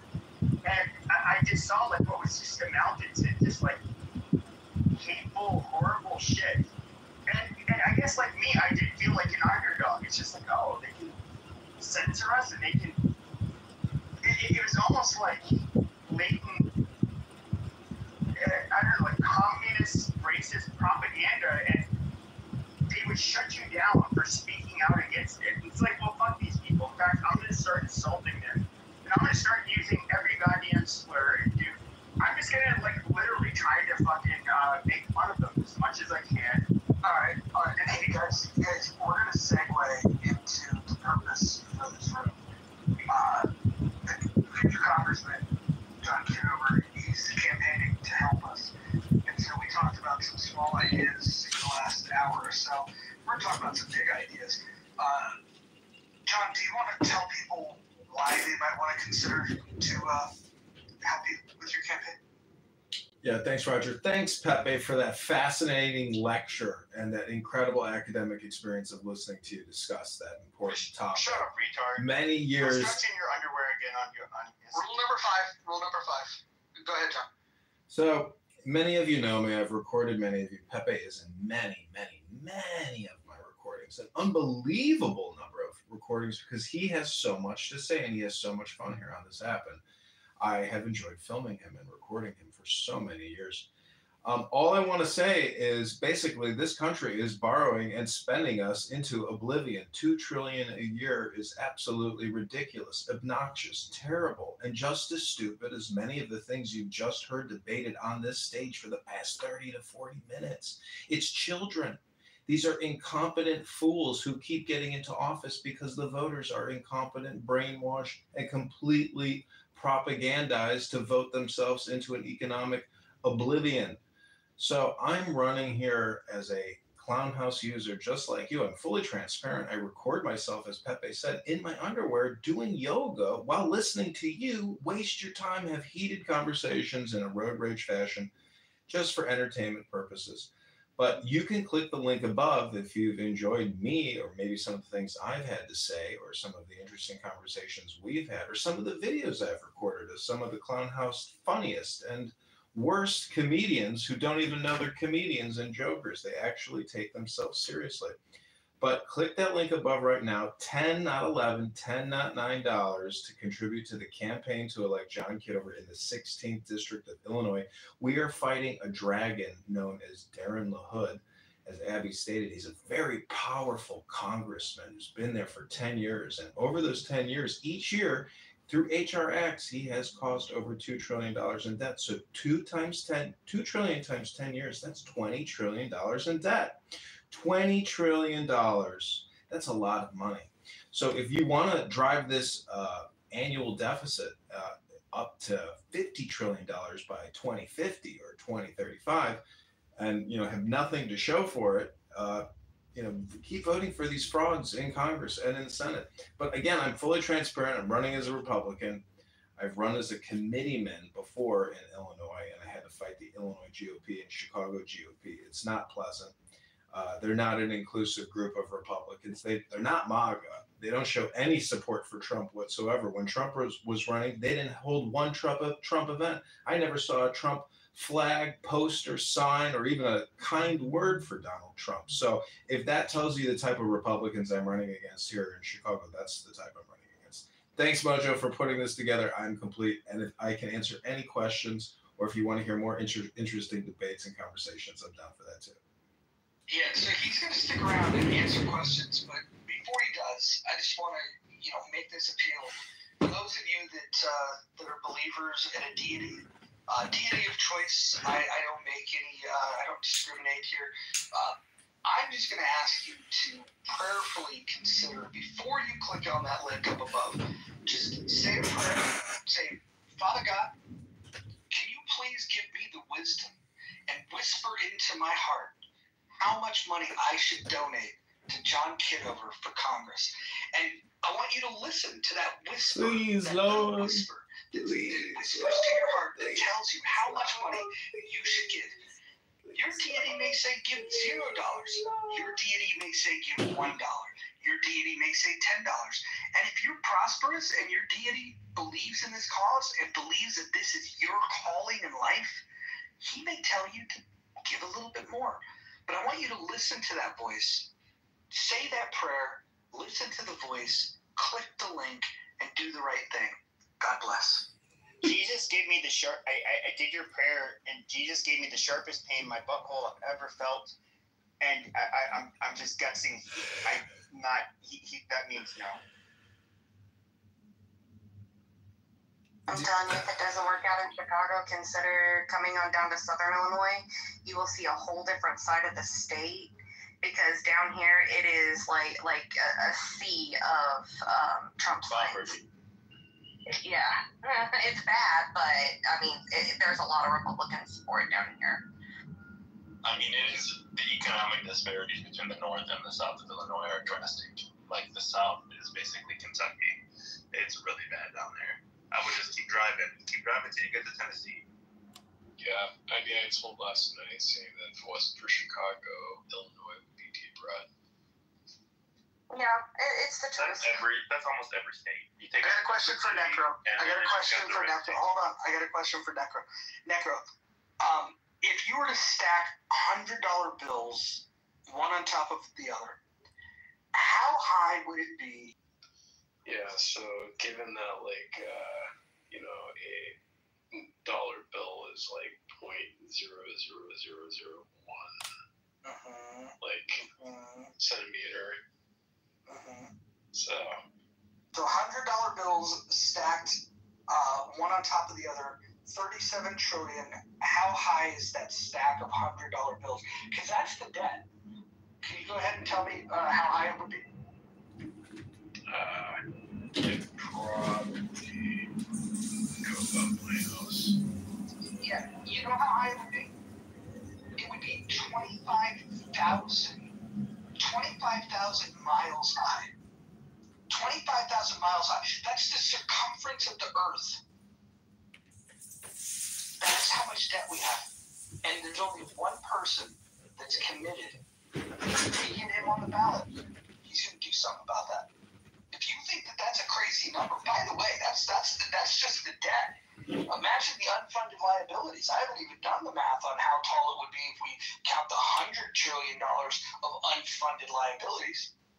We've got a spending problem. We've got a borrowing problem. John wants to fix that. How much is that in pennies? How far will that go? There's not enough copper in the world.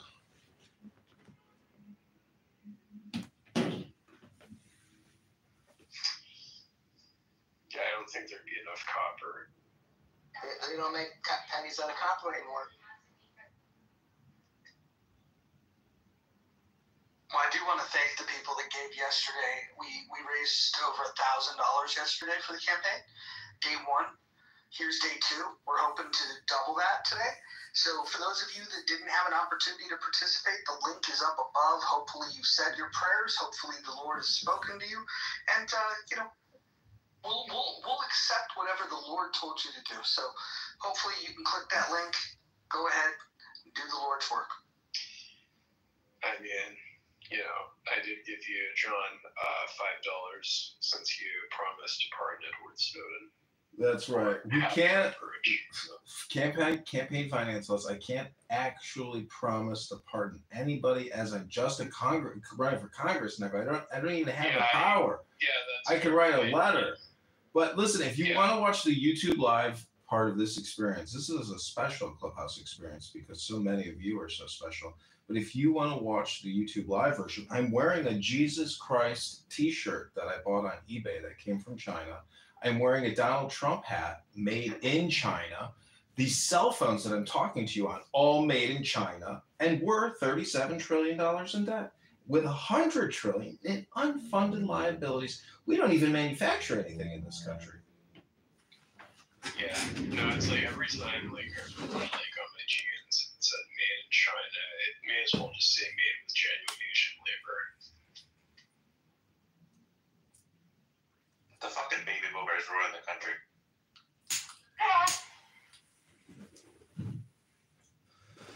The amount of overconsumption we have in this country, like the amount of shit that people have, like I literally see online people having like 80 to 100 per week, bro.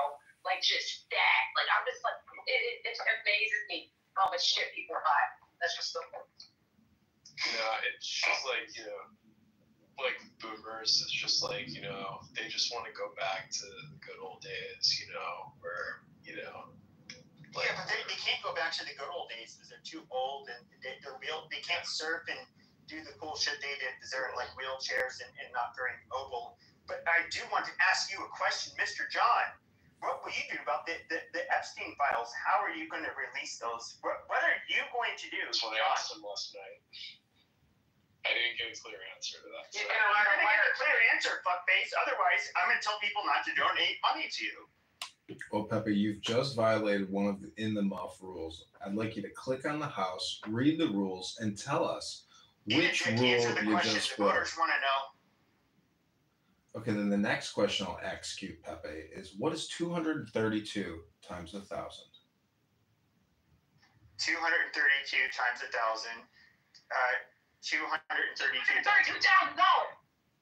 Listen, ladies and gentlemen, Pepe is a boxer. He's had his head bashed in multiple times, and he's got very bad TBI. Well, I just wanted to confirm. I just wanted to confirm. What are you going to do? What are you going to do to release the Epstein files? Can I ask you? I want to ask a question. No, I want him to answer. What is he going to do to release the No, I can answer his question very quickly. You are hyped up. Bima, let me just answer his question. He has to be put under pressure because he's somebody running for office. He needs these questions to be asked to him. Listen, Pepe, I've retweeted Thomas Massey's posts on X where he's bringing victims of Jeffrey Epstein, I think 6 or 9 of them. So getting justice for these victims is extremely important. And if you want to focus on the espionage aspect of Jeffrey Epstein, the United States. I don't know if there is espionage because it's not released. I asked. Well, look to Bill Clinton, look to Bill Gates, who's giggling on television about how he's dead now in prison. So I guess he can't answer any questions. Don't ask a guy running for Congress in a district in Illinois when your country's $37 trillion in debt. You need to stay focused and know that, there's very little I can do other than encourage. $37 billion or trillion, excuse me. That was 2 word farts in a row. billion, trillion dollars in debt. What are you going to do to lower that debt? Sorry, I wanted to see if Hakima was here because I promised I wouldn't say the word axe. So I just wanted to confirm it.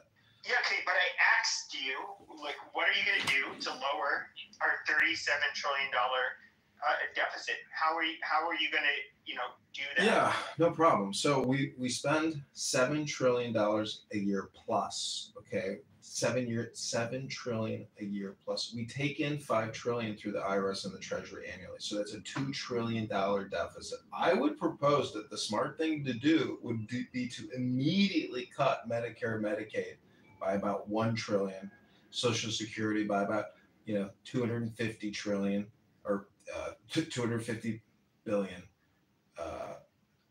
No, not 250 billion.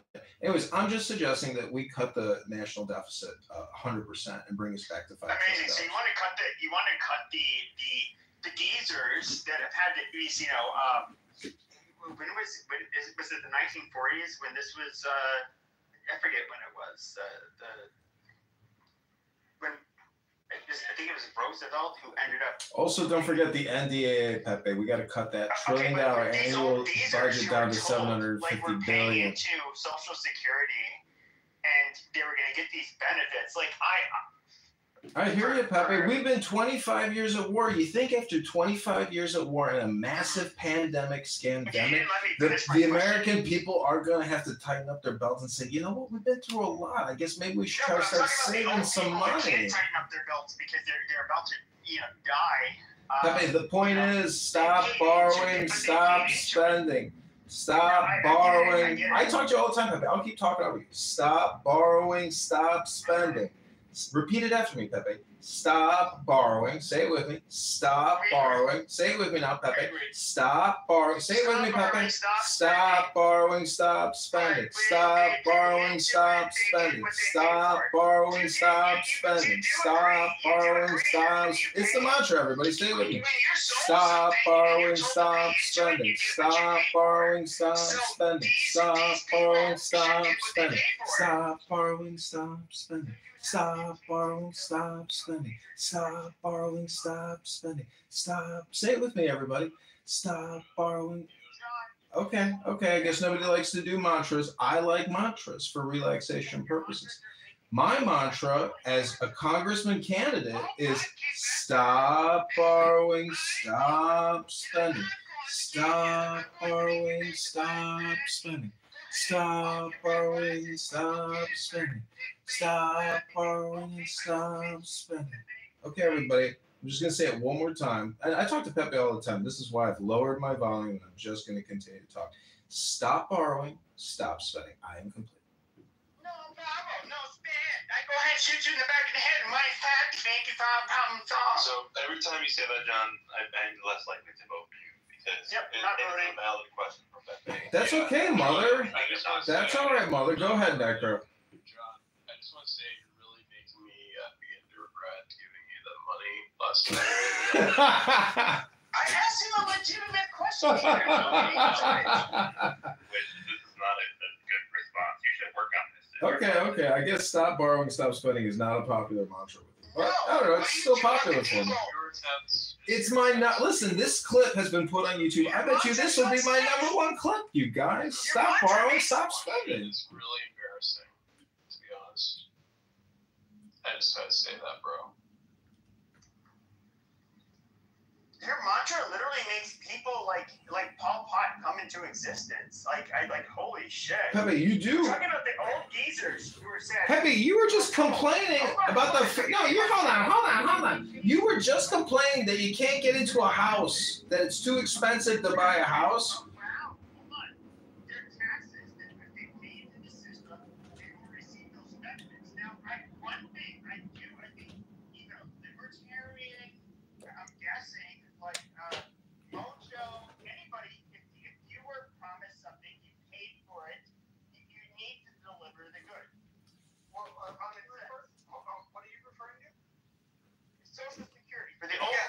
Who paid into it their whole lives. Well, hold on, but you have to understand what the federal government has done with this. The Supreme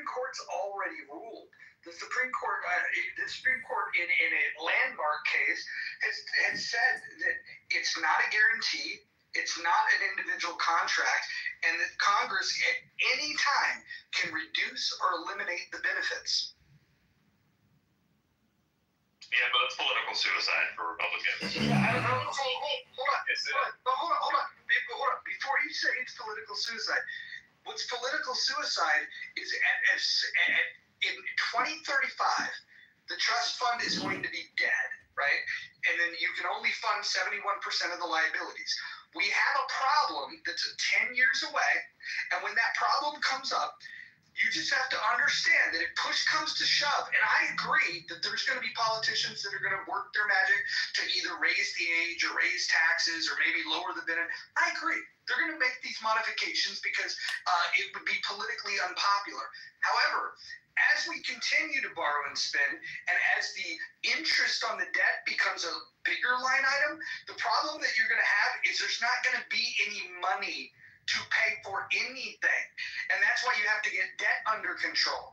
And so either we're going to have a debt jubilee, a major world war where debt will be forgiven, or we're going to have a situation where we can intelligently begin reducing the debt, which, by the way, at this point, with $37 trillion worth of debt and the interest on it would take you 75 fucking years to pay it off, even if you had $1 trillion surplus on an annual basis. We have a fucking major problem, and nobody wants to talk about the largest line items. They don't want to talk about Social Security. They don't want to talk about Medicare. But just understand, the Supreme Court has already made it very clear that you are not guaranteed Social Security. Anybody that's ever told you that it's a guarantee, they've lied to you. It's not a guarantee when the law was passed, and it's not been interpreted by the Supreme Court to be a guarantee now. And so, knowing that you're not guaranteed that, why wouldn't we have a conversation about what would be a more sustainable plan? Well, I guess to be sustainable, I would say, while these people they keep on kicking, these old people that get these benefits, they're going to vote a very certain way, and so. And old people, obviously, it's very slanted in terms of the percentage of them that vote. I don't, just personally, I don't see how this is a winning issue.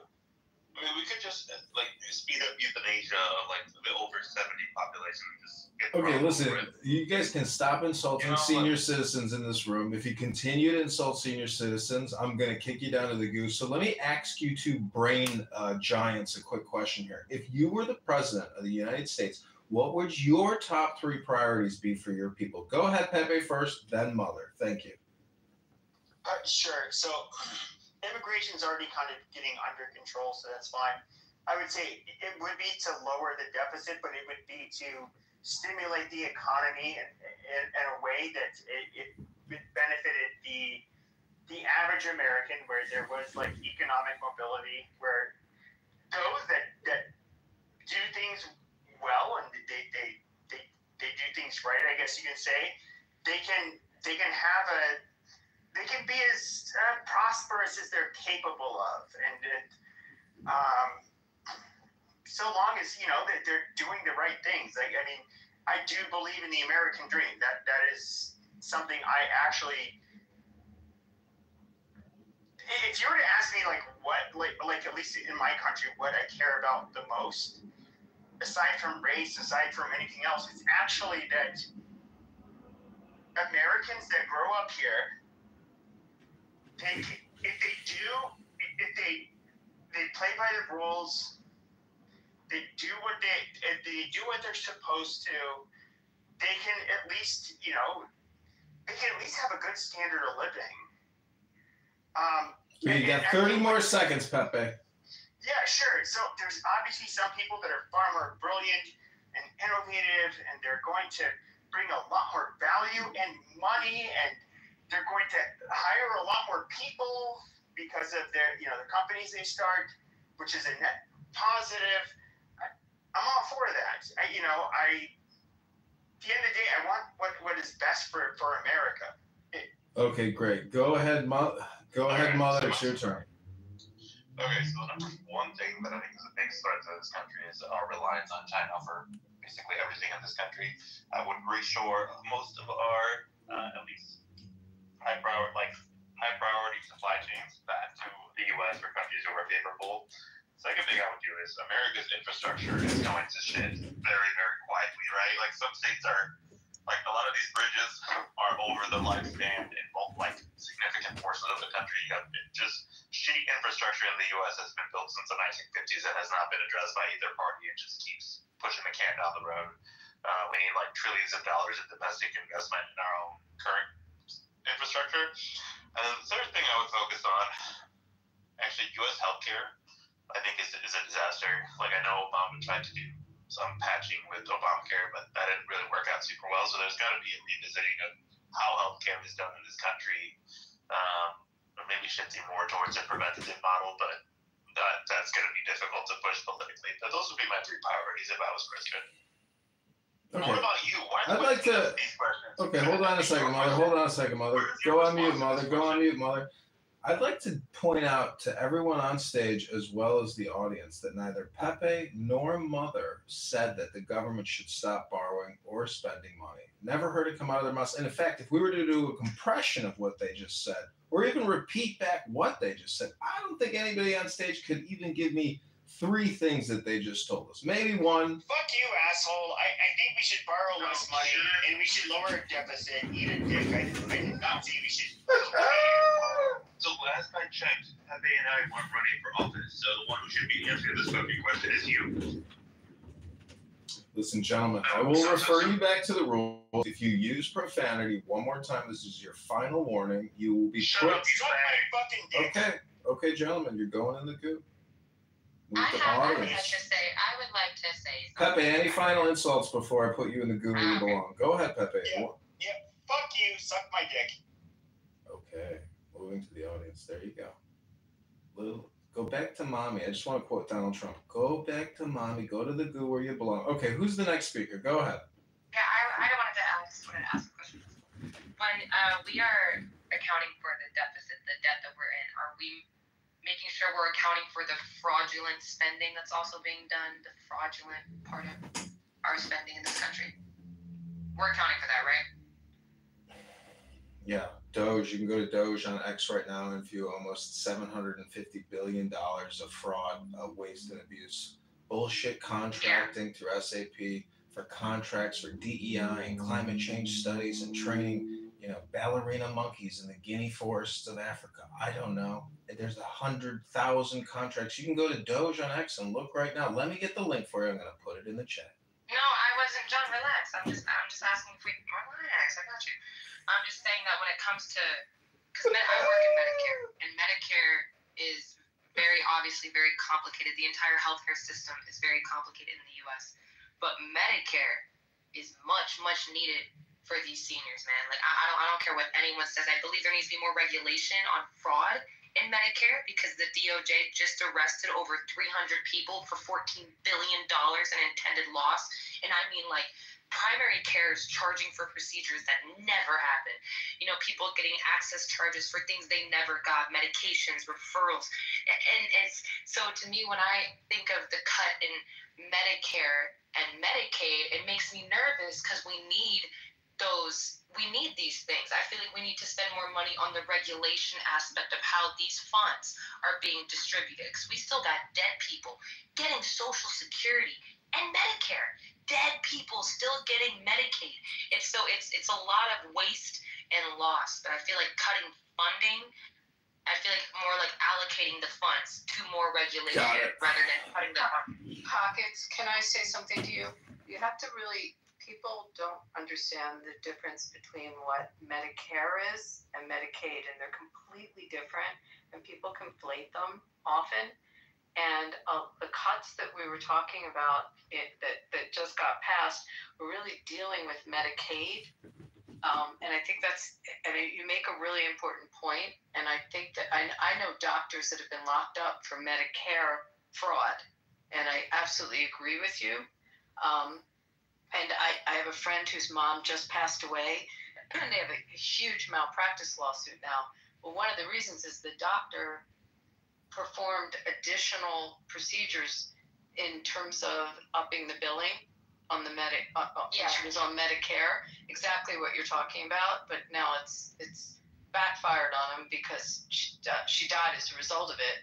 and he'll now lose his license. But separate from that, I think, and you're in the business, maybe you can make it clear that they're two very different programs. It's a shame they share the word meta because they get conflated often. But this new bill was cutting the recipients of Medicaid that were on the program that shouldn't be on the program. Different than removing seniors from Medicare, which it wasn't doing. Well, seniors are, that's what's interesting, is seniors are both on Medicaid and Medicare. If a senior does not make enough money through and Social Security is like robbing them, right? They get Medicaid and Medicare. It's called a dual plan. So there are seniors on those dual plans where it's access and Medicare.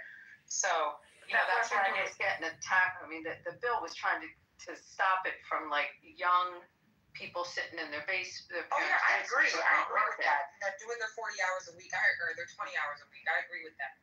With parents, while your kids are at school, you could be doing something. I agree with that. But maybe you can, again, that was just the point, that they just get conflated all the time and they're really different.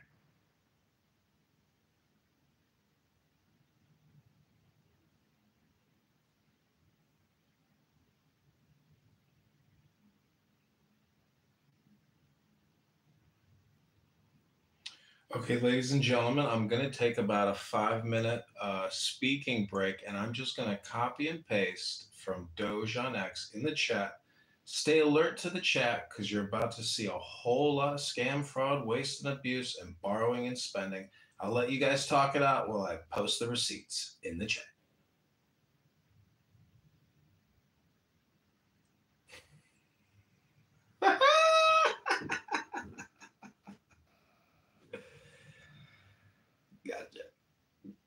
Gotcha.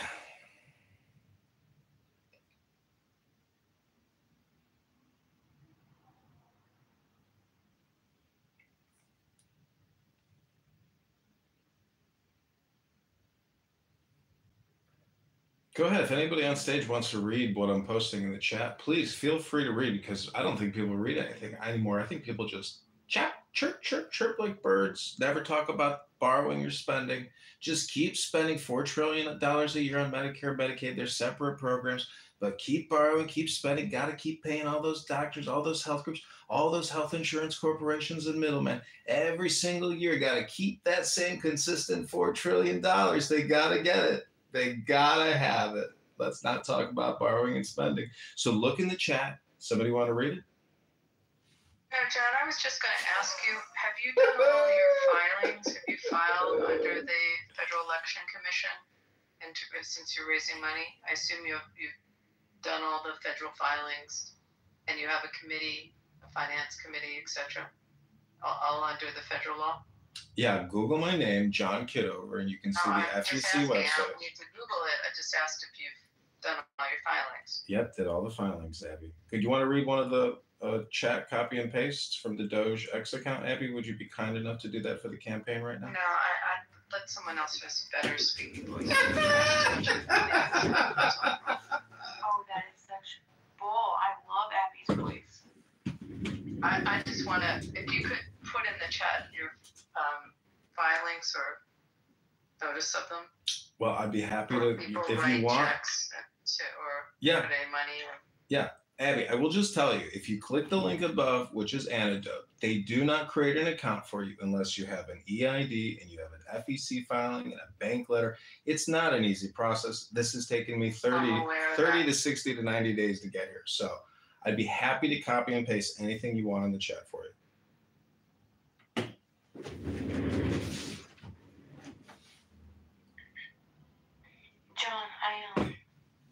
John. Oh, Lou, I see you on mic. Go ahead.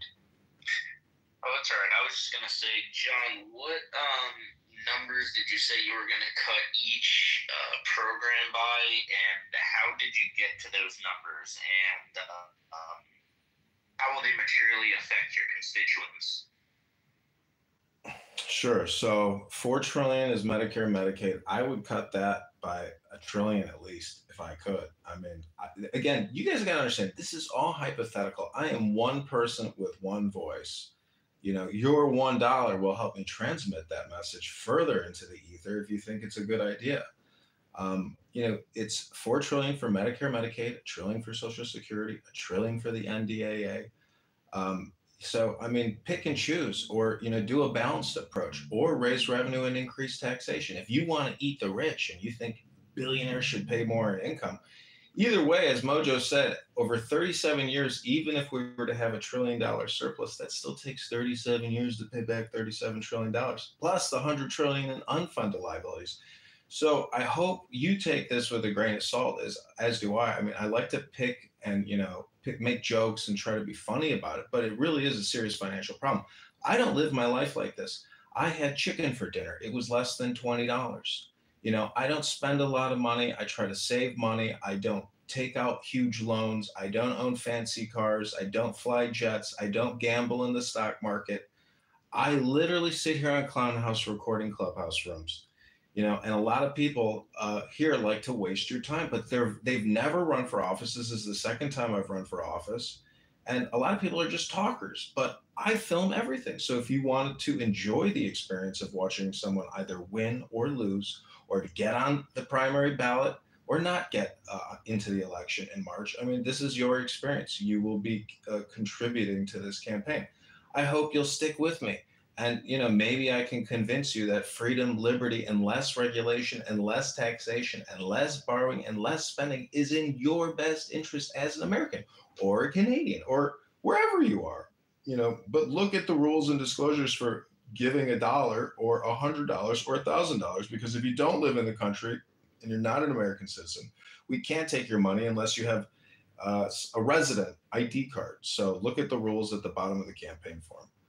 I think the other thing to keep in mind is that with the FEC, you're not actually required to register with the FEC until you've either raised or spent $5,000 on a congressional campaign.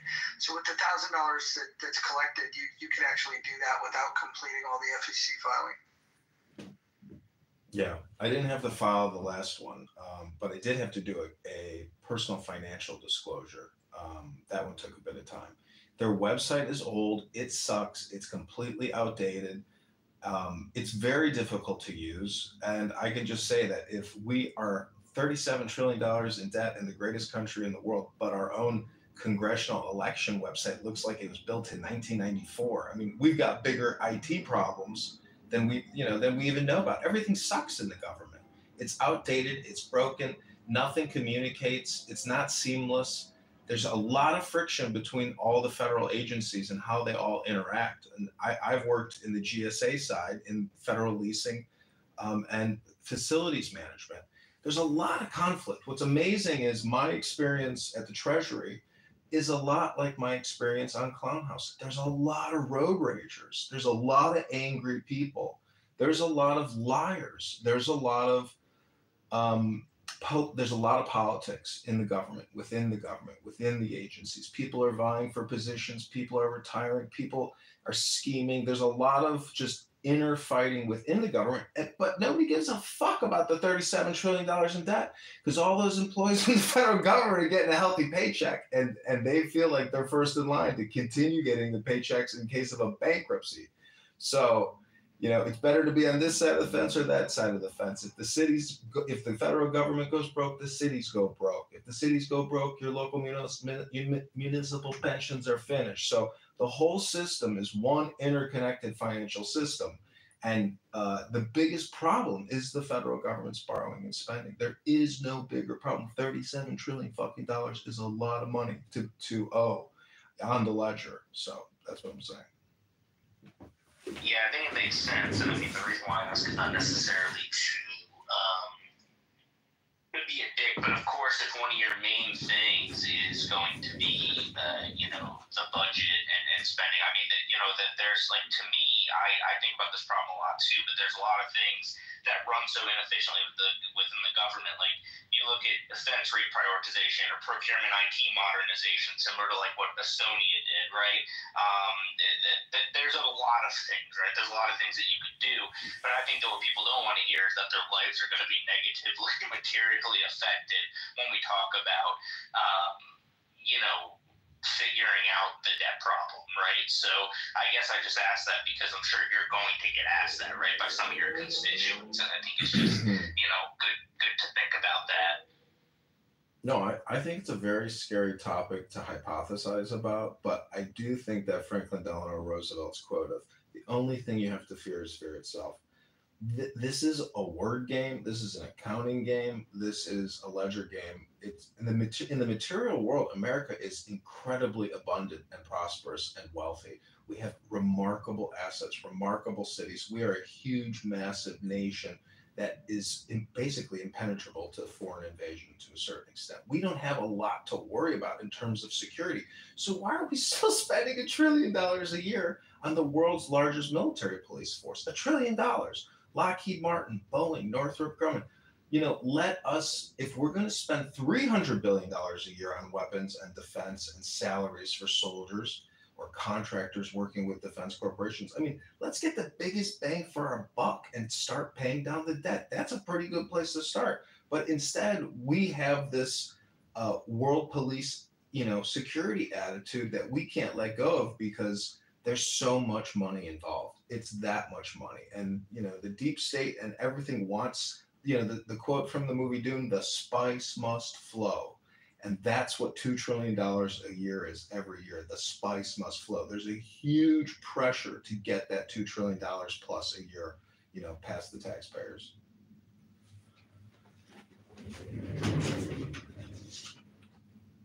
So focusing on the biggest problem also means coming up with a solution, right? And it seems like the solution that's underway right now that you're talking about seems to support in some way, if I'm getting right, is to cut back on operations that actually affect people in the actual society, whether you call it marketplace government or whatever it is, services. These are just part of society. And there's no place where austerity, especially because you pointed out the most important reality, which is that America is the richest country on earth by the real economy, not the monetary economy, which is fucked up. And I absolutely agree with you on the problem. But how about some solutions? Right? Like, I'm proposing to you, everybody listening, that there is a feasible way to pay debt. And what would happen then, right? If it did happen to be like some crazy ass idea of thousands that people might have that we vet and make sure and we go figure out, we find a solution to this that doesn't involve cutting back on people, because you're right, the country is rich enough to afford it. And guess what? Until that changes, and it could, America is the reserve currency of planet Earth. And it can print endlessly, which means that its feasibility is how much the economy can actually absorb. That's not about monetary policy at that point. And that's why you can clean up the debt in the way that I proposed to you the last time you heard me mention this to you, because there's a whole part of the global monetary economy that has no tax on it and would easily pay for all this shit. And everybody else's taxes in the real economy would have to come down in order to accommodate it. And the arguments after that, I'll have my plane here, the arguments after that would not be about what we can afford to do, but what's in an investment interest in, because you quoted FDR, and I'll just say, he proved, as did the GI Bill, as the rebuilding after World War II, and a few other examples, when you invest money directly into people, even when you do it by debt, you could do it other ways that are healthier in the future, but even when you do it by debt, it's a fucking ROI every time. I'll land my plane on that. Daniel, where would be the oversight for, your solution? First of all, I appreciate, it's good to hear from you, Daniel. I appreciate the commentary and the offering of the solution. I'm definitely not a professional. I don't know much of anything, so I'm just asking questions. The solution, it seems to me, though, that you're proposing is that you start taxing in other areas. Is that pretty much to pay off the programs and the things that we currently have? Did I just get that part right first? Well, the part that John and I agree on is that debt is a problem and needs to be addressed, right? The way I'm saying to address it is that we think simply, and I think every ordinary person should consider this, not just economists to understand this. I'm actually proposing that people talk about it at Thanksgiving and over dinners and whatever it is, just ordinary people, about the fact that there's two economies. There's a monetary economy, and there's the real economy that we measure and where we get taxed, where we measure GDP and labor statistics and all that stuff, where, you know, America's the richest country on earth, as probably many of us could agree. But there's this monetary economy that makes the whole global economy that America is the king of work. And most of those financial transactions actually run through America. And it has a unique opportunity to go, hey, guess what? There's this bucket over there, and we're not touching it at all. It's using all of our infrastructure. It's people getting rich off of it, but not the American people. And it's using America's entire society in order to do it. Why wouldn't you want to tax that something? And it turns out that it's so much larger than the economy where all the taxes happen that you only have to tax it a tiny, tiny little bit in order to pay for everything and clean up the debt reasonably in about 8 years. Who do you think most of that financial burden would fall on? Like the taxpayers? Who would be the taxpayers? Are you talking like, who are they? So I'm assuming that my question was correct. Like you want to keep the programs as they said, Social Security, Medicare, Medicaid, you know, the biggest military defense, and instead of cutting them, reviewing them, figuring out what's, you know, good and what's not good, we just start taxing more. And so this is the reason I bring it up, is because my concern is if we just start taxing more without ever looking at these programs and the efficiency of these programs, it doesn't seem like a good business model. In fact, it's a little bit terrifying to me, because now all I hear is now there's completely no accountability.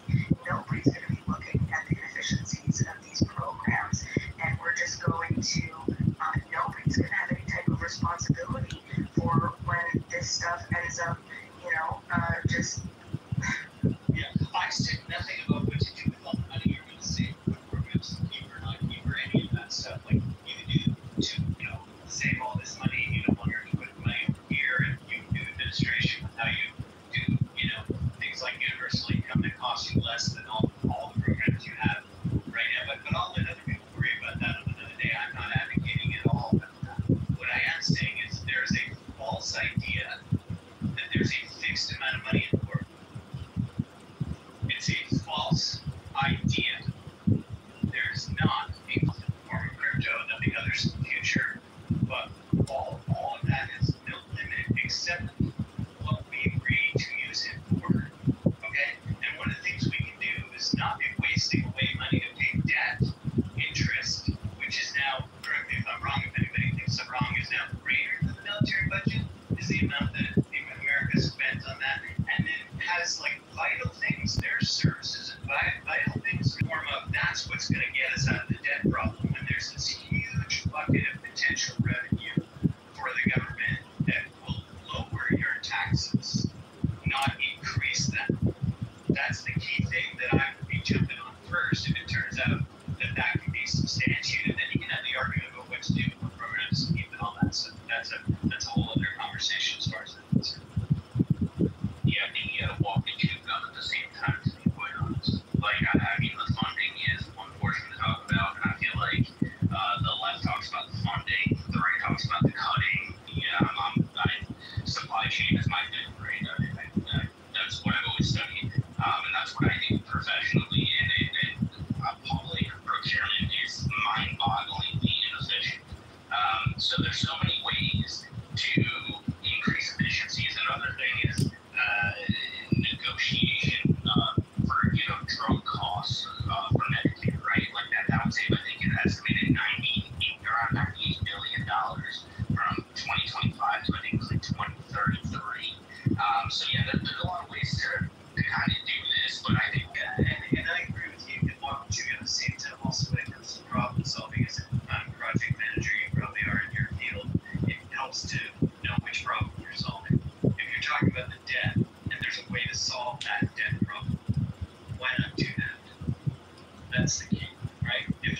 budget conversations. You can't, even if you cut back and read the conversation quite a bit. And I definitely hear stop spending. I think that's a big that's a big theme of this room. That stop spending is a blanket statement that doesn't really mean much, to be quite honest, until you get into the devil's in the details, right? And stop spending at this macro level doesn't actually mean anything. It's not prescribing anything. Some money is investment and some money is waste. There's no question. Those are two buckets. You can't change what goes in one and what goes in another. We can argue about, but you're going to have some useful investment. Question. We owe the debt to, who are our bankers? You go to U.S. Debt Bank and actually see who we owe it to. Primary lender is the Federal Reserve. No, you don't. It's the Federal Reserve. Sorry.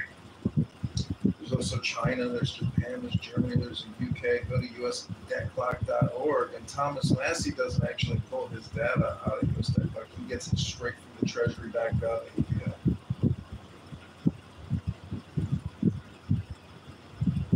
He has a little pin or a watch or something, right?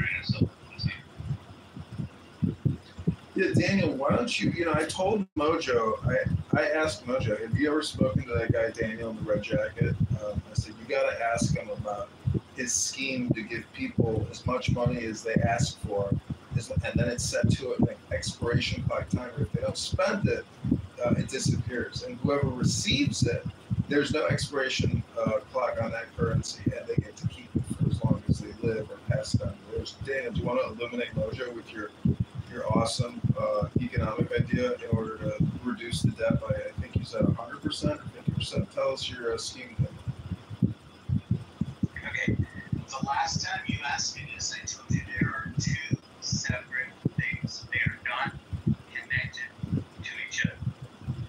What I just was talking about in this room up to now, before you just introduced this, I'm happy to talk about it, but I want to make sure everybody in the room understands these are two different things that you conflated.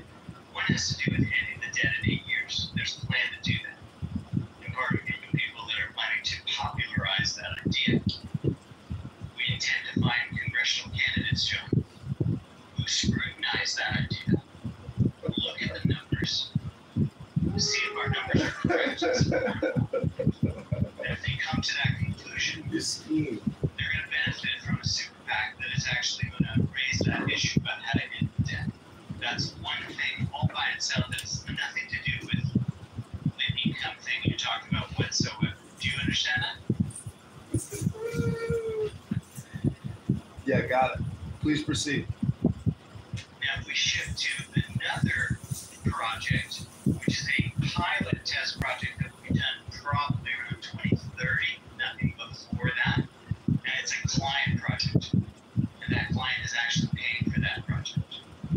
And what they are attempting to set up is to prove a model by which you can privately, not through government or taxes, create an economic system where you can issue income, universal income, not universal basic income, that people will have money that is largely just buying power, because that money disintegrates, the buying power that they're issued disintegrates within 90 days of them receiving it.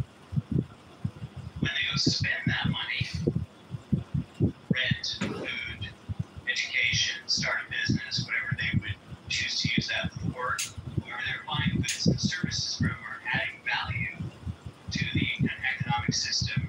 And so when they receive that currency, it gets at that point of transaction converted into hard money. And if you really examine what the Federal Reserve does, is they issue money that gets hardened into a debt. The debt is not owned by governments. That is not true what was said there.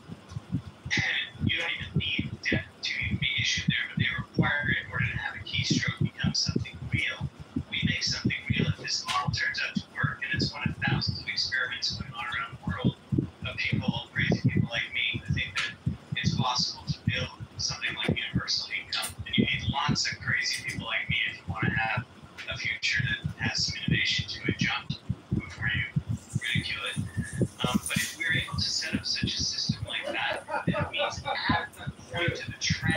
efficient, know, fucking real economy, it's a fancy monetary model of the Federal Reserve is when money is printed. You know how in blockchain you have proof of work, proof of stake, proof of this, proof of that. The proof is in the transaction. And the people who provide those goods and services have added value to the economy and they have money for love. The people who receive the money to spend have 90 days to spend it. What you wanted to make an extreme out of, I can get $1 million a day if I have no limit. Obviously, we're not going to set up something of that nature, but largely, people are going to be able to set their own income because they can't take more than what they have the capacity to spend in their lifestyle. The only limitation we would have on that is what the economy, the real economy of real people, real goods and services can absorb. That is the limit that Mr. Supply Chain knows that here alluded to as well. That's where the real flow of the economy comes from. When you have inflation, it's not because of too much money, it's because of not enough goods. It's when the supply chain is screwed up, is when you really have the inflation. So that is an experiment, John, and it won't happen for a few years, but I have people that have vested interest and want to see if they can figure out that experiment. Does that clarify for you? Yeah, it clarifies it, but I'm wondering if you could give us like a compression. Like, how would you restate all that in like 3 to 5 sentences? That project is an attempt to make universal income by private means, not through government or taxes.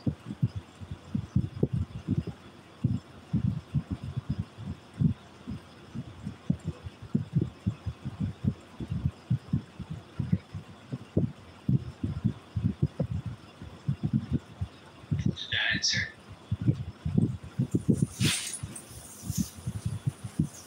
Yeah, thank you, Daniel. Okay, anybody else have any comments or questions? Anybody, Medicare, Medicaid, $4 trillion a year, NDAA, National Defense Authorization Act, security for the country at $1 trillion a year, $1 trillion for Social Security.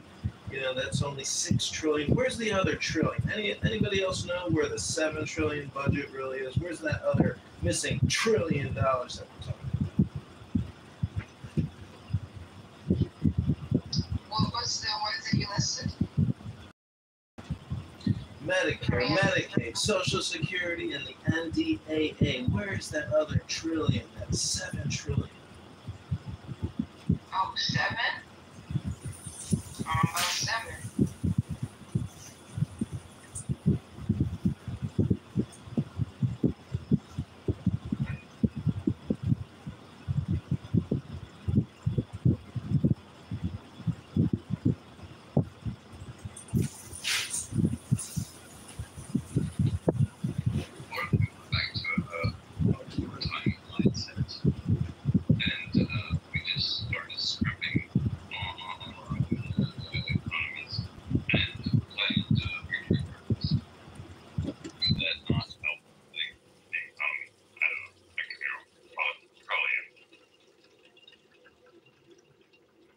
Sorry, Sean, I couldn't really quite understand your question. What was that?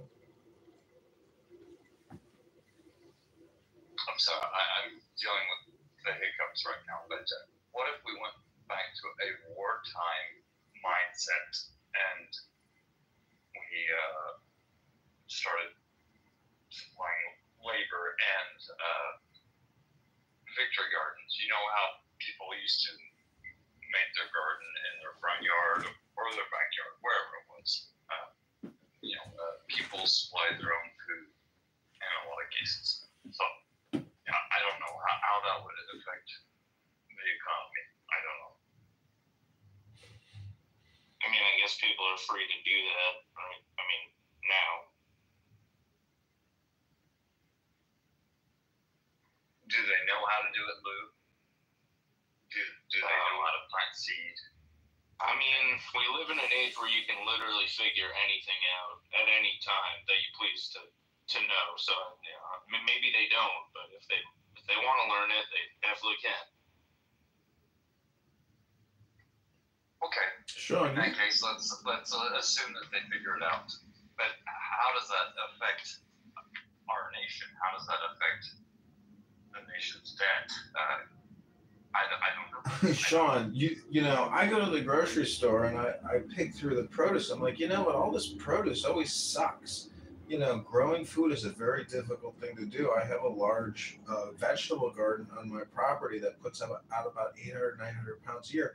I don't have time to work that thing and run that thing. It's a local church that volunteers, and they've been at it for 20 years. And even then, the rodents, the bunnies, the possums, the bugs, the birds, everything gets destroyed. You know, a lot of their crop goes to waste, but it's so difficult to grow. I mean, the fact of the matter is it's not a grow garden that people need. People need lower property taxes, lower income taxes, so they can go to the grocery store and buy more vegetables, more fruit. I mean, the global supply chain is a good thing. The fact that all these vegetables come from Honduras, Guatemala, Panama, wherever they're coming from, I mean, it's fantastic that all these things can get shipped into the United States of America. So, I mean, lower property taxes, lower our income taxes, let people keep, you know, 70, 80% of their income. Why even more than 10%? I mean, if the rule is you give to your church 10%, why is the government taking more than 10%? So, you know, the proposition I'm making would lower everybody's tax to 1/2 of 1%, just to make clear of what you see if you do investigate it. Daniel and Nebuchadnezzar. Daniel, do you know the story of Nebuchadnezzar and the prophet Daniel? Vaguely. I think it's all about Daniel's dreams, and Nebuchadnezzar like saw it written on the wall. I'd have to pull up the story to remember it, but it's a great mystical vision, you know. Yeah, I think I'm a pretty good strategist. I got a pretty good track record there of making things happen. So I'm not a dreamer. I'm a doer. I mean, that's pretty objectively evident. I mean, you know, dreams are important because your imagination is important. I mean, your brain is a computer simulator. Oh, yeah. I'm just saying it doesn't stop at the dream, though. Like, I mean, you can Google me if you want. I get things done.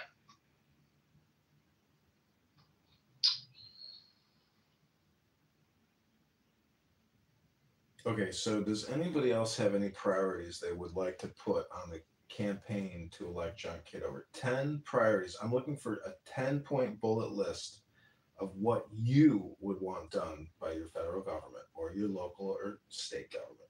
Shut down Guantanamo Bay. Okay, let me write that down. Shut down Guantanamo Bay. Okay, number 1. What's number 2? The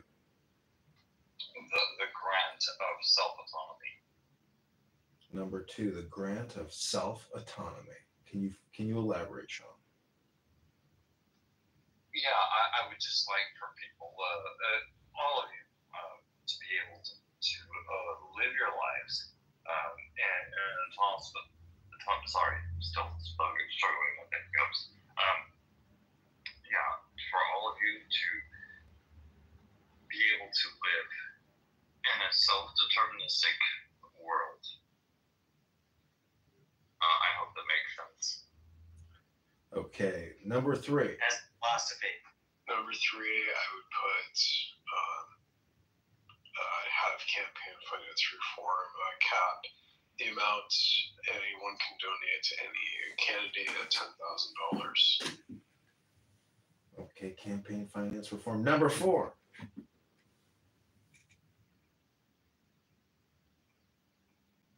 Anyone?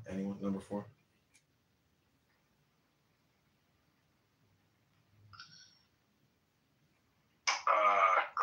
And mandatory minimums for non-violent drug offenses.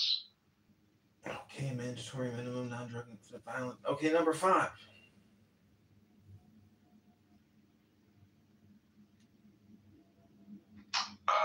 Reduce our prison population by 40%. It's embarrassing that our incarceration rate is higher than China's.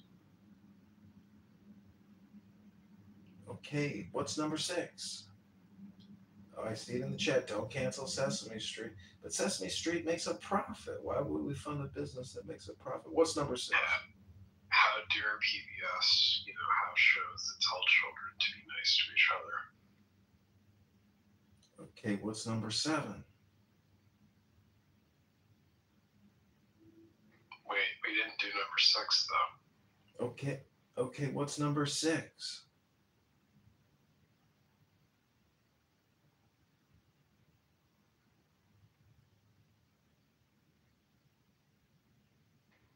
Just have to think. Oh, eliminate capital punishment. Eliminate capital punishment. Okay, number 7.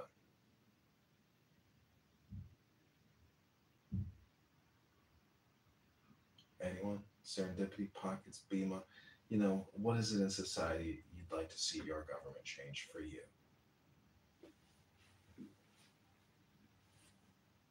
That you have to technically borrow and pay for, but go ahead. Establish healthcare as a human right. Okay, healthcare as a human right. Any other human rights, Necron? How about kimchi for all? I think we should all be eating more kimchi. Yeah. Gut health is really important for the brain, so I would go with kimchi.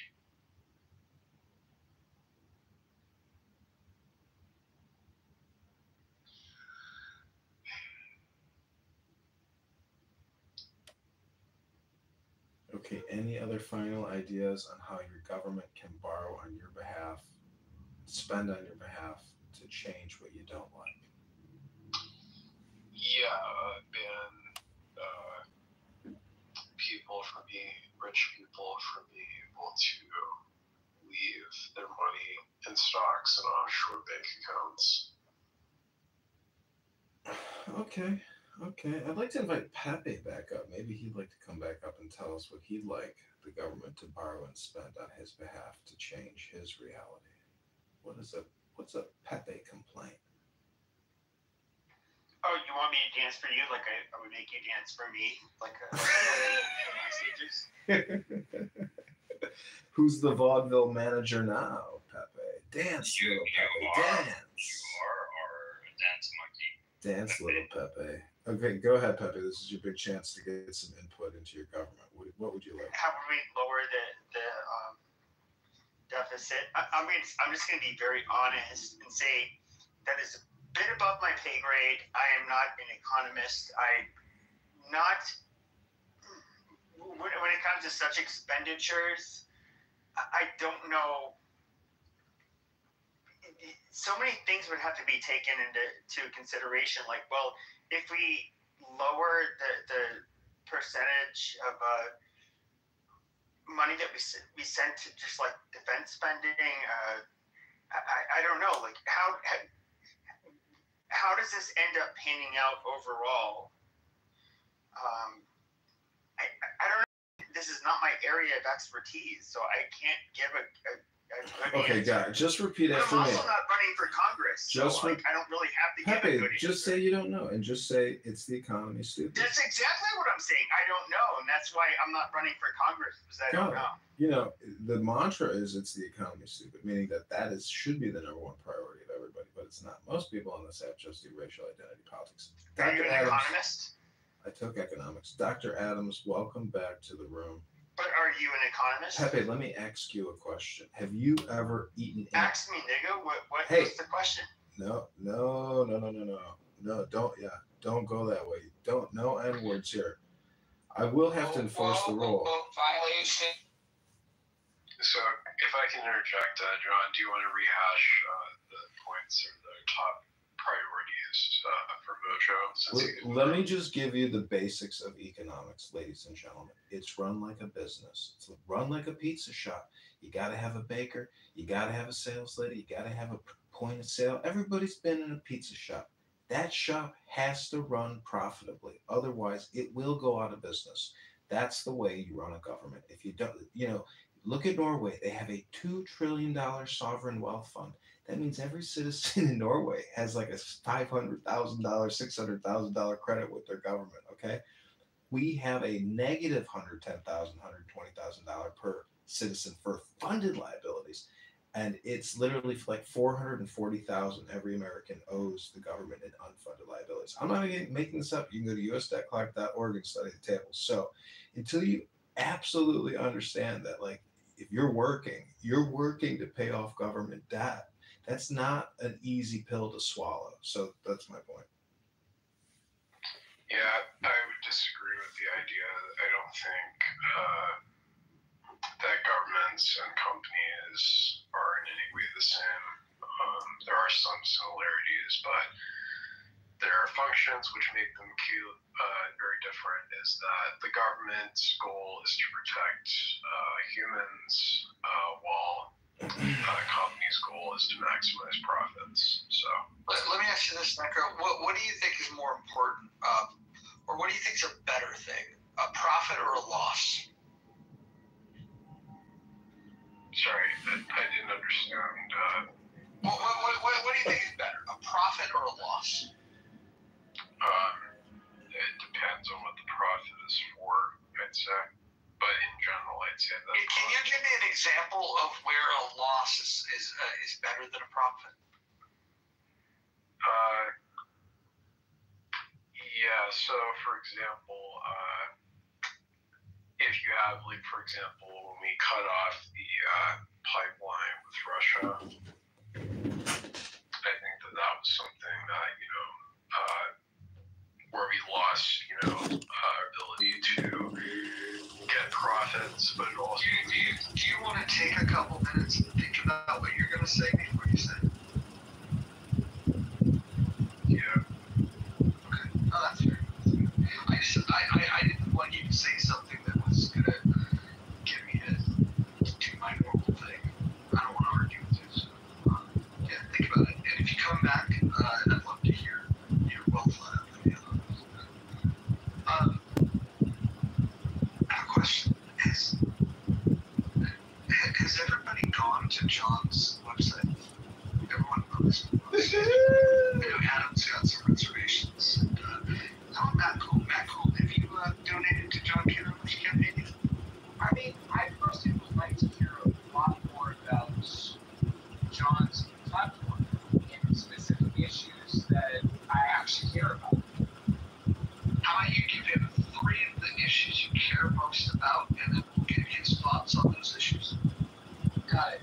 So, what are you doing about criminality as far as, how the United States Congress supports certain efforts towards giving a second chance to criminality and, in the tenure that you are poised to ascend into? I mean, what do you feel like should be the answer for the aging population in your district in aging in place? Okay, so let me just repeat back to you what I think you said, which was, how would I respond to recidivists in prison and the Department of Justice, as well as how should senior citizens respond to crime in their areas of America? No. So, what are you going to directly do to support the aging population in your jurisdiction? Well, first off, I would look at it from their perspective and what bills they have to deal with, which are the same bills that I have to deal with, which is property taxes, mortgage, interest expenses, electric, gas, water, sewer, other municipal taxes, sales taxes, anything they have saved for retirement. They have to maximize it so they can, experience the abundance of their fruits of labor, from working for 20, 30, 40, 50 years. So, let the American people keep what they got. Let them pay less into the system. Stop spending so much in the system and stop eating so much out of the substance of the American people's pocketbook. Nobody wants to work 3 out of 5 days a week to pay the government. And if we just keep spending, everybody will be working 4 or 5 days a week to pay for the government spending.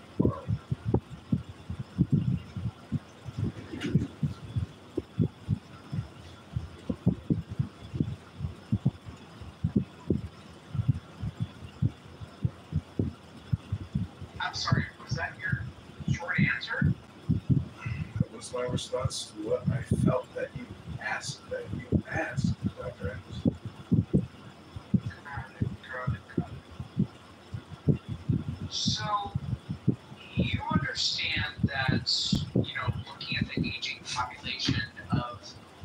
populace that you seek to represent, you understand that the average cost of senior care can range anywhere from $5,138 to about $43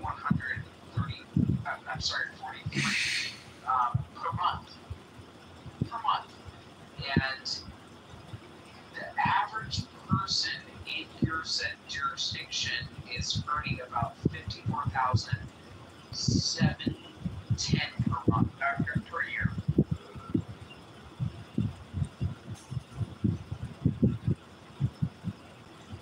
So, I mean, what is your plan to bridge that financial obligation that otherwise is necessary for an aging population in trying to bridge that gap in your specific district between that gap of that aging population and, selfish children of those people that paid into the education system. There's a lot of ways to help senior citizens, at least in the district that I live. A lot of these people live in farmland areas. Majority live in two big cities, Rockford and Peoria, and they got to deal with their local municipal problems, their school boards, their elected officials who are competent in wasting their property taxes. So, unless the federal government, we're talking about the aging population. I know. So again, discussing school boards, how is that germane? It's all property taxes. All of these parasites survive off of property taxes. 65% of their operating revenue comes from your home that you have to pay, annually your property taxes twice a year, or however your municipality breaks it down. I'm just saying, Adams, what is the point of your question? What do you mean? When you look at the aging demographic of people that otherwise would represent your district, I mean, the numbers speak for itself. Have you ever done correlative data to actually try to resonate with people that you're actually running to represent?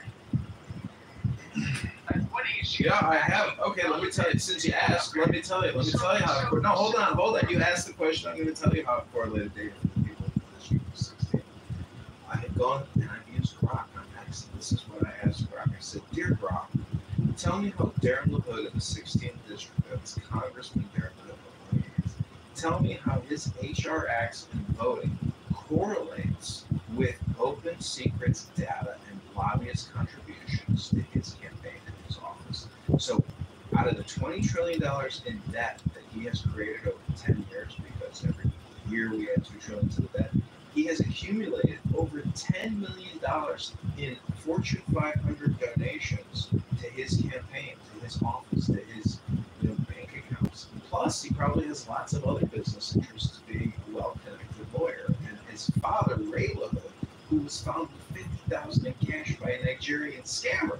And Ray LaHood was Obama's Department of Transportation Secretary. So this is a very powerful, politically connected family that I'm running against. He sits on the Means and Oversights Committee and he rails about China and how AI is going to get ahead of us in the race. We got to fund trillions of more dollars for more research and development and investment. Borrow and spend. Borrow and spend. That's who I'm running against. You have to understand, Dr. Adams, what I'm going up against. I am a 42-year-old Army veteran and former advertising marketing consultant and facilities treasury consultant. I'm not a federal prosecutor with $10 million in the bank, creating $2 trillion in debt a year, Dr. Adams. So you have to understand what I'm up against, who I am, and who my opponent is, and why we're doing this. Because this little butterfly effect and complaining and crying, as Brad liked to say that I do, all you do is complain and cry about the debt. All right, well, you know what? Let's keep talking about it then. Because $2 trillion a year is too much to spend. We only collect $5 trillion, and we're $37 trillion of debt with $100 trillion in unfunded liabilities, ladies and gentlemen. Say it with me. $100 trillion of unfunded liabilities. So, Edmund, 14% of your population is going to age in place over the next 10 years. What is your plan? I'm going to show up at the park. I'm ready to lead yoga classes. Okay, I can lead yoga classes at 8 a.m., 10 a.m., 12 o'clock, 3 o'clock, 5. I can help people stretch, breathe, and become flexible again. Because guess what? Austerity is near. Austerity is here. So what is your tax plan as far as reducing the liabilities from people that otherwise would be of the same ilk that would be of a certain fixed income? I mean, what is your plan to address that? Okay, before I answer that question, Dr. Adams, can you tell me what the word austerity means? Are you prepared to answer that question? I just want to ask a qualifying question. What is the word austerity? Yep. Governments to reduce budget deficits. So again, okay, let me ask you one more qualifying question. What is 699,000 times 1,000? No, I'm sorry. What is 699 times 1,000? So John, let me just stop you full stop. This is where I have issues. You know what I mean? Like, this is where I have issues. Do you have Let me ask you the qualifying question again. Okay. What is 373 times 1,000, Dr. Adams? Actually, a better question would be, what is 37 times 1,000? Got it. So let me ask you a question, John. Are you guys going to hold some sort of debate? Yeah, we're holding evening town halls like this one right now, every day of the week up until the No, I was saying as far as like your candidate and the person that you're running against. I mean, are you guys actually going to hold debate? Well, we have to get on the primary. We have to get into the voting box in March and get on this primary. The point is that we may or may not get a debate, but we don't know. It's usually organized by a local newspaper. But I am going to try to debate Democrats. So again, in the questions that I'm asking you, don't you think that the trolling that you're doing in the very infancy of your campaign? Well, Dr. Adams, I mean, to cast stones about trolling. I am. This is crazy. Dr. Adams, I'm just... Hey, Evan, you gotta all figure it out. It is what it is. You gotta all figure it out. Hey, you don't need my help. Thanks, bro. You got this. And were you here to listen to Daniel's submission?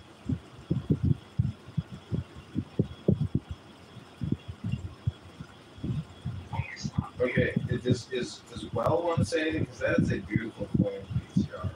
Is that Julius Caesar, or where's that magnificent pneumatic photograph? I've got no idea. Because I have a couple nice coins. I'm seeing. Hey, me too. Well, that's okay. Every couple generations, people get suckered out of $37 trillion. It's not your fault. You didn't know it was really happening, did you? Nobody really knew it was happening. But boom, here you are in 2025 with $37 trillion funded debt, and $100 trillion in unfunded debt, anyways, for a total of $137 trillion, putting you individually in debt over $500,000 to your government. Congratulations, everyone. Welcome to 2025. John, got a question. Shoot, Matt. Okay, John. You have a platform on your actual website, or I do. You have to click to the blog section, and you can see my news release announcing the campaign and why I'm running against it, but you can read all about the platform. It's johnforcongress.com. I'll go on right now. Let me put it in the chat just so that the other John for Congress, some other guy in Congress. Some other guy. Sorry, Dr. Adams, for cutting you off, but I have a feeling that you may be enjoying your evening happy hour, and I just wanted to maybe cut you off so you can enjoy that last happy hour. Well, I mean, that's not going to work because, again, you're peddling, political contributions when you otherwise have been unemployed, and you've been trolling people on this app. So, again, I'm coming home from work, and at the end of the day, if I wanted to actually run for Congress tomorrow, I would actually probably raising my own money. I matched yesterday's raise. You know, you can always do better, right? I'm trying to do better. Yeah, that's a good brand name, actually. I think Trump's brand slogan at Trump Tower is never accept or... Right, but at the same time, he did not panhandle, you know... Never settle. That's what it is, Adams. Never settle. No, Never settle. Never panhandle. Never settle. Panhandle. Right. So again, you know, cutting me off on never panhandled is again not, you know, the same ilk as Donald Trump that was able to finance his own campaign. So I mean, outside of Elon Musk, I mean, it is what it is. So good luck, John. I do wish Thanks, you the best. Dr. Adams. I'm not going to, you know, I'm not going to be mean, you know, or any of that like kind. Listen, save all that rage for Rich, okay? Save it for Rich. And this is what I'm talking about. I'm serious. Like, John, I looked at the website, so I don't know anything about Darren yet. But what has he done to get the Second Amendment that you're calling him a traitor for selling curiosity? He's a gun grabber. Looked at his electoral record. He wants to raise the minimum age to buy a rifle, a handgun. He does not want people in their 18, 19, 20, 20. He wants to raise it probably 27. Who knows how high he wants to go? But do you agree with that? That changing our constitution is a good idea. So he wants to raise it to 27 years of age. Is that what he said? I don't know the exact age that he wants to raise it to, but I can get you the articles. You can also Google Darren LaHood Second Amendment, Darren LaHood guns. There's a lot of articles about him and his beliefs about weapons. Yeah, I mean, I don't know anything about the dude, so I'm coming in pretty non-biased that way. So I'm the guy that you want to convince on things right now, because I don't know anything about the other dude.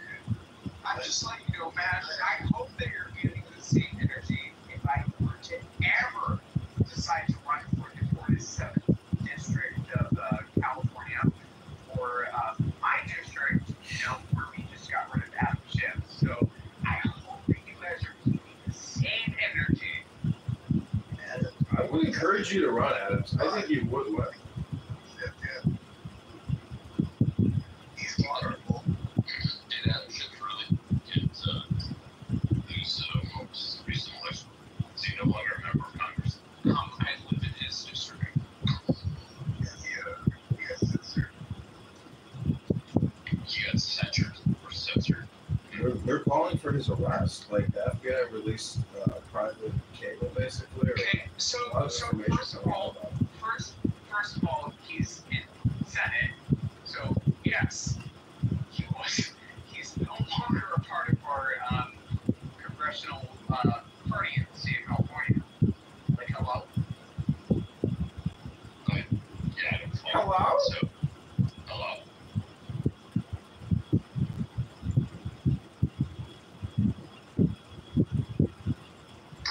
Yeah, I mean, I think just a lot of Democrats, I just lost a lot of respect for us with the fact they were going after Tulsi Force. There's a lot of bad actors still in office and still creating social media posts. I see Chelsea Clinton posting today about the truth about vaccines and going on about that shooter at that facility in Georgia. She's saying what a criminal. These MAGA people are criminals. All these vax conspiracy people are criminals. I'm thinking this is a criminal. Shitting on a criminal who shat on criminals. Like, the whole Clinton crime family is just a bunch of charlatans. And Chelsea Clinton is the product of all that fucking bullshit.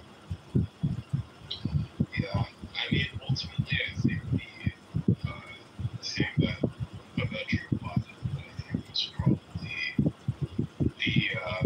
the greatest issue I have with was that he decided to make all these quote-unquote preemptive pardons. Like the idea that people, before they were given, that they should give that immunity for whatever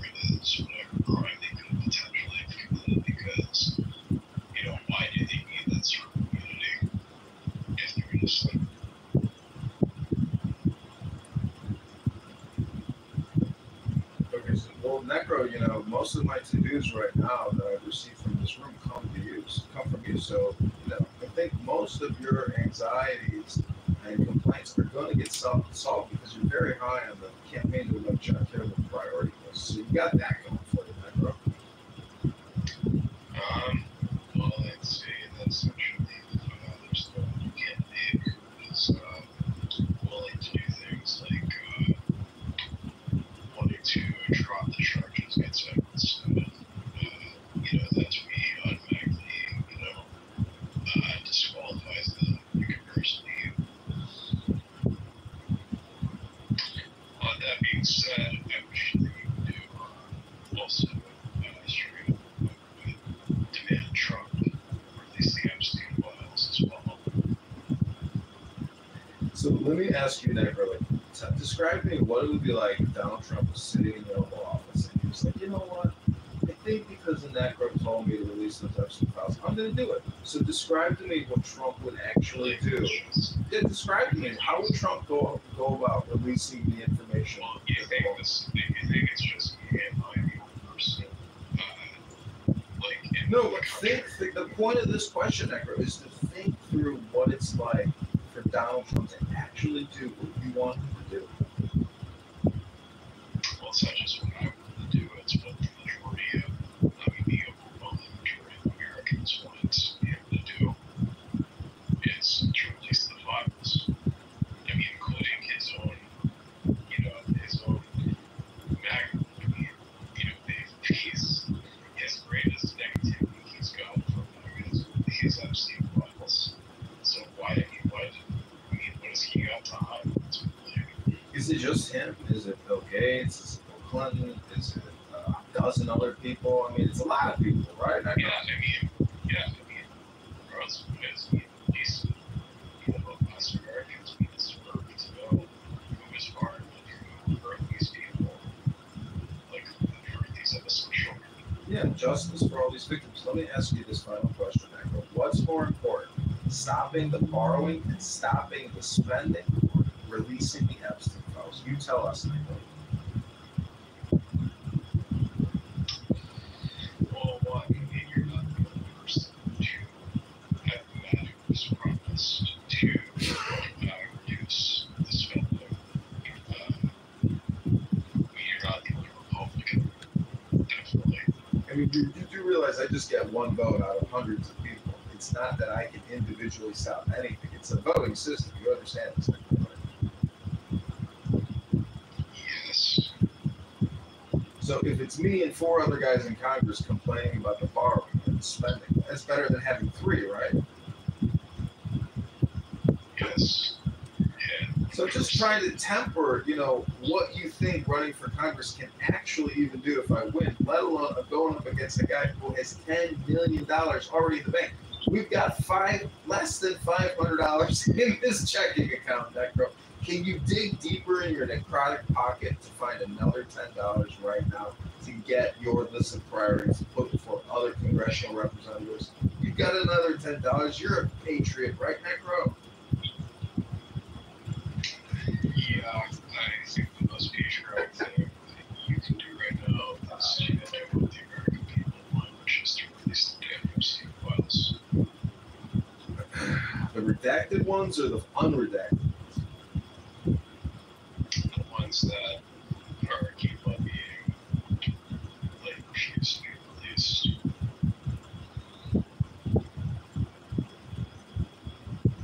All right, well, it's like, do you know how many people are satisfied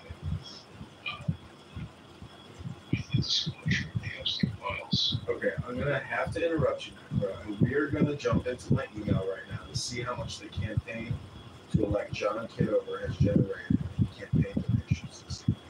We will give you the grand total finale. We are at almost 3 hours of this Americans for Austerity Room hosted by the great super positive Mojo Foundation. You know, most of those other echo chambers here on this app, they are negative, low-frequency vibration rooms. The Mojo Room gives you the ultimate positive, feel-good vibrations that you've been looking for. And I'm so thankful that you come to help support the campaign to elect John Kitover. It's my Clubhouse netizen friends that can help us with the power of a feather flip over a congressional seat from a guy who's created $20 trillion in debt, has over $10 million in Fortune 500 campaign donations. So thank you. Go to johnforcongress.com or click that secure.antidote link above right now to get 10.11, 10.99, or $1,000. Dig deep. Mojo encourages you to pray in the center of your heart. And in the center of your heart, you may find it that your power, your will is telling you to give $1,000 to the campaign to elect John Kitover. So click that antidote link above if you've enjoyed this comedic routine. It's not comedy, ladies and gentlemen. It's your $137 trillion in debt that you have to deal with. I'm just trying to help you come to the rationalization and realization that the United States of America is completely and utterly bankrupt. But that's okay. We'll just keep borrowing and spending because it's not real. It's all just a game. But give $10 or $1,000 right now to the campaign to elect. Yeah, so also Mojo, yeah, so you're right. Yeah, it's by definition the loss can never be greater than the profit. Because the loss is always negative. So Baker, have you ever taken an accounting class? do I sound like an accountant? Okay, so give me the definition for what an asset is, or a liability, or an equity. I believe an asset is just anything that you inherit. So give me an example of 3 assets. Like property, your house. Okay, so real estate is an asset. What's the second asset, bro? I think also your stock would also be considered an asset. Okay, so stocks. What else, bro?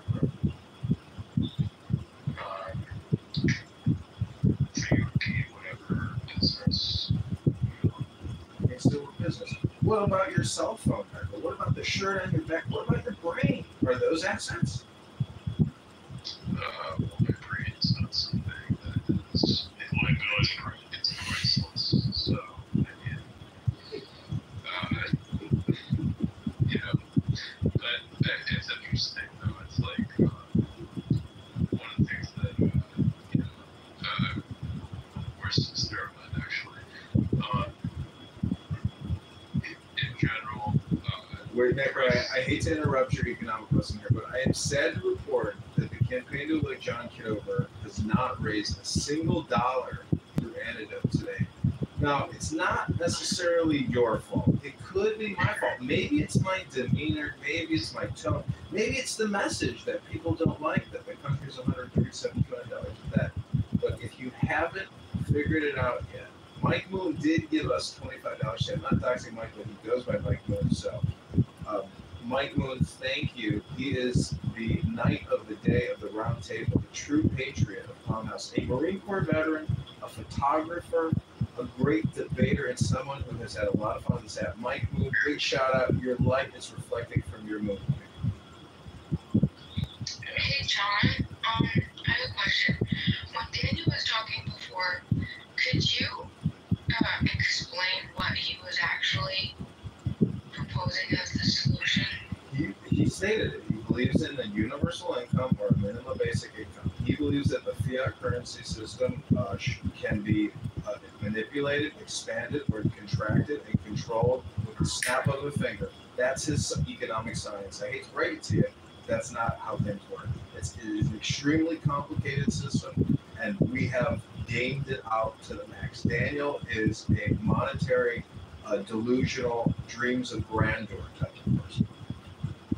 What was he talking about when he said that there was an untapped part of the global monetary system?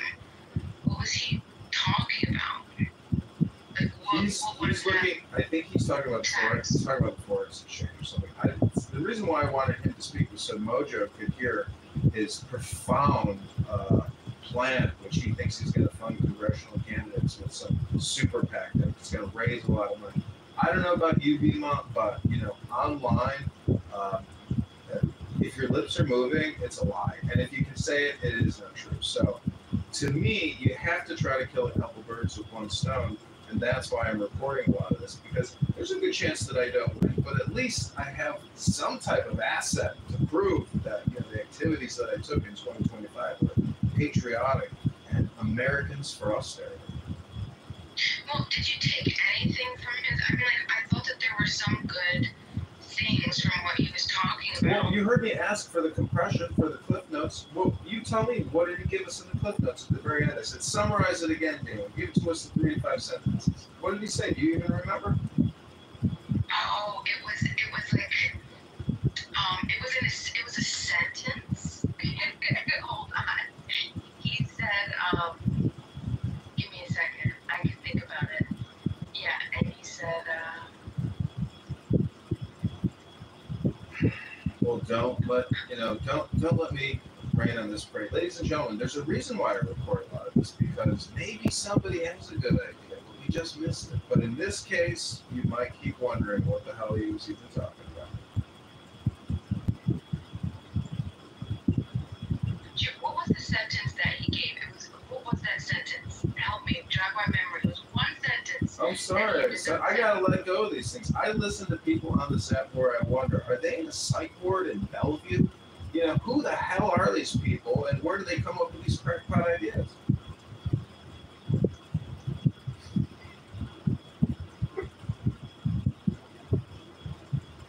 I guess I won't win campaign contributions with those kinds of insults, but when you said, can you condense it, in a couple, you said 3 to 5 sentences, and then he responded, you don't remember the answer?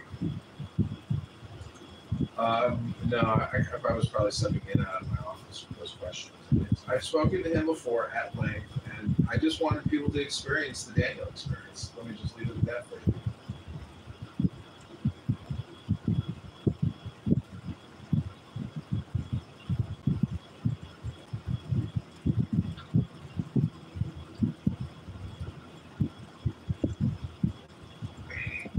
What were you looking for exactly? And what is worse, what he said?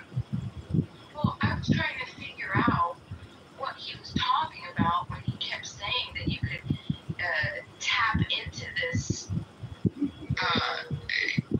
that instead of, so what I got from what he was talking about, he was saying that, it was kind of concerning. It was, I heard, we don't have to worry about cutting down, we can afford to pay off our debt, right?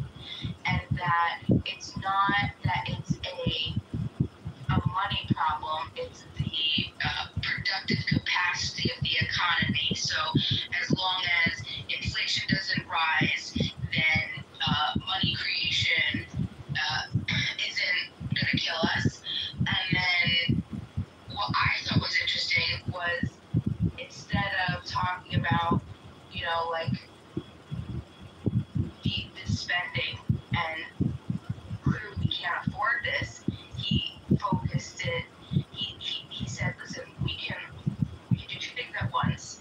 We can keep these things, because if we just cut the spending and cut Medicaid and all these other things right away, it's going to destabilize the market. So he said that there's 2 different types of economies, and he said that if you could tap into the global monetary system, and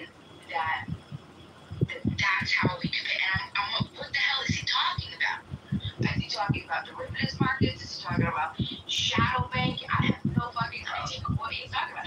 And then he's saying that then he referenced, he was talking about the GI Bill and the New Deal, and he was talking about, I'm guessing, instead of investing in like consumption-based. He has a dream. He has a vision, Beema. Are there any other speakers? Anything else? Can anyone else tell us your priorities? How to reduce spending, how to reduce borrowing, how to pay down $37 trillion in funding liabilities. Cut military spending. Cut military spending. Great idea. Tell us, what in the military budget should be cut? What programs, what projects, what employees will that impact? Yeah, we don't need a military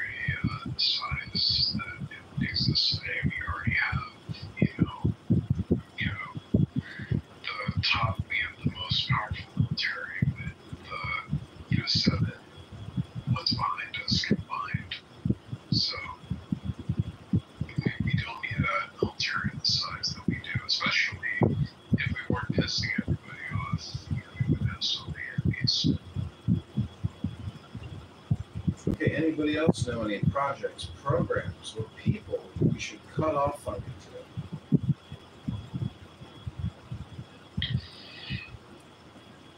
I think Trump does have about us, sending military aid to other countries, mostly because of the fact that one, if, what are these countries going to have when you have Donald Trump who gets in power, who is going to, relieve military funding if you're not Israel. So, in general, I think that there is a point that he's made there that, countries, just really can't rely on the U.S. to be able to have their own military, to have protection. So, I think that's one of the things I think Trump has a point on. Okay, again, that's $1 trillion a year we're spending on the National Defense Authorization Act. Northrop Grumman, Boeing, Lockheed Martin, 100 other major defense industrial contractors. And it's not just in the United States. This is a global military-industrial complex with players in France and Germany and the UK. And if you've ever seen the sheet of who the Department of Defense and the Pentagon sends all that $1 trillion to, it's a lot of foreign corporations doing business with the United States government. And I just want to say also, it's regardless, you can be against Social Security, but it's completely fiscally irresponsible to say that we should cut Social Security.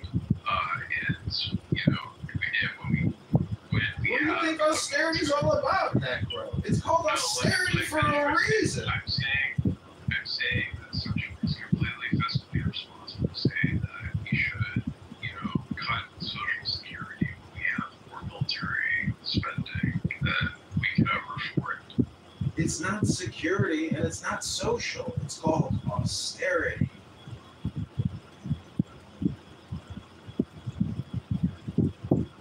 $25 years of war, spent $37 trillion we didn't have another $100 trillion in liabilities that we don't have to pay. Where are we going to get the money? It's ridiculous. You're just going to keep printing it. You can have mass inflation, but there's the chance that these connected or disconnected events are not in your favor. I'm just saying that, cutting $300 billion from the NDAA, $1 trillion from Medicare and Medicaid, $200 billion from Social Security, maybe $100 billion from the executive and all the administrative services, and 585 other federal agencies. Necro, you got to stop harming. You got to stop spending, Necro. You're turning into a necrotic skeleton. It doesn't have any body mass anymore. You've lost it. You're going bankrupt. I'm already a corpse. Thank you. John, what are your thoughts on the proposed strategic Bitcoin reserve? Yeah, I don't know. It's so hard to say. I'm very conspiratorial when it comes to Bitcoin, and whether the CIA created it, and it's some type of technological cryptocurrency, the government funded. I saw this weird video once of the software developer saying, "Hey, Ink Intelligence called us, and the CIA wants us to build them a cryptocurrency called Bitcoin." So, making a joke, but maybe it's not a joke. The point is it a good idea or a bad idea? I don't know. It's just more inflation. It's more spending, borrowing and spending to transfer those dollars into digital assets. I don't know. Do you like collectibles? Just me, babies, primarily. Well, I love collectibles. I got a lot of collectibles. But, Bitcoin is a collectible. I don't have enough money to buy any Bitcoin collectibles. So I'm out of the Bitcoin market right now.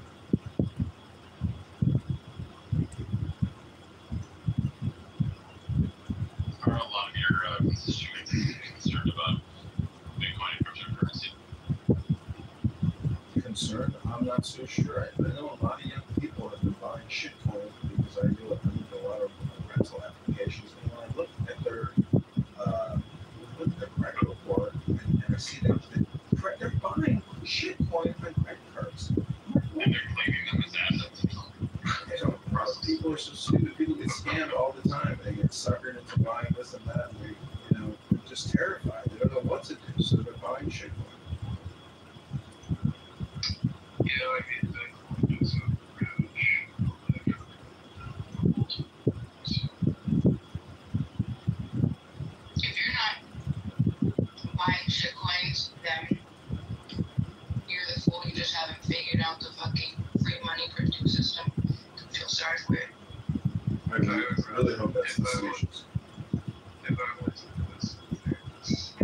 not facetious at all. Yeah. Really? Okay. Well, I hate to tell you this, but being go on eBay. How do you think I do what I do? How do you think I fucking do what I do? Sit on my ass all day. Wow, you're a shitcoin day trader? I didn't know that. No, no. I LP. I have some boom bags. I learned how to make a boom bag. And then it's literally a fucking money printer. You guys have no idea. If you tapped into that shit. Really? Stop eating begonia. What are you drinking, begonia tea over there? You eating begonia for breakfast, begonia for lunch, begonia for dinner. You got begonias on your mouth. Yeah. It's called a boom bag. Wendy Crypto coined it, and basically you take your initial investment. Let's say you take only what you can afford to lose, right? Maybe $2,000, $5,000. You invest it in the market. You invest in the crypto market. You find what works, right? Make sure that you can track the cycles, understand the crypto cycles. Once you make double that, okay, once you turn 2,000 to 4,000, you take out your original investment, and now you're just working with free money, and then you just keep growing that. And you grow it to You might be in violation. Let me check the rules. You might be in one of the violations of one of the rules. Stay on topic. Sorry. Your violation is stay on topic. That's what we're talking about. We're talking about crypto. Spin out some crypto risk. Like if you got the gold ticket. You know what's interesting? I thought that first of all, nobody wants to listen to me. Nobody cares. And once you're going to the top and you try to convince people, everybody thinks it's a scam. Bima, if you want to prove Hold on, it. wait a second. Hold on, let me finish. Hold on. I lost family members telling me that I'm scamming them because I was getting airdrops. I'm talking like $3,500 airdrops, and it was what was it?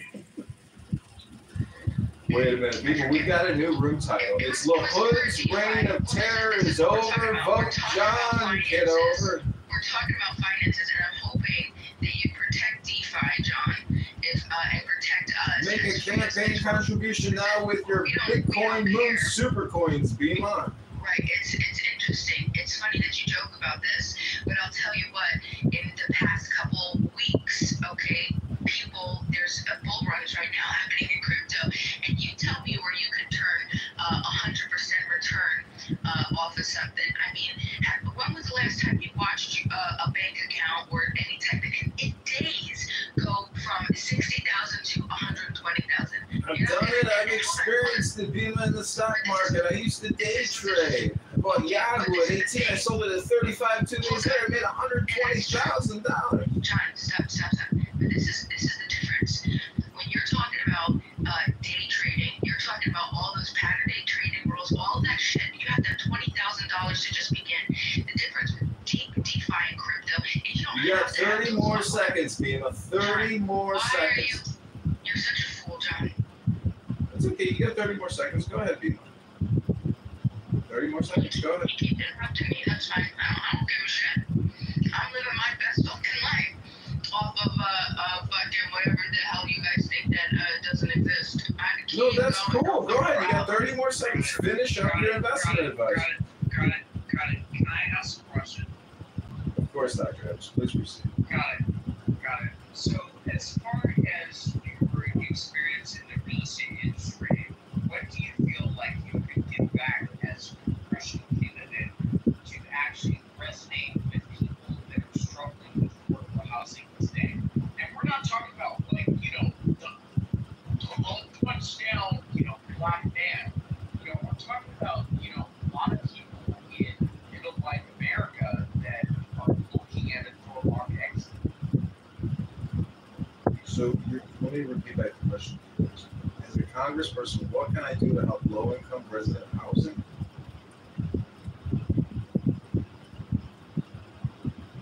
I mean, what are you going to do for your constituents to actually develop and cultivate policies to speak to their aims and their grievances of unaffordability in the housing community? Okay, so the rent is too high, the mortgage is too high, the property taxes are too high, everything's too expensive. Well, a lot of that has to do with inflation because we're $37 trillion in debt. Where do you think all that money went? What is the cost of your housing now? It's everywhere in the economy. I can show you a list of the CPI. I can show you the top 20 of grocery store items. Things are up 50%, 100% over the course of 5 years. So everything has gotten more expensive because we're $37 trillion in debt. Got it. So, do you know the average cost of a single family in your neighborhood? In Chicago, yeah. In the district, let's say it's $285,000. No, but I mean, do you know the actual number? No, let me Google it for you. Please hold. Got it. So, do you feel like you're gonna parlay your way through this campaign just pulling information and not? Who's not gonna know that shit, Adam? This is crazy. How many counties are in your district, John? Go to johnforcongress.com to see all the top towns in the 16th district. This is so crazy. It's on my website, and I plan on adding more and doing more research. I do a lot of lookups on Grok, doing a lot of research. Are you a forensic accountant? So, let me just ask you. You know your fucking constituents where you're Adam poses a good question. It's a tough audience, okay? You know, I'll see you guys after the show. Be sure to tip your bartender. What show? Like, John, if you could just like put this card to the place aside, like people would that taking you seriously. Like, this is crazy. Listen, La Hood's reign of terror is over. Look at the title, everybody. Focus here. La Hood's reign of terror is over. Vote John Kitover. This man is not actually seriously running for Congress. Oh, I am seriously running. This is crazy. I am seriously running. You're gonna lose. Listen, you two are an eclectic mix. I need you here. I love you here. The point is, you haven't given $5 to this campaign yet, and you're complaining nonstop. You got a lot of complaints, and I didn't see $5 and $10. I should be getting $1 a complaint, $1 a question over here. Go sell begonias and get me $10 by Friday, Beema.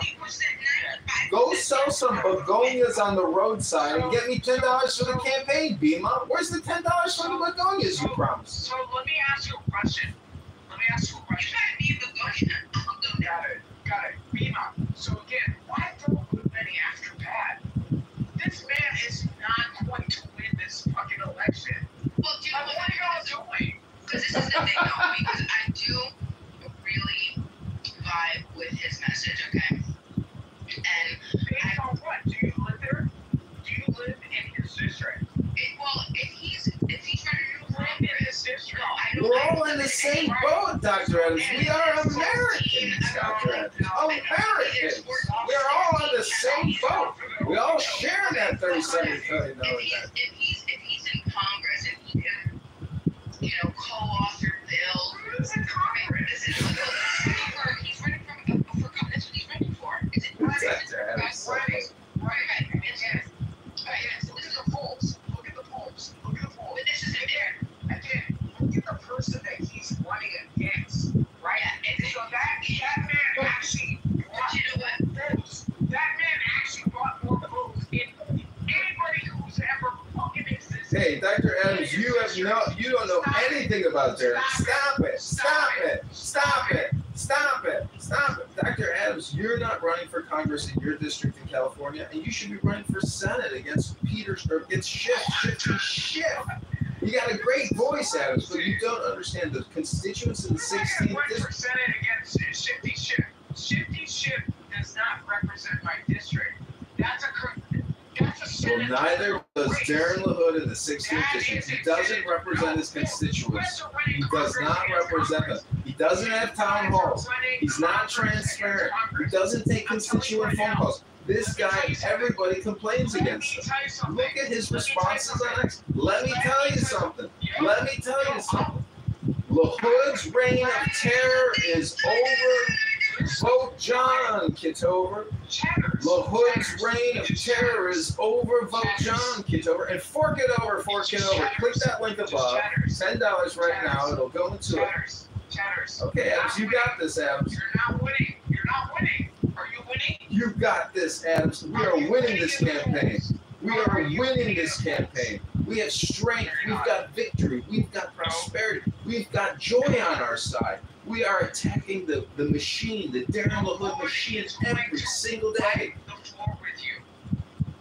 We've got $460 in our checking account. He's got $10 million.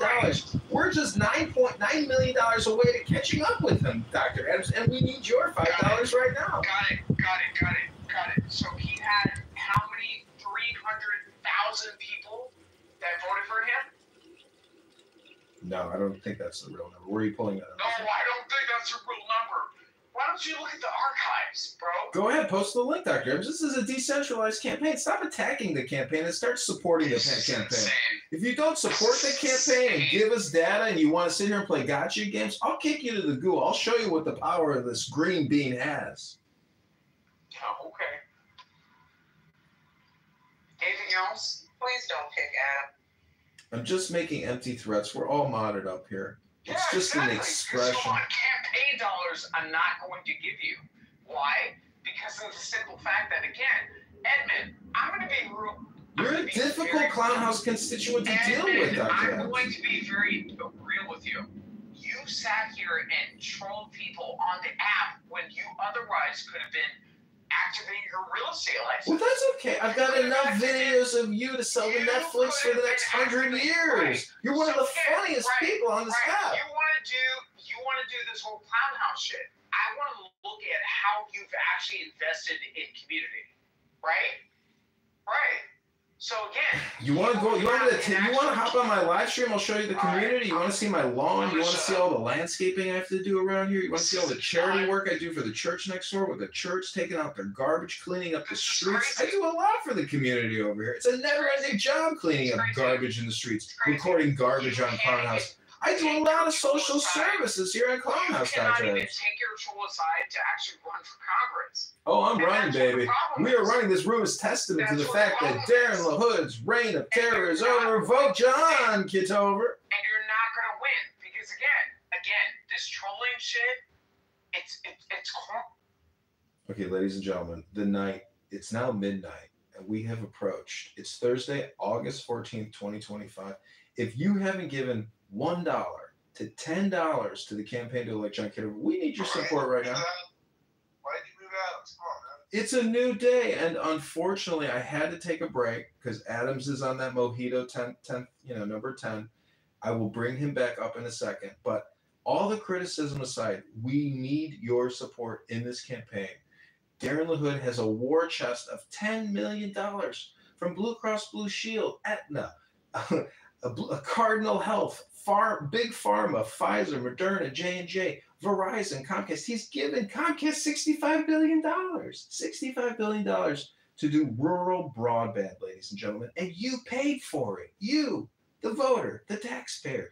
And so we are all on the same ship. I don't live in this district, but I live in the United States of America, and I'm sick of Congress people passing HR acts and spending trillions of dollars that we don't have annually. So if you agree with that sentiment, then you agree with this campaign. So click that antidote link above and give $1 to $10 to $1,000 to me for you. Go vote. Darren LaHood's reign of terror is over. Vote John Kitover. Okay, now please bring Dr. Adams back up. I sent him an invite. Sorry, Dr. Adams. I got to do a commercial break. I mean, we can't do the Dr. Adams show all night long. We've only been here for 20 hours today, and 20 hours the day before, and 20 hours the day before. Dr. Mojo, where do you get the energy from? I'm just trying to keep up with you on this app.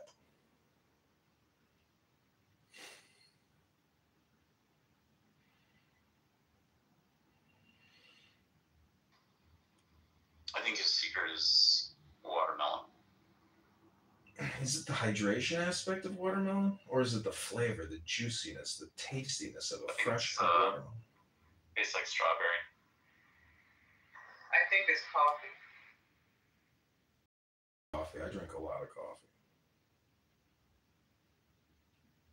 I think he's answering via the PTR. I think it's coffee. I'm sorry, Dr. Adams, but the number of questions I answered, the number of questions you asked, if it was $1 a question, you would definitely be contributing $10 to the campaign to elect John Kitover. Just click that link above right now. and help support the mission. The mission is your future, Dr. Adams. How many more closings are you going to go to and have 30, 40, 50% of your income sent to the federal government and your state and local government? It's outrageous, Dr. Adams. This is a yourself. Stop closing homes and giving your money away to the government through taxation.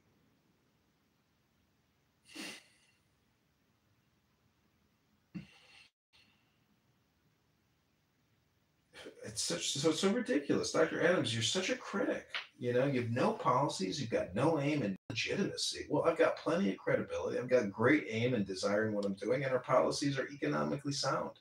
I don't think you understand economics, Dr. Adams. I don't think you understand how to start and run a business and why this government is not running itself like a business.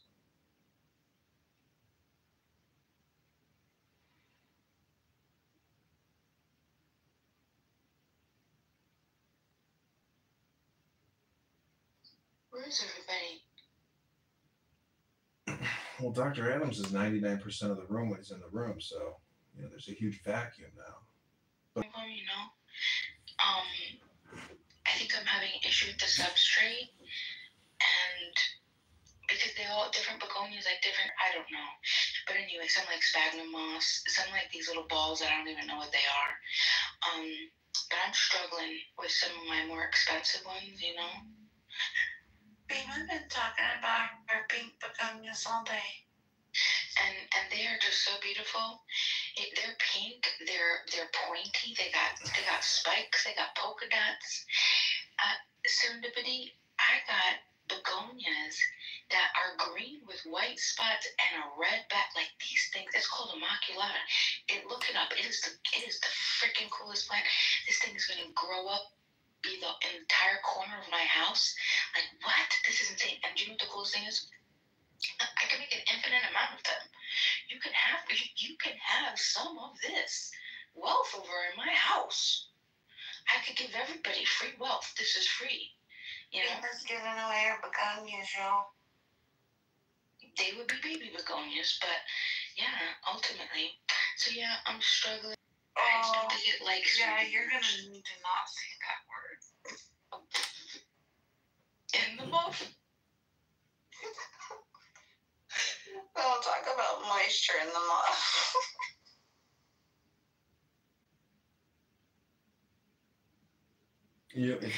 If there is John, ever you can have an ally. John, you can have an ally. If you support DeFi, I am down with the cause. Hey, are you into Ray Dalio at all, John? Yeah, I see a lot of his content. Yeah. Did you have you read what was where he talks about the 6 stages of like the debt cycle and how we're like entering like the 6th stage? What book was that? What was that? You know what I'm talking about? I mean, I don't know exactly what you're referencing, but I know he publishes a lot.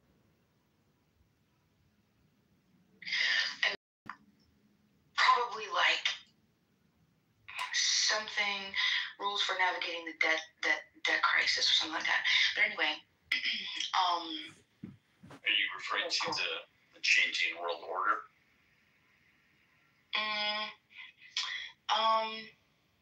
Yeah, well, I mean, ultimately, of course. That's the title of this book that kicked off. It did the overarching pitch on the debt cycles, and then he wrote like 8 to 10 volumes going into detail, history, stuff like that.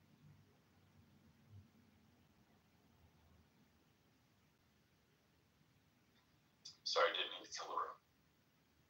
Yeah, what are you talking about? You didn't even say anything to kill the room. Do you like Lynn Alden? You didn't hear me? Yeah, oh no, I heard you, trust me. Oh, okay. I'm looking stuff up. Hey, do you like Lynn Alden? Yeah. Okay, so now you like Ray Dalio and you like Lynn Alden. Now tell me some things. Tell me some secrets, please. Who else do you like?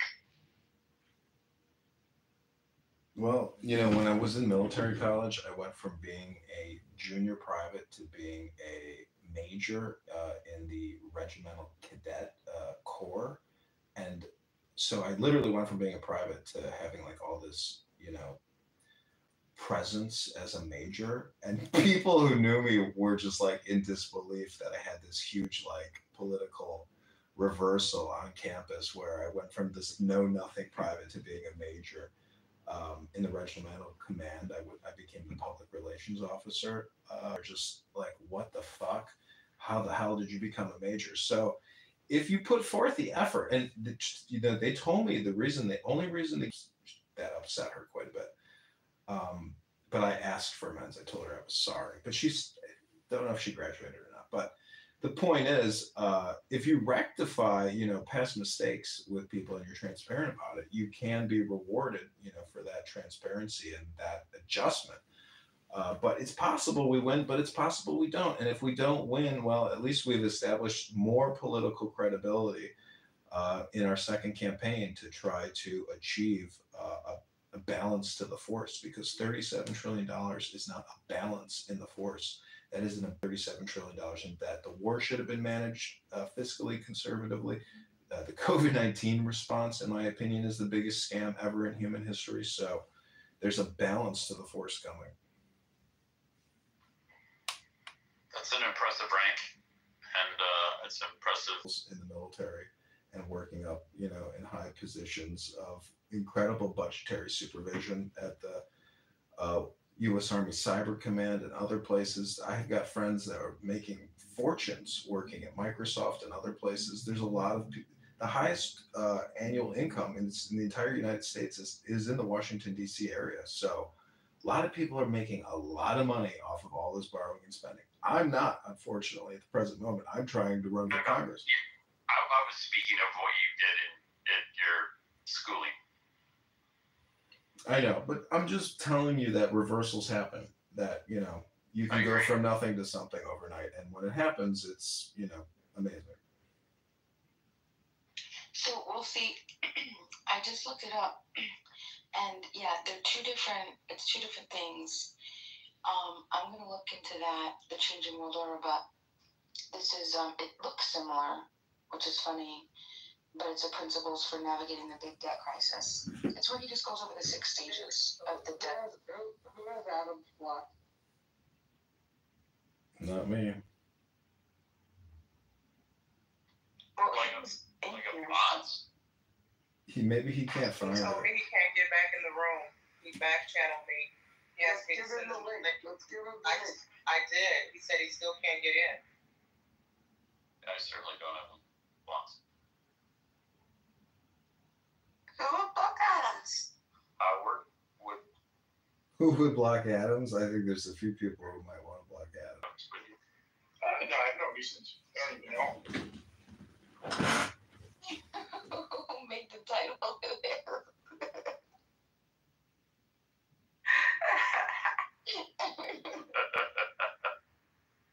That's funny. Is Pocket still awake? Pockets wouldn't block Adams, would she? I got one hand in my pocket, and the other one is flicking a cigarette.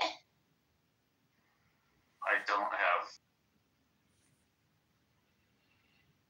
Smell like green bean. Well, Dismal is here. I would love to entertain some questions from Dismal if she's available to ask the candidate Congressman John Kitover a few questions.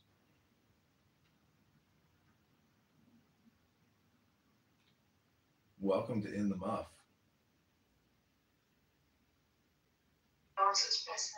Hey, Canada, has there been any discussion or have you reached out in any attempt to debate the incumbent? No, I have not addressed him directly on X asking him for a debate, but I'm sure we will, within the next couple weeks or months. But I do want to try to contact the Democrat candidates who are running and schedule debates with them. You know what? Their campaigns might actually want to fund you.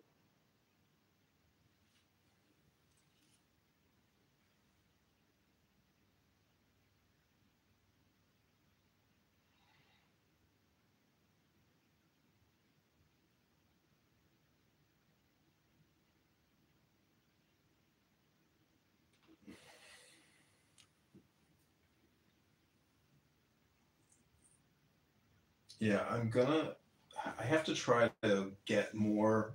I want to try to just, I really want to speak with Democrats, Republicans, Libertarians, doesn't matter who we speak with, but we need to speak with people in the ground, in these towns that live there, hear their complaints, hear their concerns, give them a pitch, ask them for a donation, but to get them, from an advertisement or from some social media post, whether it's Reddit even, probably Reddit.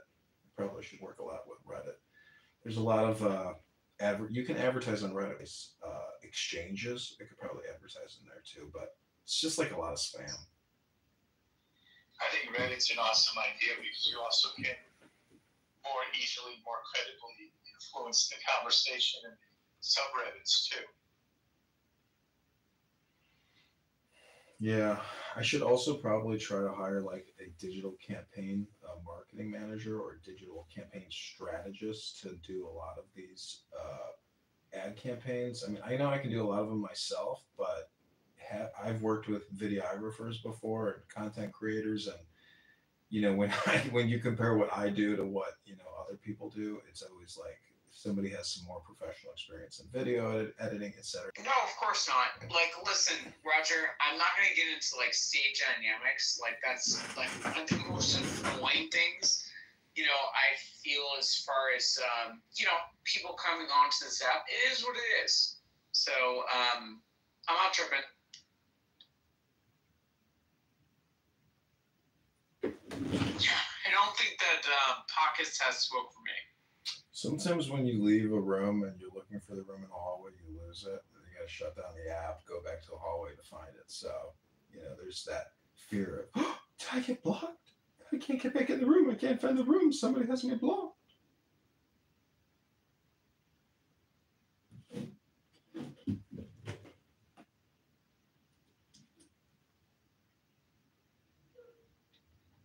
Yeah, John, I think you're onto something. It's almost like you've got to adopt George Costanza's school of getting elected and do the opposite. Movie, what is it? It's not Fear and Loathing in Las Vegas, right? What is the famous writer's book with Johnny Depp? We have to do what we can do. I mean, we have $400 in a checking account, and to try to get any press is very difficult. Most journalists don't want to touch me because. Apologize to the stage. But John, have you thought about reaching out to John Cass, the former Tribune political reporter who has a podcast who's very much anti-establishment? John Cass, No, but I'm going to look him up I see it right now. John Cass News. His profile's John_Cass. I think it's worth that minimum. Just even reach out to him informally and since you're already filed, you're a legitimate candidate, I'm sure you take the phone call.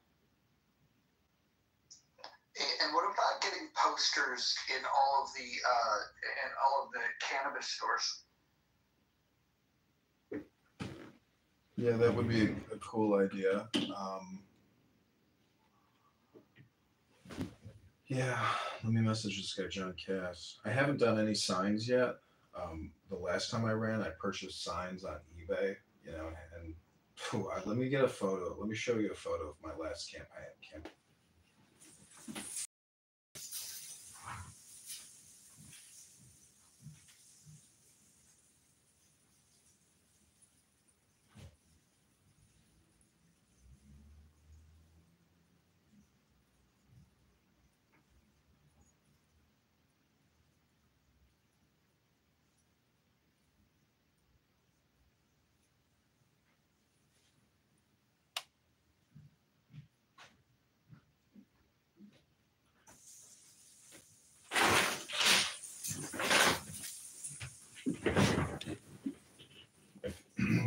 My family was kind of shocked when they saw this sign, but I think it's holding up well. I think it's going to hold the test of time.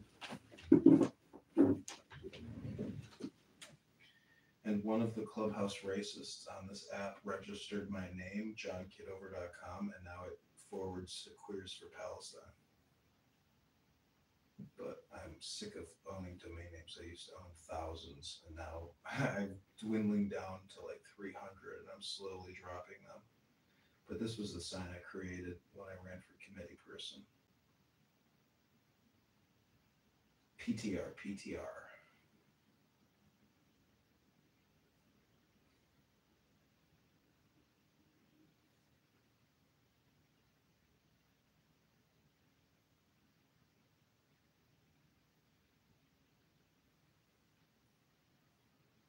And that's my cell phone number if you want to text me directly and become a consultant on the campaign. Well, I see why you don't win, John. That's a horrible freaking sign. Oh, see, you don't like it, but it's holding up well, actually, in terms of prophecy. Not the message, the color codes. You can't do all that. You got to break it up. Oh, well, do the highlights, different color. You know what I mean? Bold. I drew the hearts. I drew the hearts myself, and I drew the green triangles with the all-seeing eye and the dollar bills. That was my artwork contribution. Let me read it for you. It says, vote Trump and Republicans. Stop the bullshit and scams. Fuck the Democrat clown scams. CRT, BLM, LGBTQ, DEI, Democrats. Liberate America and secure the border. End forever wars and pay the debt. Dissolve the Federal Reserve. Change your website, make it bolder font, and change the color and the top too. You gotta break it up. That's not. Here's the thing though, John. Okay, so I'm looking at this sign, and I'm thinking to myself, okay, he's a conservative Republican. Okay, cool.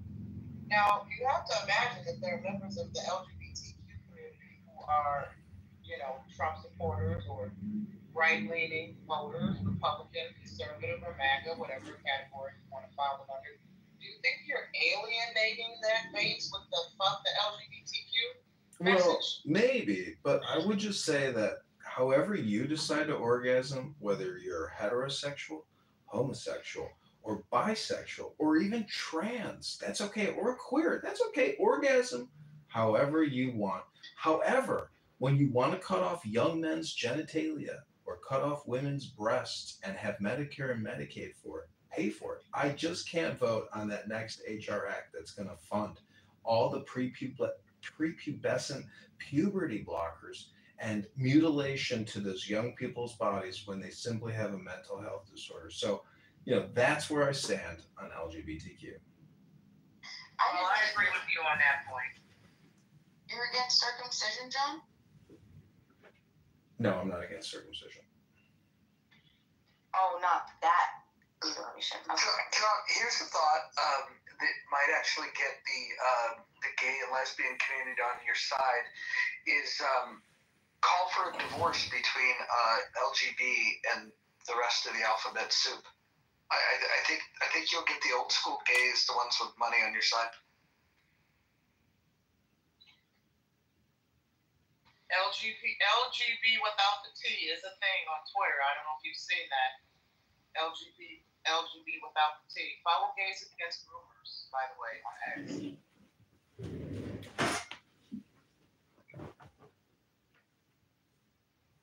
So presidential advisor, ready room, consultant, or the situation room advisor, Dismal Outlook, who has such a negative name. She wrote, I'd love to give him that opportunity, but he sounds like a basement clubhouse douche.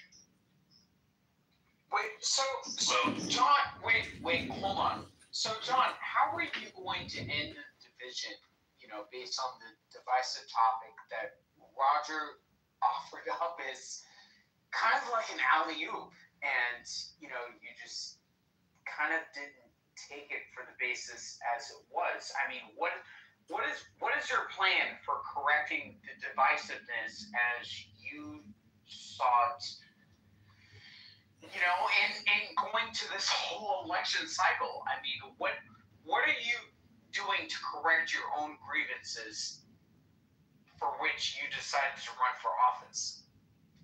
Sure, my big, I deal with all the same issues that all other Americans deal with, which is property taxes, income taxes, and never-ending other taxes. And I want to thank Mojo for giving me an alley-oop, but this isn't a basketball game. This is a financial war that we are all enduring in this country. $37 trillion is eating your substance. That's what the Declaration of Independence deals with. The king and all these rich prick asshole royalists eating out the substance of our nation, leaving us with very little after working 5 days a week. So my problem is your problem, Dr. Adams. I mean, my problems are definitely not your problems, and you have not addressed the aforementioned problem as far as you actually resonated with a certain ilk that can actually get you towards the aims that you're seeking to accomplish. Like I'm not seeing where you're creating a pathway to actually, produce a successful campaign, bro. Like I'm sorry, I want to see this. Well, what does resonating with a certain ilk mean? What are you talking You're about? not being authentic. You're not being. I'm authentic. not being authentic. This is very authentic. Right. I'm totally transparent. I'm live streaming this whole situation right now. Let me get you the YouTube live. Please hold.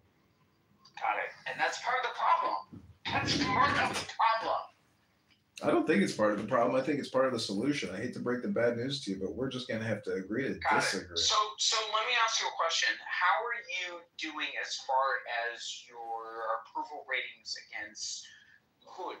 Well, let's look at how many campaign contributions came in today and yesterday. Those are some good statistics. Got it. So let's look at what LaHood has brought in to his campaign. Let's take a look. This is a decentralized campaign. Can you do a couple clicks and maybe some searches or some Grok queries? I've already looked it up. Go ahead. That man is wiping the floor with you. Yeah, well, that's because we have $470 in the account. You haven't given $10 yet. You've been complaining. That's again. $10 goes a long way in this campaign, Dr. Adams. You gonna put up or you gonna shut up? Okay. Guess who put up? Guess who put up, Dr. Adams? This is the Maury Povich show, not the bully pulpit. You think that the bully pulpit's gonna get you? Jay Breska gave $120 to this campaign. You just giving your lip. You giving your lip. Is he running for office? No, he gave asking to represent any He gave $120 to this campaign to elect John Kitover. How much have you given? Zero. Zero. Zero. Good for him. Absolutely. Big talker over here. I don't see $1 yet for this campaign. A lot of criticism saying LaHood's mopping the floor with us. Bully pulpit that I'm discussing. You're not going to bully people into endorsing your campaign. I'm not bullying. You're critiquing. I'm critiquing you. You have an absence in resonating with people that would otherwise vote for you the most. That's all I'm saying. Look at Dismal. She wrote, he did. Poor investment. Nobody's contributing to you. Okay, Dismal. I bet you we can convince you to give $1 to the campaign, Dismal. Do you want to actually have a real conversation, Edmund? Yeah, bring Dismal up so she can ask a question. You've already asked 100 questions, Dr. So let me ask you a question. You're not getting any more questions answered until you give $1 to the campaign. How do you like them apples? All right. I've answered enough of your questions for the day. Well, hold on. If he gives $10, can he ask 10 more questions? Absolutely. $1 question. Fork it up. Shit. Ooh, big talker then. Big talker, Dr. Adams. Money talks, bullshit walks. And I hate to tell you, we can't get to Congress unless we have your $10, Dr. Adams. I've enjoyed you for many years. I'm sure you've enjoyed me for many years. You can't give $10 to somebody that you've been talking to for many years. I'm not going to vote for you to go into representing. Well, you don't live in the district. You're a political activist online. Is John for Congress your main? Is John for Congress your main, John number 4 That's it. Congress.com? That's it. I know it's not impressive, but we're going to change I it don't soon. see any of your.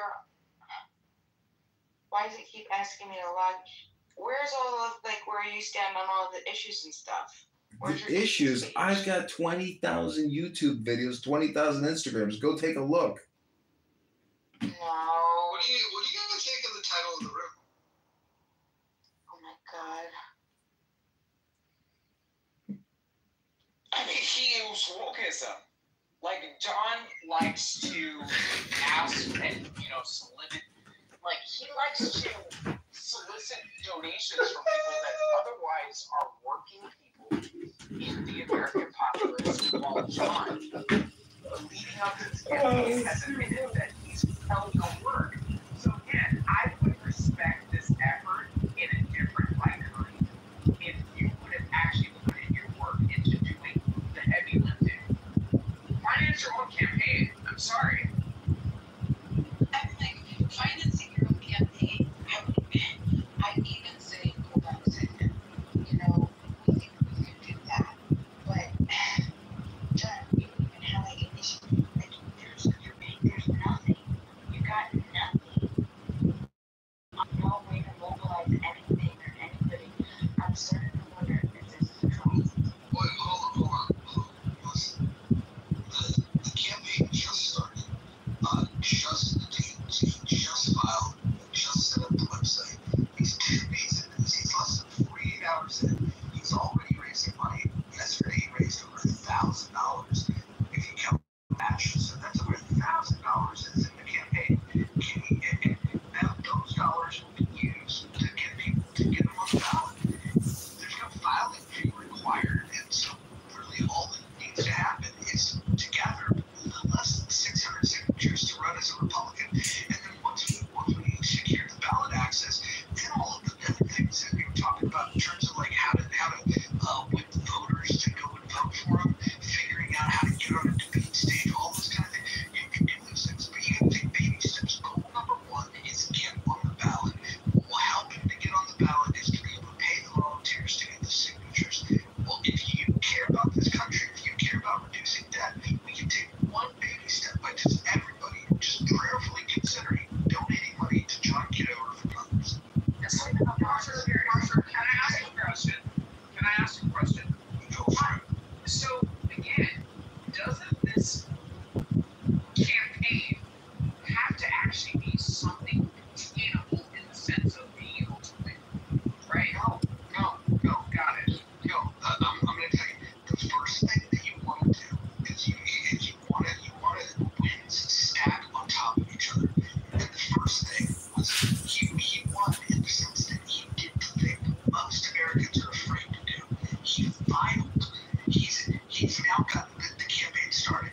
He filled out the paperwork. He's got the bank account. He set up and he's collecting money. The next step is he's going to get volunteers. What he's going to have in place within the next couple of weeks is a campaign manager, a treasurer, a volunteer coordinator, and volunteers. Once he has that, once he gets the ballot access secured, then all these other loftier things are going to be easier to do. The other thing is, keep in mind, if he just simply becomes a thorn in the fucking side of the Republican that's running, you know what that's going to do? The Republican that's running is going to have to figure out what do the people that support John Kitover care about, and then they're going to have to say, well, it's a pretty simple platform. Can you just not spend money? Can you not borrow money? If John Kitover loses, but LaHood changes his policies and decides to start fighting for the American people and borrowing less and spending less, then this campaign can be a huge success. Right. So, again, if John would put down the cartoon voice and do all this other bullshit that otherwise creates a sense of performativeness, people would take this effort a little bit more seriously.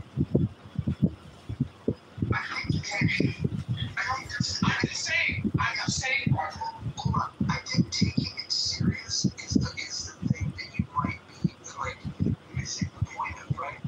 The way that Donald Trump was able to emerge to power was by doing things exactly the opposite of the way that you would have expected to run a campaign. What he's doing is he's bringing humor. What he's doing is he's bringing artistic nature. All of these things are creative, and they're going to resonate with the right people. Like this is something that this isn't like this well-funded thing where he's going to outspend and do stupid slogans. This is going to be a connection of the heart. It's going to be a message that resonates deep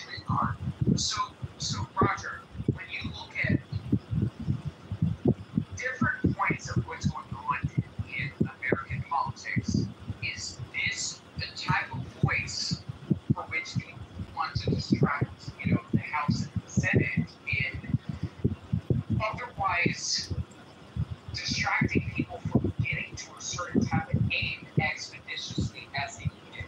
Keep in mind, you have people in North Carolina that are experiencing devastation.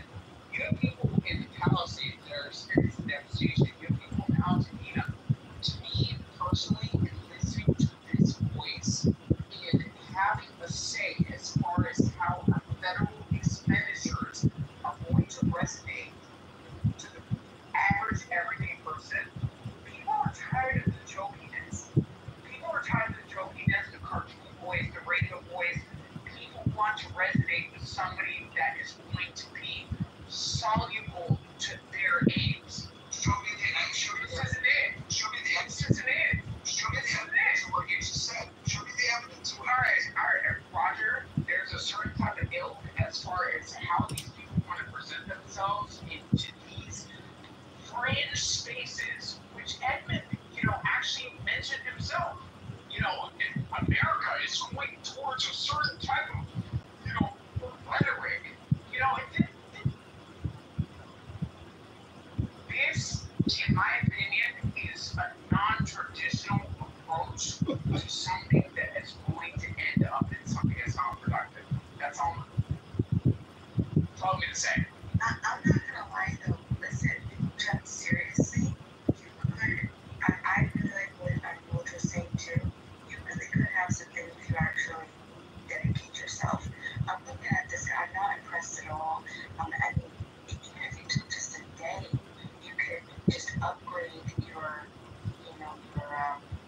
interface, just the general first impression of your website, and the feeling it's a couple. Listen, I've created an insane amount of websites in my life, and I use Wix because I thought I'd give them a shot, and they suck. I can create much better websites, but the truth be told is I do so much in live streaming and so much on YouTube, Instagram. Well, you gotta realize, it's people, rational ignorance. Okay, we learned this in economics 101.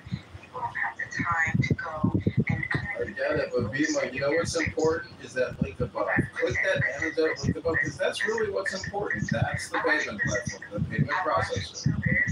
The primary campaign website. Your voters, the people that you are going to want to vote for you. Do you want the job as the digital marketing communication strategist? You got it. You're hired. Congratulations. Listen to me. You're consulting yourself. Mazel tov. Listen, these people, no one's going to go and look deeply into a very small percentage of people that are going to be able to do this. You know how many people are joining my Instagram? Over 2,200 people in mine. It's because of Clubhouse. Hold on, people are going to your Instagram. You're talking about just anybody who has access to the internet. To consolidate, make your shit, get your issues out there. Even look at this fool. This guy comes up with one freaking paragraph. Okay, he has 5 issues listed on his website. What a doofus! And this is government spending. Far too long, the federal government has been living within its means. Our national debt is $30 trillion and growing. We continue to have a government that spends taxes and borrows too much. In Congress, I'll continue to push the rein in spending in order to tackle the national debt, ensuring that our children and grandchildren are not forced to pay for the mistakes of our generation. Period. Done. What a loser. Okay, come on, dude. The shit that you come up with, you could totally destroy it if you really wanted to. One, you're gonna have to probably get off Clubhouse, I'm not gonna lie, and you're gonna actually have to use the content that you have. Wait, get off of Clown House? Why would I get off of this? Is a key strategic communication component of my campaign, Peter. You're fired as my digital communication strategist. I think you're giving us terrible advice for the campaign. You're fired. I'm finished listening to your consulting. Your consultancy has been terminated. Your campaign involvement is over for the night. Thank you very little. Okay, well, if you want to do a national, this is what I'm saying. I'm really curious to how serious you are about it, because if you're looking for national target, then you're trying to do a little performance. I can understand that, but if we're talking about really trying to get a hold of the people that are in these areas to vote for you, then these people aren't on Clubhouse. You know what I'm saying? But I don't know. I think you do have something that a lot of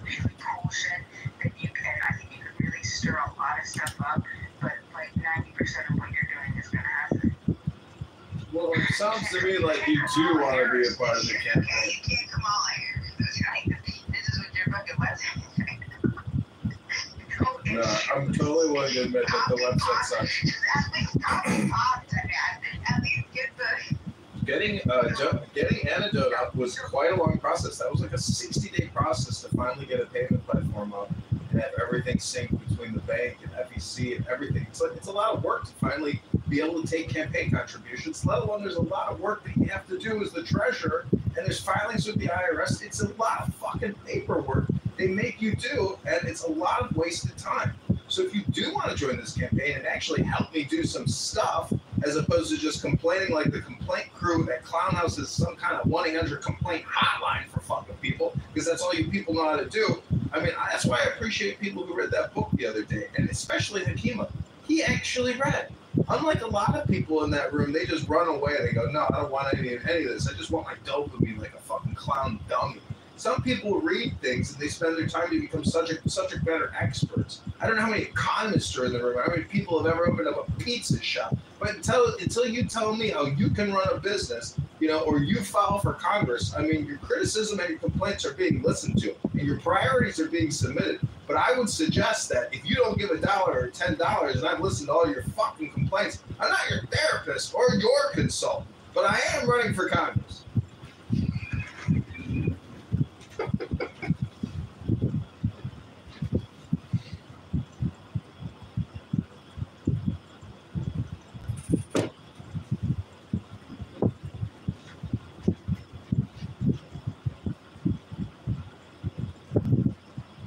I mean, can't I complain about the complainers?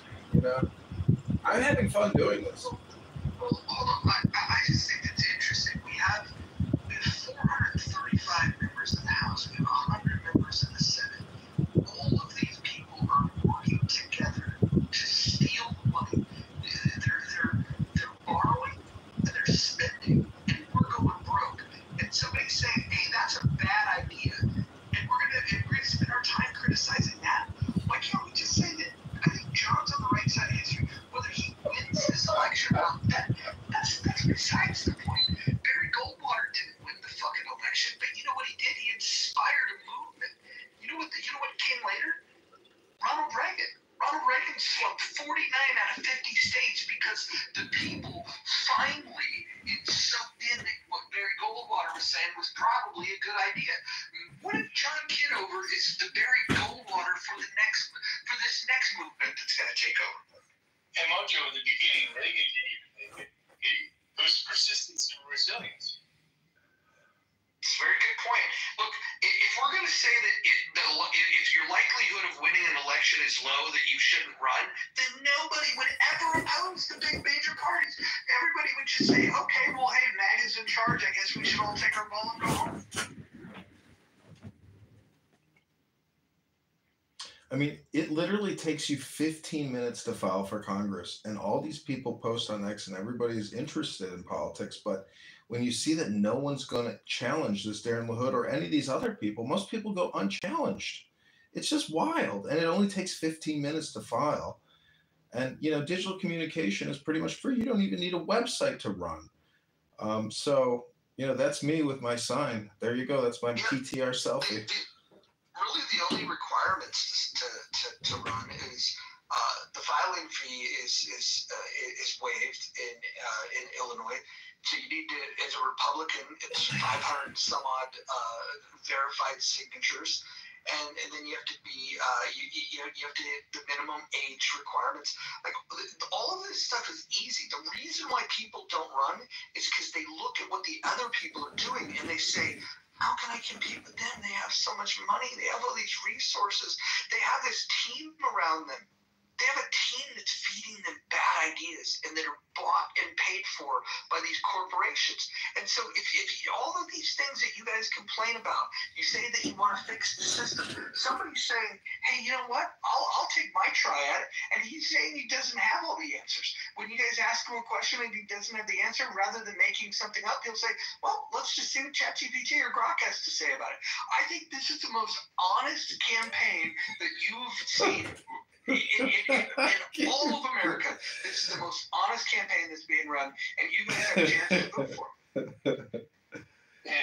Mojo, yesterday was brought up about Mark Rice, and I do bring up John Cass, again, very well-known political columnist for the Chicago Tribune. He left the Tribune like last year. He's got his own podcast, his own outlet. He's very much anti-Democrat. He's an anti-Republican machine. And John, if I were you, I'd do some research on him, but I would pitch even a show on his podcast to have you and Mark Rice on together, and he can interview you, and you can talk about being the underdog, the David fighting the Goliath. And something tells me he'd give some air coverage on that. I could totally be wrong, but it doesn't cost you anything to reach out and try. Yeah, I messaged him on X to see if he'll be open to communicate, so we'll see if he responds. And I don't want to take up too much space on this stage, but I have another idea for you. So I did send you a text, and even though I dramatically, for the most part, disagree with you politically, but there's something to Mojo's point. It's just the underdog. It's time we need change, and whether or not you're successful or not, it's really breaking the paradigm, breaking the big politics, and that quote of essentially it's same corporation, different divisions. I do believe, to what you were talking about before, whether it was from that movie that you referenced or the George Costanza School of Electioneering, I think it's time for a change. Well, it's natural. I mean, the fact that we're $37 trillion in debt, it's just obvious that there's going to be contrarians who are going to come out of the woodworks and campaign against the debt. It's our tradition. I do believe that that's an issue, but on the other hand, I'm like, fuck, with our GDP, we can still print more money, but again, I know most people would totally disagree on that, but putting that aside, I still want to figure out how I can, in my own little way, can support the effort here, because I give you total credit, even though, I think there's some different, really different things about you that you demonstrated, but the fact that you're putting yourself out there, the fact that you're taking a risk, now people may disagree that you're not organized, you're not funded, but you are putting yourself out there, and I think a lot of credit, it's like you are not only talking the talk, you're trying to walk the walk.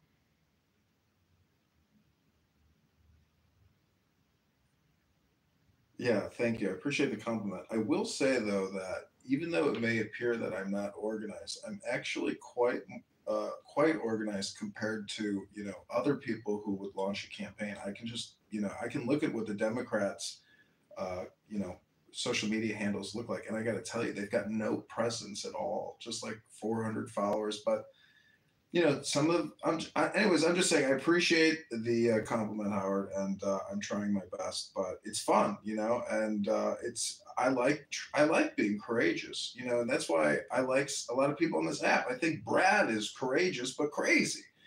I want to be courageous but intelligent, and I don't want to have a road rage incident, getting all upset or angered, with people on this app. I hope everyone here will be my friend, and I say friends for life. So, if you want to come to Illinois and actually help with the campaign, Mojo says he's going to fly out and stay at a Marriott, and we're going to do some strategic training and door knocking with political activists, maybe Democrats, maybe libertarians, maybe Republicans who also don't like the debt, and they feel that they can't change the political leadership. And, so maybe I'm a viable alternative. If not, this is a big communication marketing enterprise and experience, and I hope you will join us and have some fun. There's a great roadside bar over at Pecatonica, too.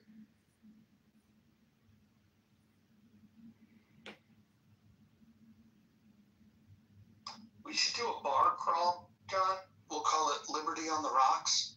We'll just do a bar crawl. How about we do an organic food crawl? Your voice makes my skin crawl. Sorry, I've been nice all day. I'll stop. We have an event planned in Peoria where we're going to have a Darren Hood look-alike make a bonfire and throw $20 trillion worth of fake Amazon, prop money in it as a publicity stunt. So the people in Peoria and Rockford and all around America will get to see Darren the Hood literally torch $20 trillion in fake currency live on YouTube and see it, so he's going to dump gasoline over $20 trillion worth of fake Amazon prop money. It's going to be great. He's going to wear a suit and tie. It's going to be an amazing, troll prank, but hopefully it'll raise awareness. Hey, John, you know what else I would do? I would hire a Pritzker lookalike and have him walk in with that Little Hood lookalike, like arm in arm, too.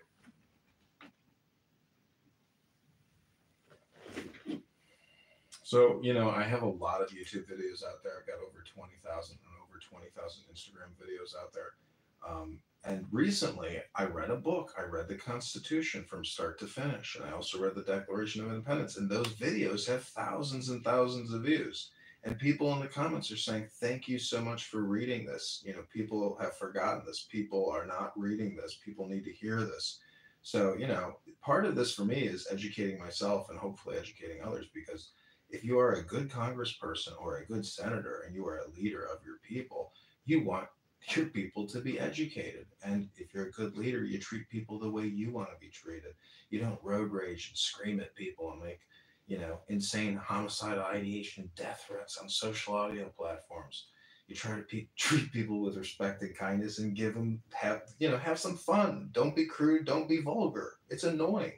And it's not intelligent. So I hope to bring, professional and classy communication to the campaign and to the constituents and to the country. I mean, if you can't lead by example, and I try to, I have tenants that I live with. I live in a multi-unit apartment building that I own, and I live with people that I found off of Craigslist, and they pay me rent. I treat them with respect. They treat me with respect, and I hope it always remains that way. So I'm just saying, I know how to treat people. But I also, don't appreciate when people get angry or yell or, want to create fake conflict or are not amenable, or able to. Anyways, I'm just saying every relationship has a beginning and an end. And I hope that all of these relationships on Clown House, have no end. And I hope you also give $10 to the campaign. Thanks.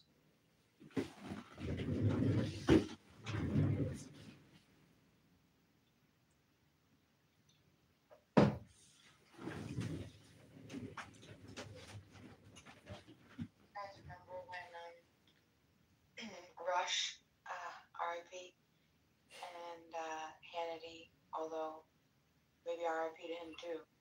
They used to do the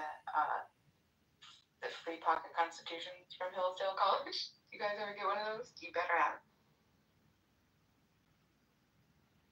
Ron Paul used to hand out pocket constitutions at his speaking events. Dennis Kucinich was the same thing. It was a great experience reading it. It wasn't quite the experience that I thought it would be, but I think if we read that Thomas Paine Common Sense or the Federalist Papers, or I like to do Bible flashcards. That's one of my favorite ways to run the mind through a script. But I really liked our book club, and hearing everybody really read and how we did it, professionally, quickly. I mean, it was. That was the only time on Clown House where I've seen people actually work together, to create something, and it's a long script we created. It's a program we ran. So I just got to say, if Clubhouse is a microcosm and the government is the macrocosm and it's dysfunctional here, it's the same thing throughout millions of federal employees. Dismal, will you come up? I want to see if we can come to an understanding on some things. I would love for Dismal to come to the station. I want to talk about the campaign. I want to get your questions, your thoughtful questions. Let us know if you can come up, Dismal. Thank you. If anybody else wants to come up, that'd be great too. Yeah, Cindy, you should come up. Cindy.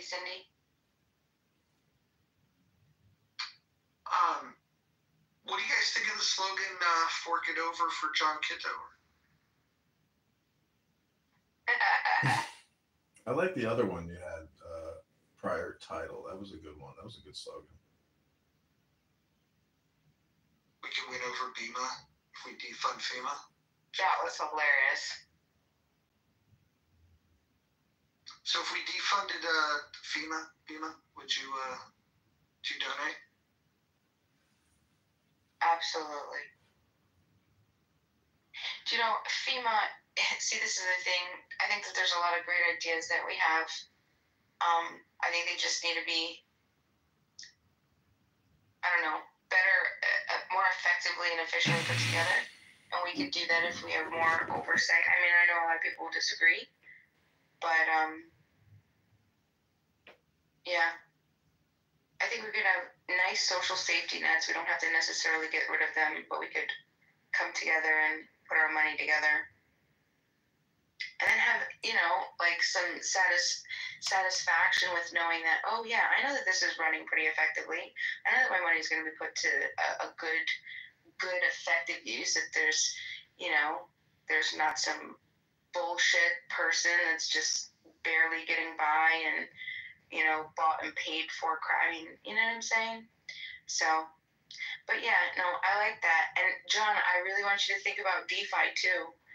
Because that's really where you're with me, Oba. if you can support DeFi, yeah, that'll be fun.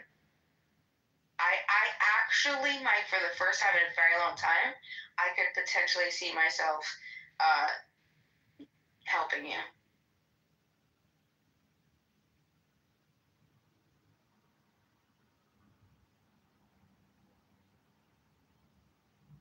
Well, I think this campaign's coming together pretty well. Sometimes they get off to rocky starts, but this one, day one, boom, $1,000 in the bag. Yeah, I think it's coming together. I think it's coming together. I think LaHood's going to be worried, majorly worried. The Democrats that are running, though, I think they're the ones that if you just show them how radical you could be, they might fund your campaign because they would probably rather run against you than run against LaHood. Yeah, 100% they would. I mean, he's very polished. He wears great suits, got a great family, he's got a great life, he's got a lot of dough. And he's got a lot of connections and clout. I mean, I would just say, to me, it all seems like virtue signaling, knowing, how much he's spending. And, it's kind of shameless. I mean, but you can see exactly who contributes to him. And he knows them all, and he's their guy, and he keeps getting them the money year after year, quarter after quarter. And, there's an interview of him talking about the,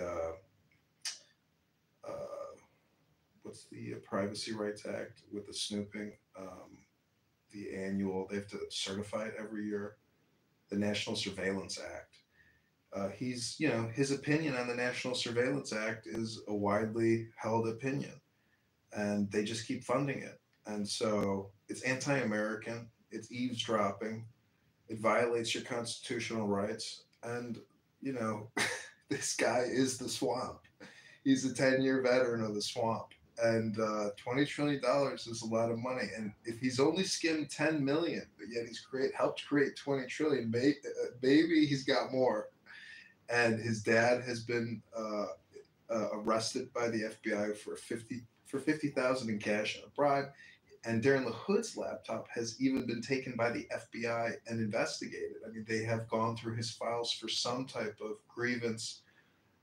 It could have been political, and the FBI, where it was in the wrong, or there could have been some type of suspicion of some sort.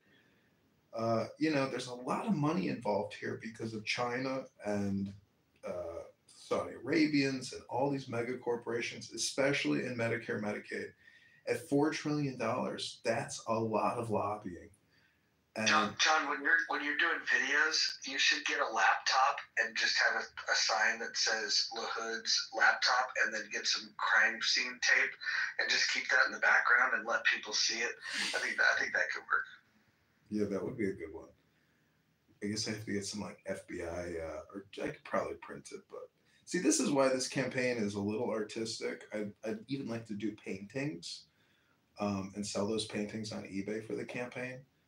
So there's a lot that I can do, which is manual, and is, fun. I mean, even this sign that I'm holding in my PTR, I consider artwork at this point. And that's the way I explain most things. Well, why not go to the local art school, whether it's at the college or even like art students at the high school, and tell them that you'd like them to participate in the election process by having an art contest to come up with the best sign. Yeah, there's a lot of these wine sip and paint places, and so I think I could like create an event where we will sponsor you to come in to do a painting of Darren LaHood burning $20 trillion in cash, and and pissing on it or something like that. That type of viral video, because this campaign can achieve viral status, maybe even national status.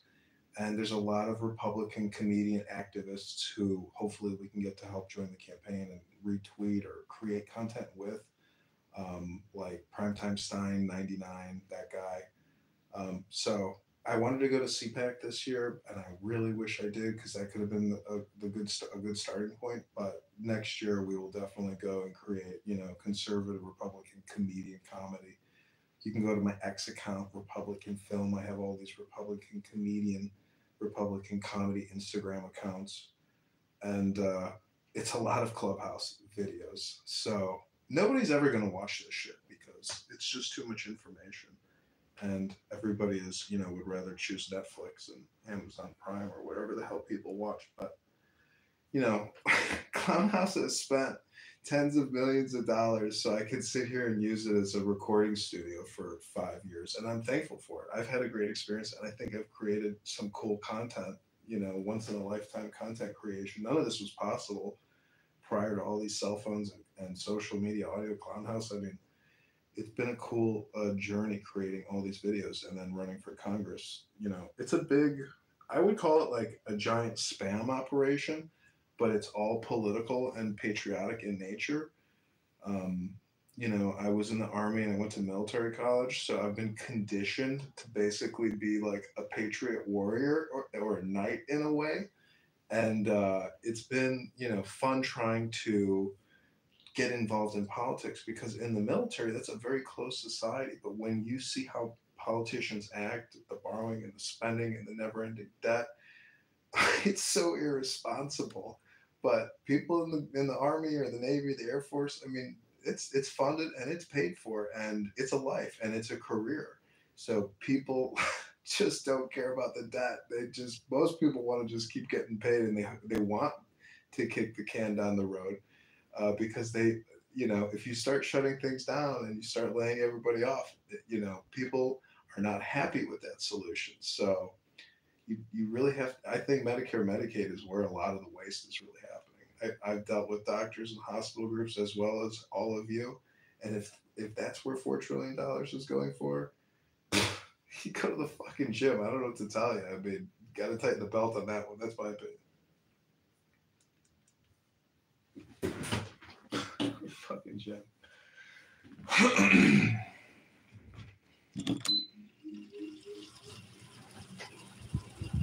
One thing that I like to do is that I think this is where that you could potentially get around answer targeted questions.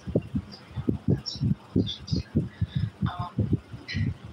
When you ask that, well, what's your plan? Because I mean, obviously there's a truth to, you can't just cut these programs without having something else somewhere, because it will destabilize. What I like what you suggested is like coming up with a committee, like sort of like a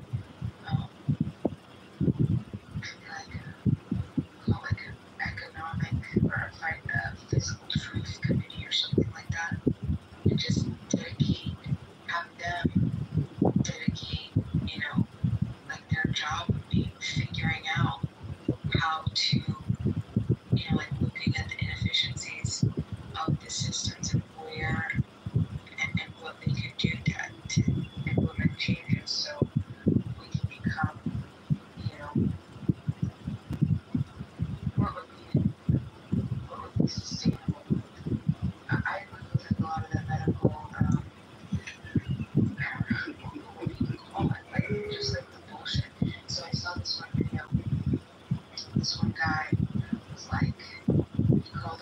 was, I don't know if it was a hospital or what, and he's just like, hey, look, there's a mistake because I got a bill and my original bill was like, $400 and something. But then I gave you guys my insurance. I did think I had my insurance, and so I gave you guys my insurance, and now my out-of-pocket expense is like, $3,200. Like, how could it have like tripled? Like, how does something like that happen? And they're all like, well, yeah, because you have insurance, so now it just goes. You understand that makes no sense as well. If you don't have insurance and you're given a sliding scale fee type thing of like a discounted price, so you tell me that if I never needed my insurance, that my out-of-pocket would have only been, $400 something versus $32 something. And they're just like, well, you have the insurance. So he's like, yeah, but can I take you back? He's like, can I remove my insurance? The point is that I think the system is just,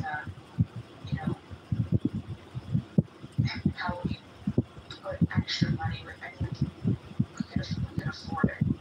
It's just the inefficiencies of, and it's above my pay grade, but all the things that are in between, like how they itemize things on the hospital bills, and they do the same things just like in regular healthcare, and they pay like way too many things for the wrong things too, which is crazy to me. But I also, what I learned like was it last year, was how, have you heard of John, the pharmacies now that are paying, I think it's a flat fee you pay just for the actual price, the market price of the pill or of the medication that you're taking, plus like a flat $10 fee on top of that, just for the service. And I forget what type of business is going, but something specific. And anyway, these particular pharmacies are saving like literal billions of dollars over, a period of, well, I don't know the period, but let them see if I can find information. Do you know what I'm talking about? And what happens is it's like, once the pharmacies can put a price on the pills, they hike up the price of the medications to crazy amounts and make it like insane. And they're the ones who get to do that, but I don't know. Let me see if I can figure this out.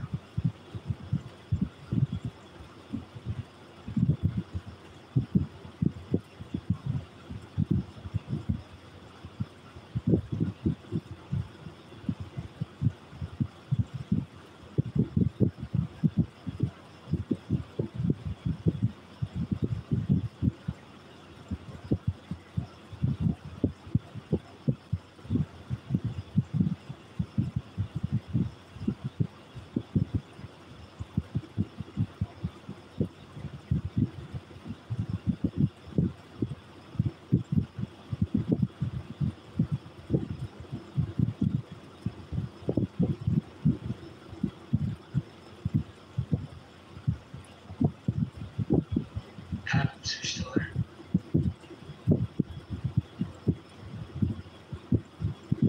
Mr. Adams. Dr. Adams. What's the lawsuit, Dr. Adams?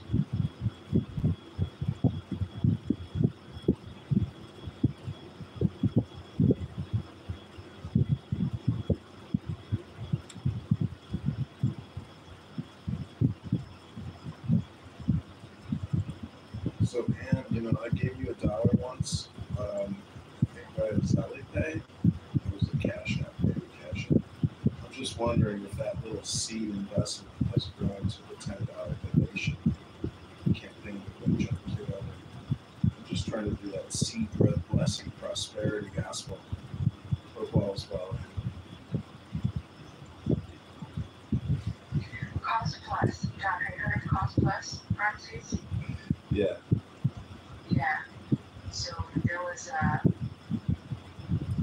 study that showed like a Cost Plus pharmacy.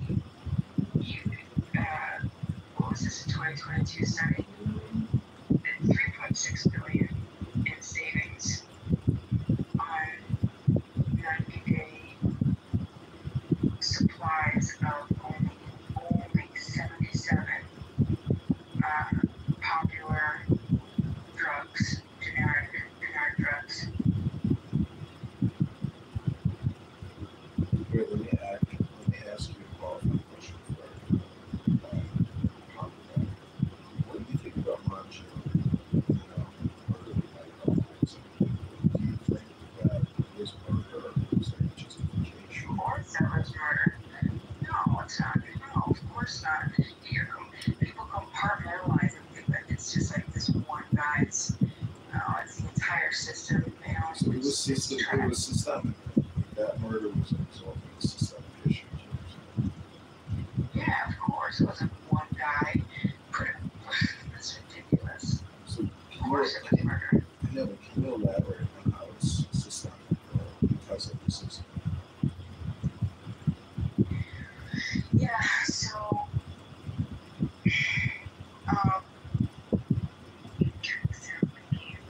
Hunter's medically incredibly that isn't what happened was I think I went into the right person like for real. I hope it's our I hope she breaks the room. Decided to do something. I don't think that's reflective of the system as a whole.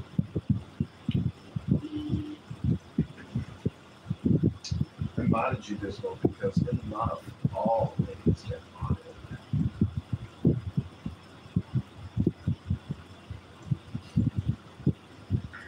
Well, I think you might have some really good ideas. You've got a lot of unique experience. Like, if you had to just give like one piece of advice to John, something you hope he would listen to and act upon, what would that be? I think actually just trying to invest in health and like creating a healthy society. Physical fitness would be like my number one.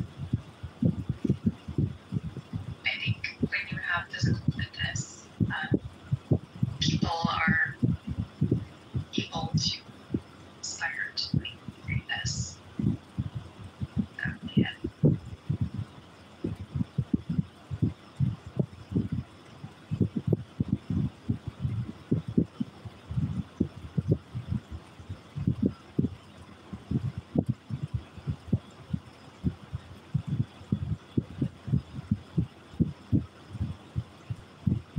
Yeah, I mean, I think life is action. If you're not moving and shaking, and you haven't joined the dance, you're never find your partner. You'll never get the job. Or you'll never, have a good trade, I guess. So, I don't know how to represent that mathematically. Maybe delta. But anyways, it's communication, which is what's important. And I like to say that IT or information technology, especially with regards to books, information technology and all these IT employees and all these agencies and all these big corporations, I feel like philosophy and psychology is the real information technology. And not a lot of people have that component, studied well enough, and thus you hear a lot of really crazy road raging on this app. I think, personality, humor, composure, tone, and intelligence, is all tied up in the word and your voice. So I hope that, I can make you proud as a candidate congressman for the 16th District of Illinois. I think that's perhaps like communication. I would agree. Communication, but also receptiveness. Those would be linked to components that you are doing something that is a disservice server. If you're actually like wanting to run for an office, illicitly recorded people. Illicit recordings? Illicitly. You mean to tell me that the way that I use my cell phones is illicit? Come on, that's dismal. You're being too dismal as usual. Your outlook is so dismal. Yeah, it's realistic. I'm just sharing facts. Sorry. I hate to break the bad news to you, but I think, in my opinion, what I'm doing is not illicit or explicit. It's political and it's social, and you just don't like the way I use social media, so that's a you problem, not a me problem. Now, I know you're in a lot of my recordings, and I don't have your consent, but that's not illicit and it's not explicit. It's political and social. Maybe you just haven't joined the campaign to like John and have some more fun in your life. Here's another interesting point that people don't bring up. When they talk about you streaming the content from these rooms onto YouTube without consent, they're discounting the fact that you're going to go to Congress to try to take away funds that are spying on them all the time anyways. You're spying on them at a lot lower cost.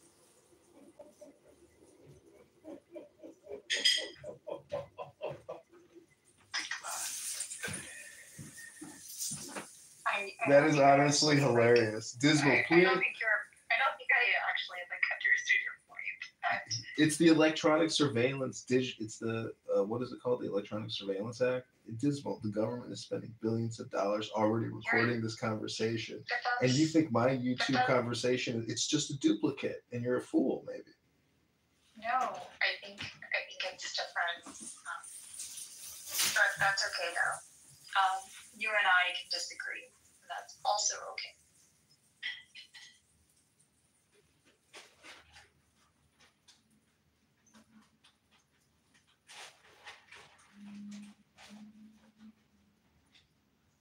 Remember when Americans liked the underdog story? Like back in the 70s when the Rocky film came out, all the Americans were like, yeah, that's great. We could resonate with the underdog. Now the underdog runs and everybody's like, oh, no, he's got no chance to win. It sounds like Adrian in the beginning of all of the Rocky films.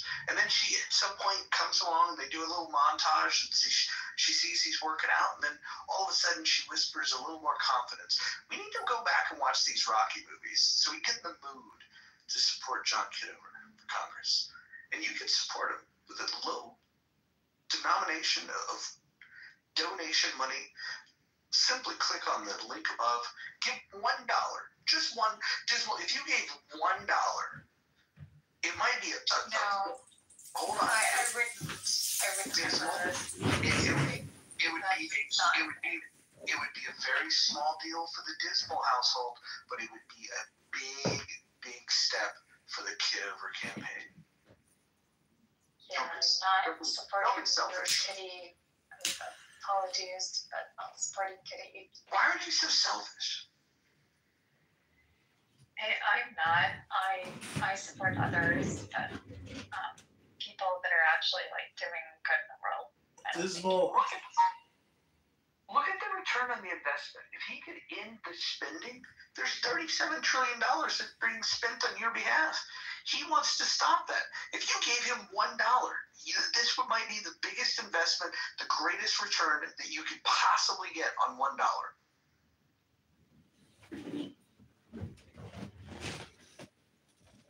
No, sorry, not happening. I'll tell you what, Dismal. Right now, whatever you give, I will match.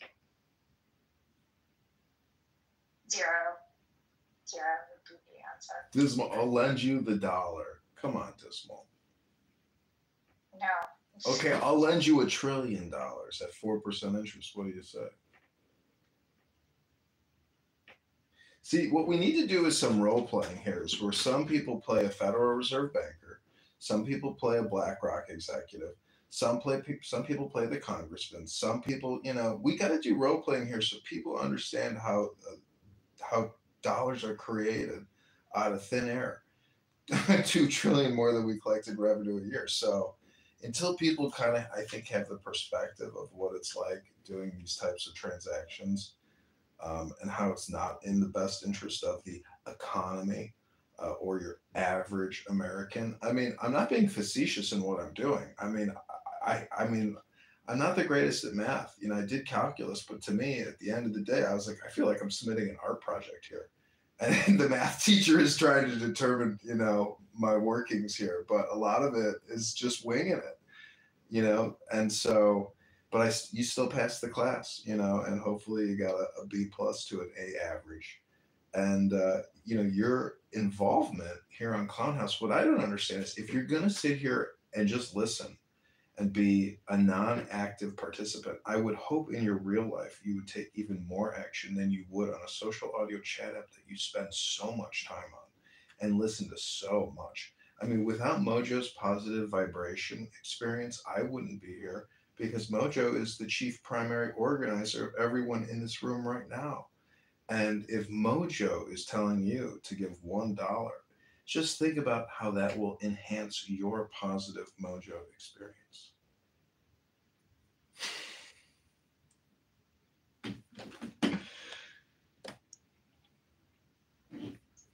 Sorry, I'm laughing. From what's the movie with, the Mojo quote from, what the hell's that Canadian's name? Austin Powers. I mean, that's where the mojo comes from. That type of attitude, that James Bond 007 spy attitude, but patriotic and fun and friendly. And $37 trillion in debt is not patriotic, and that's not fun, and that's not friendly. That's mismanagement. That's incompetency. Let me say it a little louder for you. Incompetency. That's how you create $37 trillion in debt. Does anyone here have a debt bubble that, was as a result of incompetency? Anybody here? No, John, but there could be an opportunity slogan-wise to play off your last name and the debt and the money, like grab the kitty. That's also misogynist, to be quite frank. I apologize for saying he is kitty. Well, can I just pay you a compliment? Are you open to that? Can I do that publicly? Can I pay you a compliment? Are you open to that, Dismal? I need your consent. But what compliment? I was going to say that you're a pretty woman. What if your face was used on campaign literature? Like just a smiley face that said, Dismal for Kitover. Like an endorsement, if you will. No. No. I didn't consent to that. Well, because I can utilize the photograph that you have.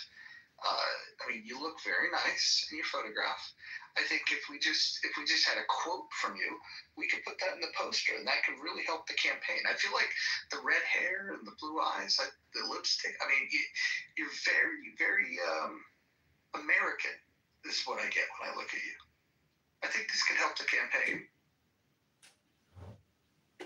I think that would be incredibly irresponsible of you to do that, and it's only with your something consent. that I would have consented. Yeah. Yeah, okay. Well, without your consent, then it wouldn't work. I'm a big believer in consent, but I just wanted to tell you that I think that would win over a lot of voters. I think people fundamentally the issues they would support would win the day, not people. I don't know. You have a trustworthy face. If your face was on the poster and it said, support John Kitover for Congress, I feel like there's a lot of people that just the look alone would convince them.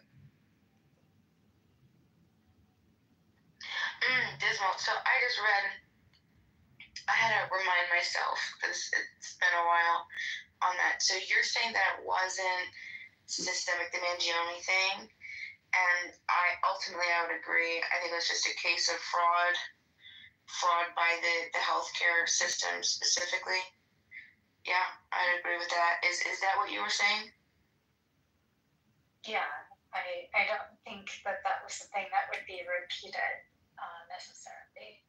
It was like an issue of basically like a response or action related to something that I wouldn't see that being repeated. What do you mean you don't see it being repeated? I'm not understanding what you're saying. I wouldn't think that would be repeated. Like it would happen again? Yeah. Gotcha.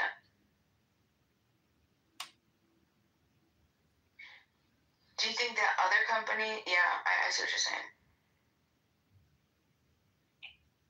I think it was just like a fundamental breakdown, and that person sort of rose to publicity because of his stunt. But I don't think that stunt would be repeated. What do you think about these campaign slogans? John Kitover, the people's takeover. Vote Kitover, make Illinois prosper. Kitover for change, no more strange. John in Congress, ending the mess. Kitover's the pick, quick and slick. For Illinois' sake, Kitover's awake. John Kitover, discover real power. Kitover's call, justice for all. Vote John, get it done. Kitover rover, problems over. Kitty.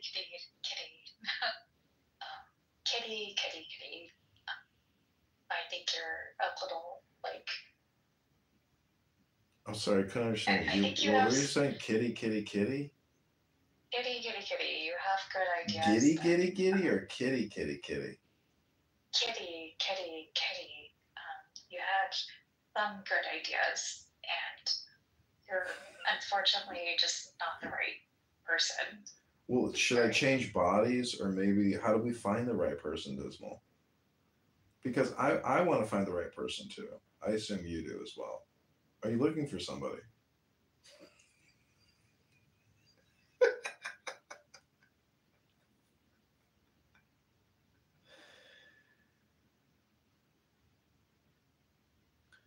I don't understand. Why does Adams think I have a cartoon voice? I mean, it's late. I don't want to disturb people who might be sleeping below me. So, I'm trying to do a little bit of a whisper. Does it sound cartoonish to you?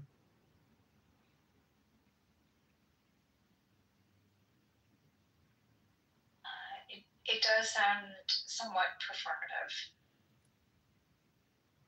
Like saying kitty.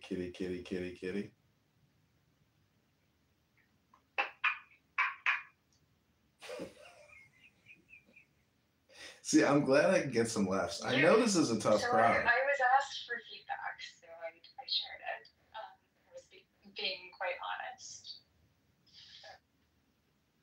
Sorry. Ooh, what was that? Was that a kitty queef? Thank you. Sounded like a kitty queef in the background. What? Sorry. No, I thought I heard something in the background there, but nobody knows what anybody's doing in the background here. I don't know why people are talking about Columbine. Could never happen again, too. I don't understand why you're talking about that, Mr. Howard Kaufman, but... No, the point was, and I respect Dismal very much, but she believes what happened to the United Healthcare CEO was a one-off event and will not happen again. My view is, it's not if, it's when. What, when, or what, or how, or where, or what are you talking about? You're going to have, call it, domestic terrorism, where some other CEO of some company is going to be an attempt on one's life. I mean, it's similar to political violence. It's a form of that. That's just my view. It's my opinion.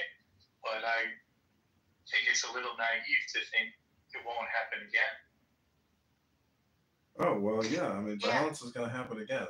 Absolutely. But nobody knows where, when, how, or what. I mean, these are lone wolf attacks and they're freak shows. Yeah, these are, from my perspective, like, they aren't something that's like a repeatable offense, for example. It's not something we're necessarily going to see, like, on an annual basis. I was saying, as I recall in the beginning, some people said that about Columbine, that would never happen again.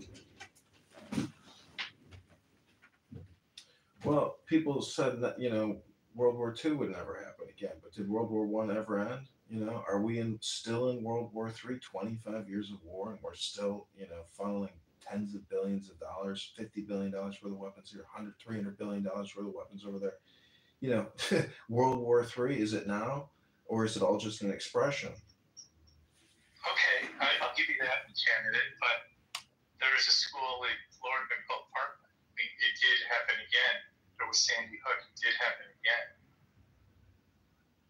It's in Central Illinois from First Rockford to Peoria. It's a completely different conversation than I'm going to restart this we live. were discussing with regard to the healthcare CEO. Gun violence is gun violence, so you can go ahead and try that. Yeah, I think that sometimes, like, by trying to, like, do that, we end up like in a weird place where we're not able to, like, have the same discussion. Do you know what was frustrating? What was frustrating was after it happened, you had, like, a split, and this is the only reason why I think, Dismal, that Howard has a point, is that this wasn't like an overwhelmingly a decision like, okay, yeah, we're all on the same page, this was murder. We had, like, the country was split with trying to figure out if this guy was a hero or a murderer. That was insane to me. Like, definitely murder is pretty, like, that should just be, that should be identified, like, murdered, keywords, a family. I don't think that, like, there was any heroic nature of this. It was criminal, first and foremost. I mean, you and I agree, but my issue is the only, like I said, the only reason why I think that Howard has a point is because, like, half the country, I mean, everywhere, people were split on whether we were going to exalt this guy or condemn him, and I think that that was a point of, hey, look, wake up call, America. There are a lot of people that are unhappy with the state of the world and the state of this country and understanding the injustices that are happening at a systemic level. But the problem is just we get so upset and we don't really care to look at and identify what the actual problem is. Like this particular problem, like you and I, we can say, yeah, this was absolutely murder because, at the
factually, if we like look back, maybe that's just not what, like, why did society come to the conclusion that you and I came to? That's my question. Why do you think, Dismal, that like half of the country did not come to the same conclusion that you and I are at?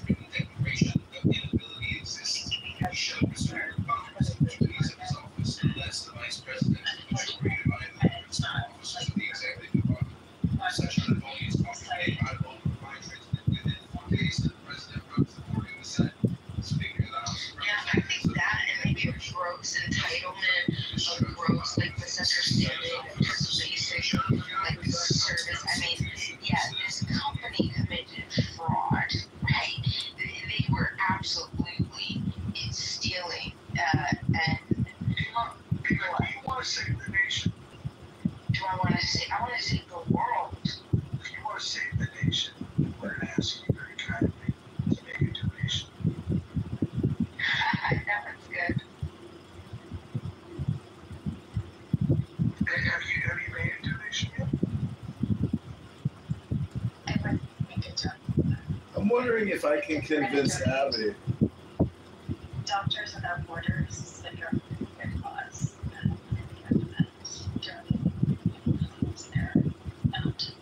Well, thank you very little, Dismal. Since this is my political campaign hour, I'm wondering if we can get Abby from Philadelphia to come up here and I can convince her to make a $10, not $11, $10, not $9 contribution to the campaign to elect John Kitover. We haven't taken APAC money yet, but we would like to. And Darren the Hood, who we're running against, has already received quite a bit of money from APAC. So I'm just wondering if you could be my APAC sugar mama for the night, dear Abby. I consider a donation. I need a DeFi wallet, and I'll be able to donate in some crypto. Save your shitcoins, honey. Click the link above and send us $10, not $11, $10, not $9 to the campaign to elect John Kitover. Yeah, it's not gonna happen. Well, you don't want to save the nation and make a donation. That's because you just want to save the world. If you want to make a donation, it's up to you. It's up to you to understand what DeFi is doing for the world. And all you gotta do is accept. I'm giving it to you. It's worth as good as the $10 fiat that you and I both know lost 90% of its value since 1975. It's like, come on, like I can give you a dang fiat, no problem. But you're gonna have to cash it out, and it'll be, come on, yeah, no problem. Cash out and go through Coinbase, take out your $10 in fiat, but give me your DeFi wallet address, and I'll donate. Do you guys realize that the American Revolution started in a bar, and it started with less people that are in this room right now? Yeah. It's going to be the moment for the biggest change in U.S. history. All you have to do is believe that your voice matters, that your dollars matter. Now, if you believe that your voice doesn't matter, your dollars don't matter, then just continue to weirdo. Did you ever hear the theory of how like the term bar came about?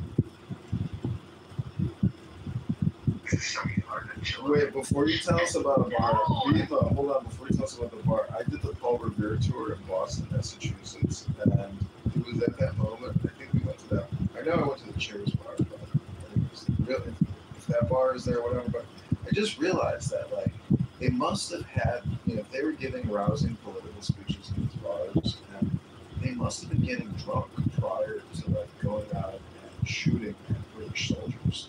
I can't imagine how one doesn't go with the other, because it takes a lot of courage and balls to go out there with a rifle and start hunting redcoats and forming lines and doing hits. I mean, it's pretty wild. So it is crazy to believe that the American patriots probably slugged a couple beers down before arming up and doing weapon checks and cleaning rifles and prepared for battle. Like, it's pretty wild, that there were people that would do that. But I'm a nonviolent candidate. I believe in de-escalation, peace and meditation, yoga, going to the gym, having a nice smoothie afterwards, maybe having a nice New York strip steak on Friday night with the best of Pinot Noir. I believe in living life to the fullest, but with moderation and priorities. And I think most people in this room can admit that your government does not know a priority from a priority. The left foot from the right foot, the left hand from the right hand. They are not prioritizing dollars, and it's status quo, status quo, status quo. And we have to break the status quo and wake up the American voter electorate to take action now. And giving $1 or $10 to this campaign can help future people take action and organize. Because if Barack Hussein Obama worked at International Business Corporation, CIA fund group after graduating from Columbia or Harvard, not sure which one, if he is considered a community organizer and you're using this app nonstop, but you're not engaged in actual community organizing and the output of this community organization known as Congress, you're missing a big opportunity. And I think everybody who has given to this campaign, we had 2 more donations tonight. I put it in the chat. Thank you, Howard. Thank you, Ann. Thank you, Angel. Thank all. I want to thank all the women involved, because I do believe, that women are, the most beautiful, precious, and wonderful thing in this world. And, I like women as much as I like wisdom. So those are my 2 favorite things, women and wisdom, and they both start with that. Hey, we got a new slogan for the campaign up here. Break with the status quo. Walk over the dough. So, when I was in high school, for a history project, you had to get this partner, and you had to go visit some historic site and then do a report. That was part of the project. And my partner's name, her name was Caitlin, and I don't remember the name of the site that we went to, but we went to this place. It was super obviously old, I don't know, maybe 17th century, and he brought us in to this area. There's a ferry, and they explained that when the person that would be known as the bartender or the ferry guy, right?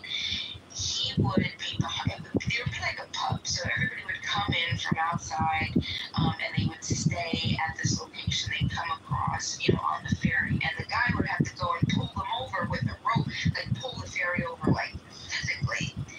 But inside of the location where everybody would come and they would drink and there'd be alcohol, right? Once the bell rang and had to go out to pull over the ferry, he had to protect the alcohol that he was selling to the patrons. And so there would be these bars suspended from the ceiling, and you would pull them down and lock it so he could go out, pull the ferry over, and then he'd be able to come back in. And so it's basically, that's apparently where the term bar came from. Well, you know what, TIP, did you know TIP is an acronym? Beam TIP, you go to a restaurant with a TIP, TIP is an acronym. You know what it stands for, Beam?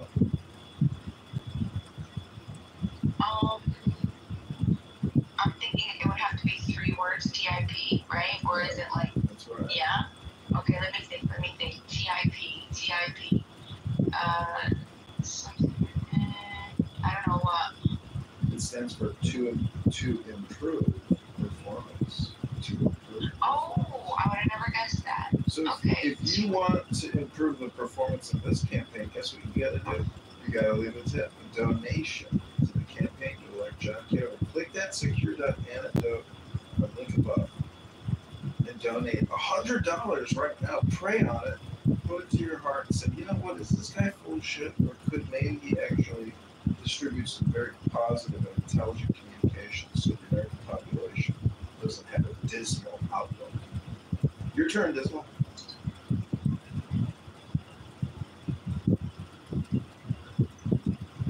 I like some of the points that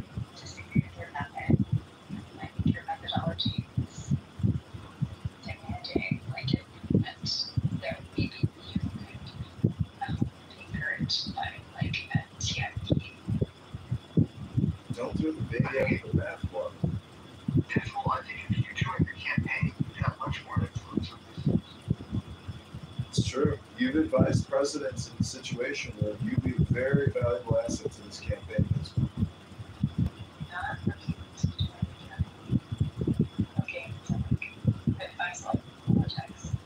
Well, that's okay. We have a decentralized campaign, so feel free to join Harry Clownhouse anytime to offer suggestions, priorities, ideas, opinions. Your information is valuable. I think that is like fundamentally like one of the problems. It's just like civic education in our country. Like people think that they worked in DC political, it worked. Having a little hard time hearing you, Dismal.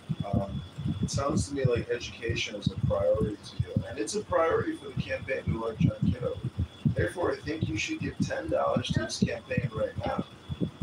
Turn that dismal outlook into a positive mojo vibration. You're here because you're dismal. We are the positivity you're looking for. Give $10 right now to the campaign to elect John Kitover. Does he sound like a, I don't know, like a Smucker's commercial or something? Well, honestly, it's getting late, and I have to kind of force project what I'm saying right now because I'm so exhausted with doing this. But look at my PTR. That's me when I was a freshman, second lieutenant, when I got commissioned by the Citadel Military College in South Carolina after completing 4 years of intense ROTC training. That was my lieutenant commissioning photograph to Army Intelligence. I was then given a silver coin and a little booklet there, a commemoration booklet, where I signed a piece of document swearing to uphold the Constitution and defend this country against enemies foreign and domestic. Domestic dismal. Is the domestic situation dismal?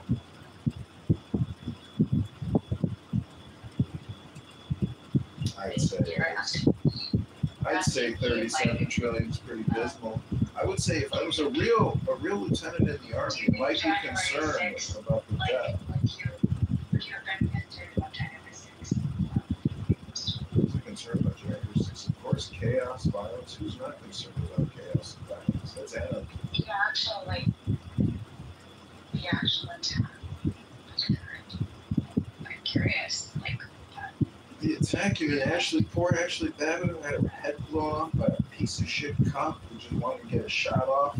Fucking coward murderer. You mean that piece of shit, that Kitover scumbag who if I ever get in Congress? Oh, I can't wait to do anything I can do to get that guy arrested.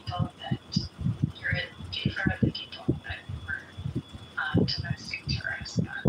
Yeah, that Kitover police officer is a real domestic terrorist cocksucker who that poor girl's head off. Ashley Babbitt. Say her name, Liz. Ashley Babbitt. Okay, so, you and I are pretty pleased here. You mean to tell me you didn't see the video? You didn't see the video of that cop blowing her fucking head off? I couldn't believe it when I saw the video. Holy shit, he shot her fucking head right up. She was just trying to get through a window. She's being crushed by a crowd. Poor Ashley Babbitt had her head blown off. Boom! Bye-bye, Ashley. Look at the root cause. It's a dismal situation. You don't look at the root cause, and that is unfortunate for you, which means that you wouldn't be a good lawmaker. Do you think she deserved to die? I think that anybody that is unfortunately put into a situation like that, I mean, the unfortunate thing, I would look at the root cause, why did this happen? It wasn't because of it wasn't because, it wasn't because of the trigger. That's at the political face. But the actual root cause would be more looking at, why did this happen? What was the upset that occurred?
Dismal, I'd like to change topics from January 6th to a more positive mojo vibration. I feel like it's getting late. We should all, go to sleep with great dreams and happy thoughts as opposed to chaos and anarchy that you like to bring up. So, Dismal, I'm just wondering, how do you find peace in your life?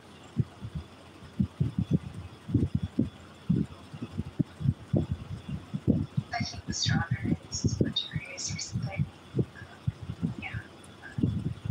Probably peace. Man, the way I find peace, you gotta get some more money, fuck more hoes. Shit don't stop people doing it. Sorry, you interrupted this when you're breaking in the muff roll. Also, just Yeah, I want to protect women, so he's been removed. And I think John Kitover supports protecting women. So if you want to protect women, you can give a donation by clicking above. Yeah, protect women, especially the women on January 6th that had their heads blown off by a murderous cop who should be arrested for murder. No, that is also unreasonable. I think you have to actually I think this is like the fundamental breakdown is there can be facts that you would investigate. You could identify who was at fault and who was not at fault. And Can we identify the facts? Is she dead? that arbitration would No, but she's not dead? So she's alive. It's literally a bumper sticker approach. Do you believe that her head exploding is a bumper sticker? Your bumper sticker approach to thinking is unfortunate. You like me because I think that it's a shame that a young woman had her fucking head blown off. You think that that's a bumper sticker? I think it is, yeah. Wow. I think it's unfortunate that you're not investigating what was the actual situation. Why was she there in the first place? Dismal, can you maybe... Then you would have to criticize Trump. Think she was there to get her head blown off? I think she was there because she believed that the election was basically. Okay, let's say she believed the election was stolen. Is that a reason to blow her head off? That's literally if we are debating that is do you understand why I might laugh at this? Yeah, I know. I literally You want to laugh? fundamentally stupid. You want to laugh because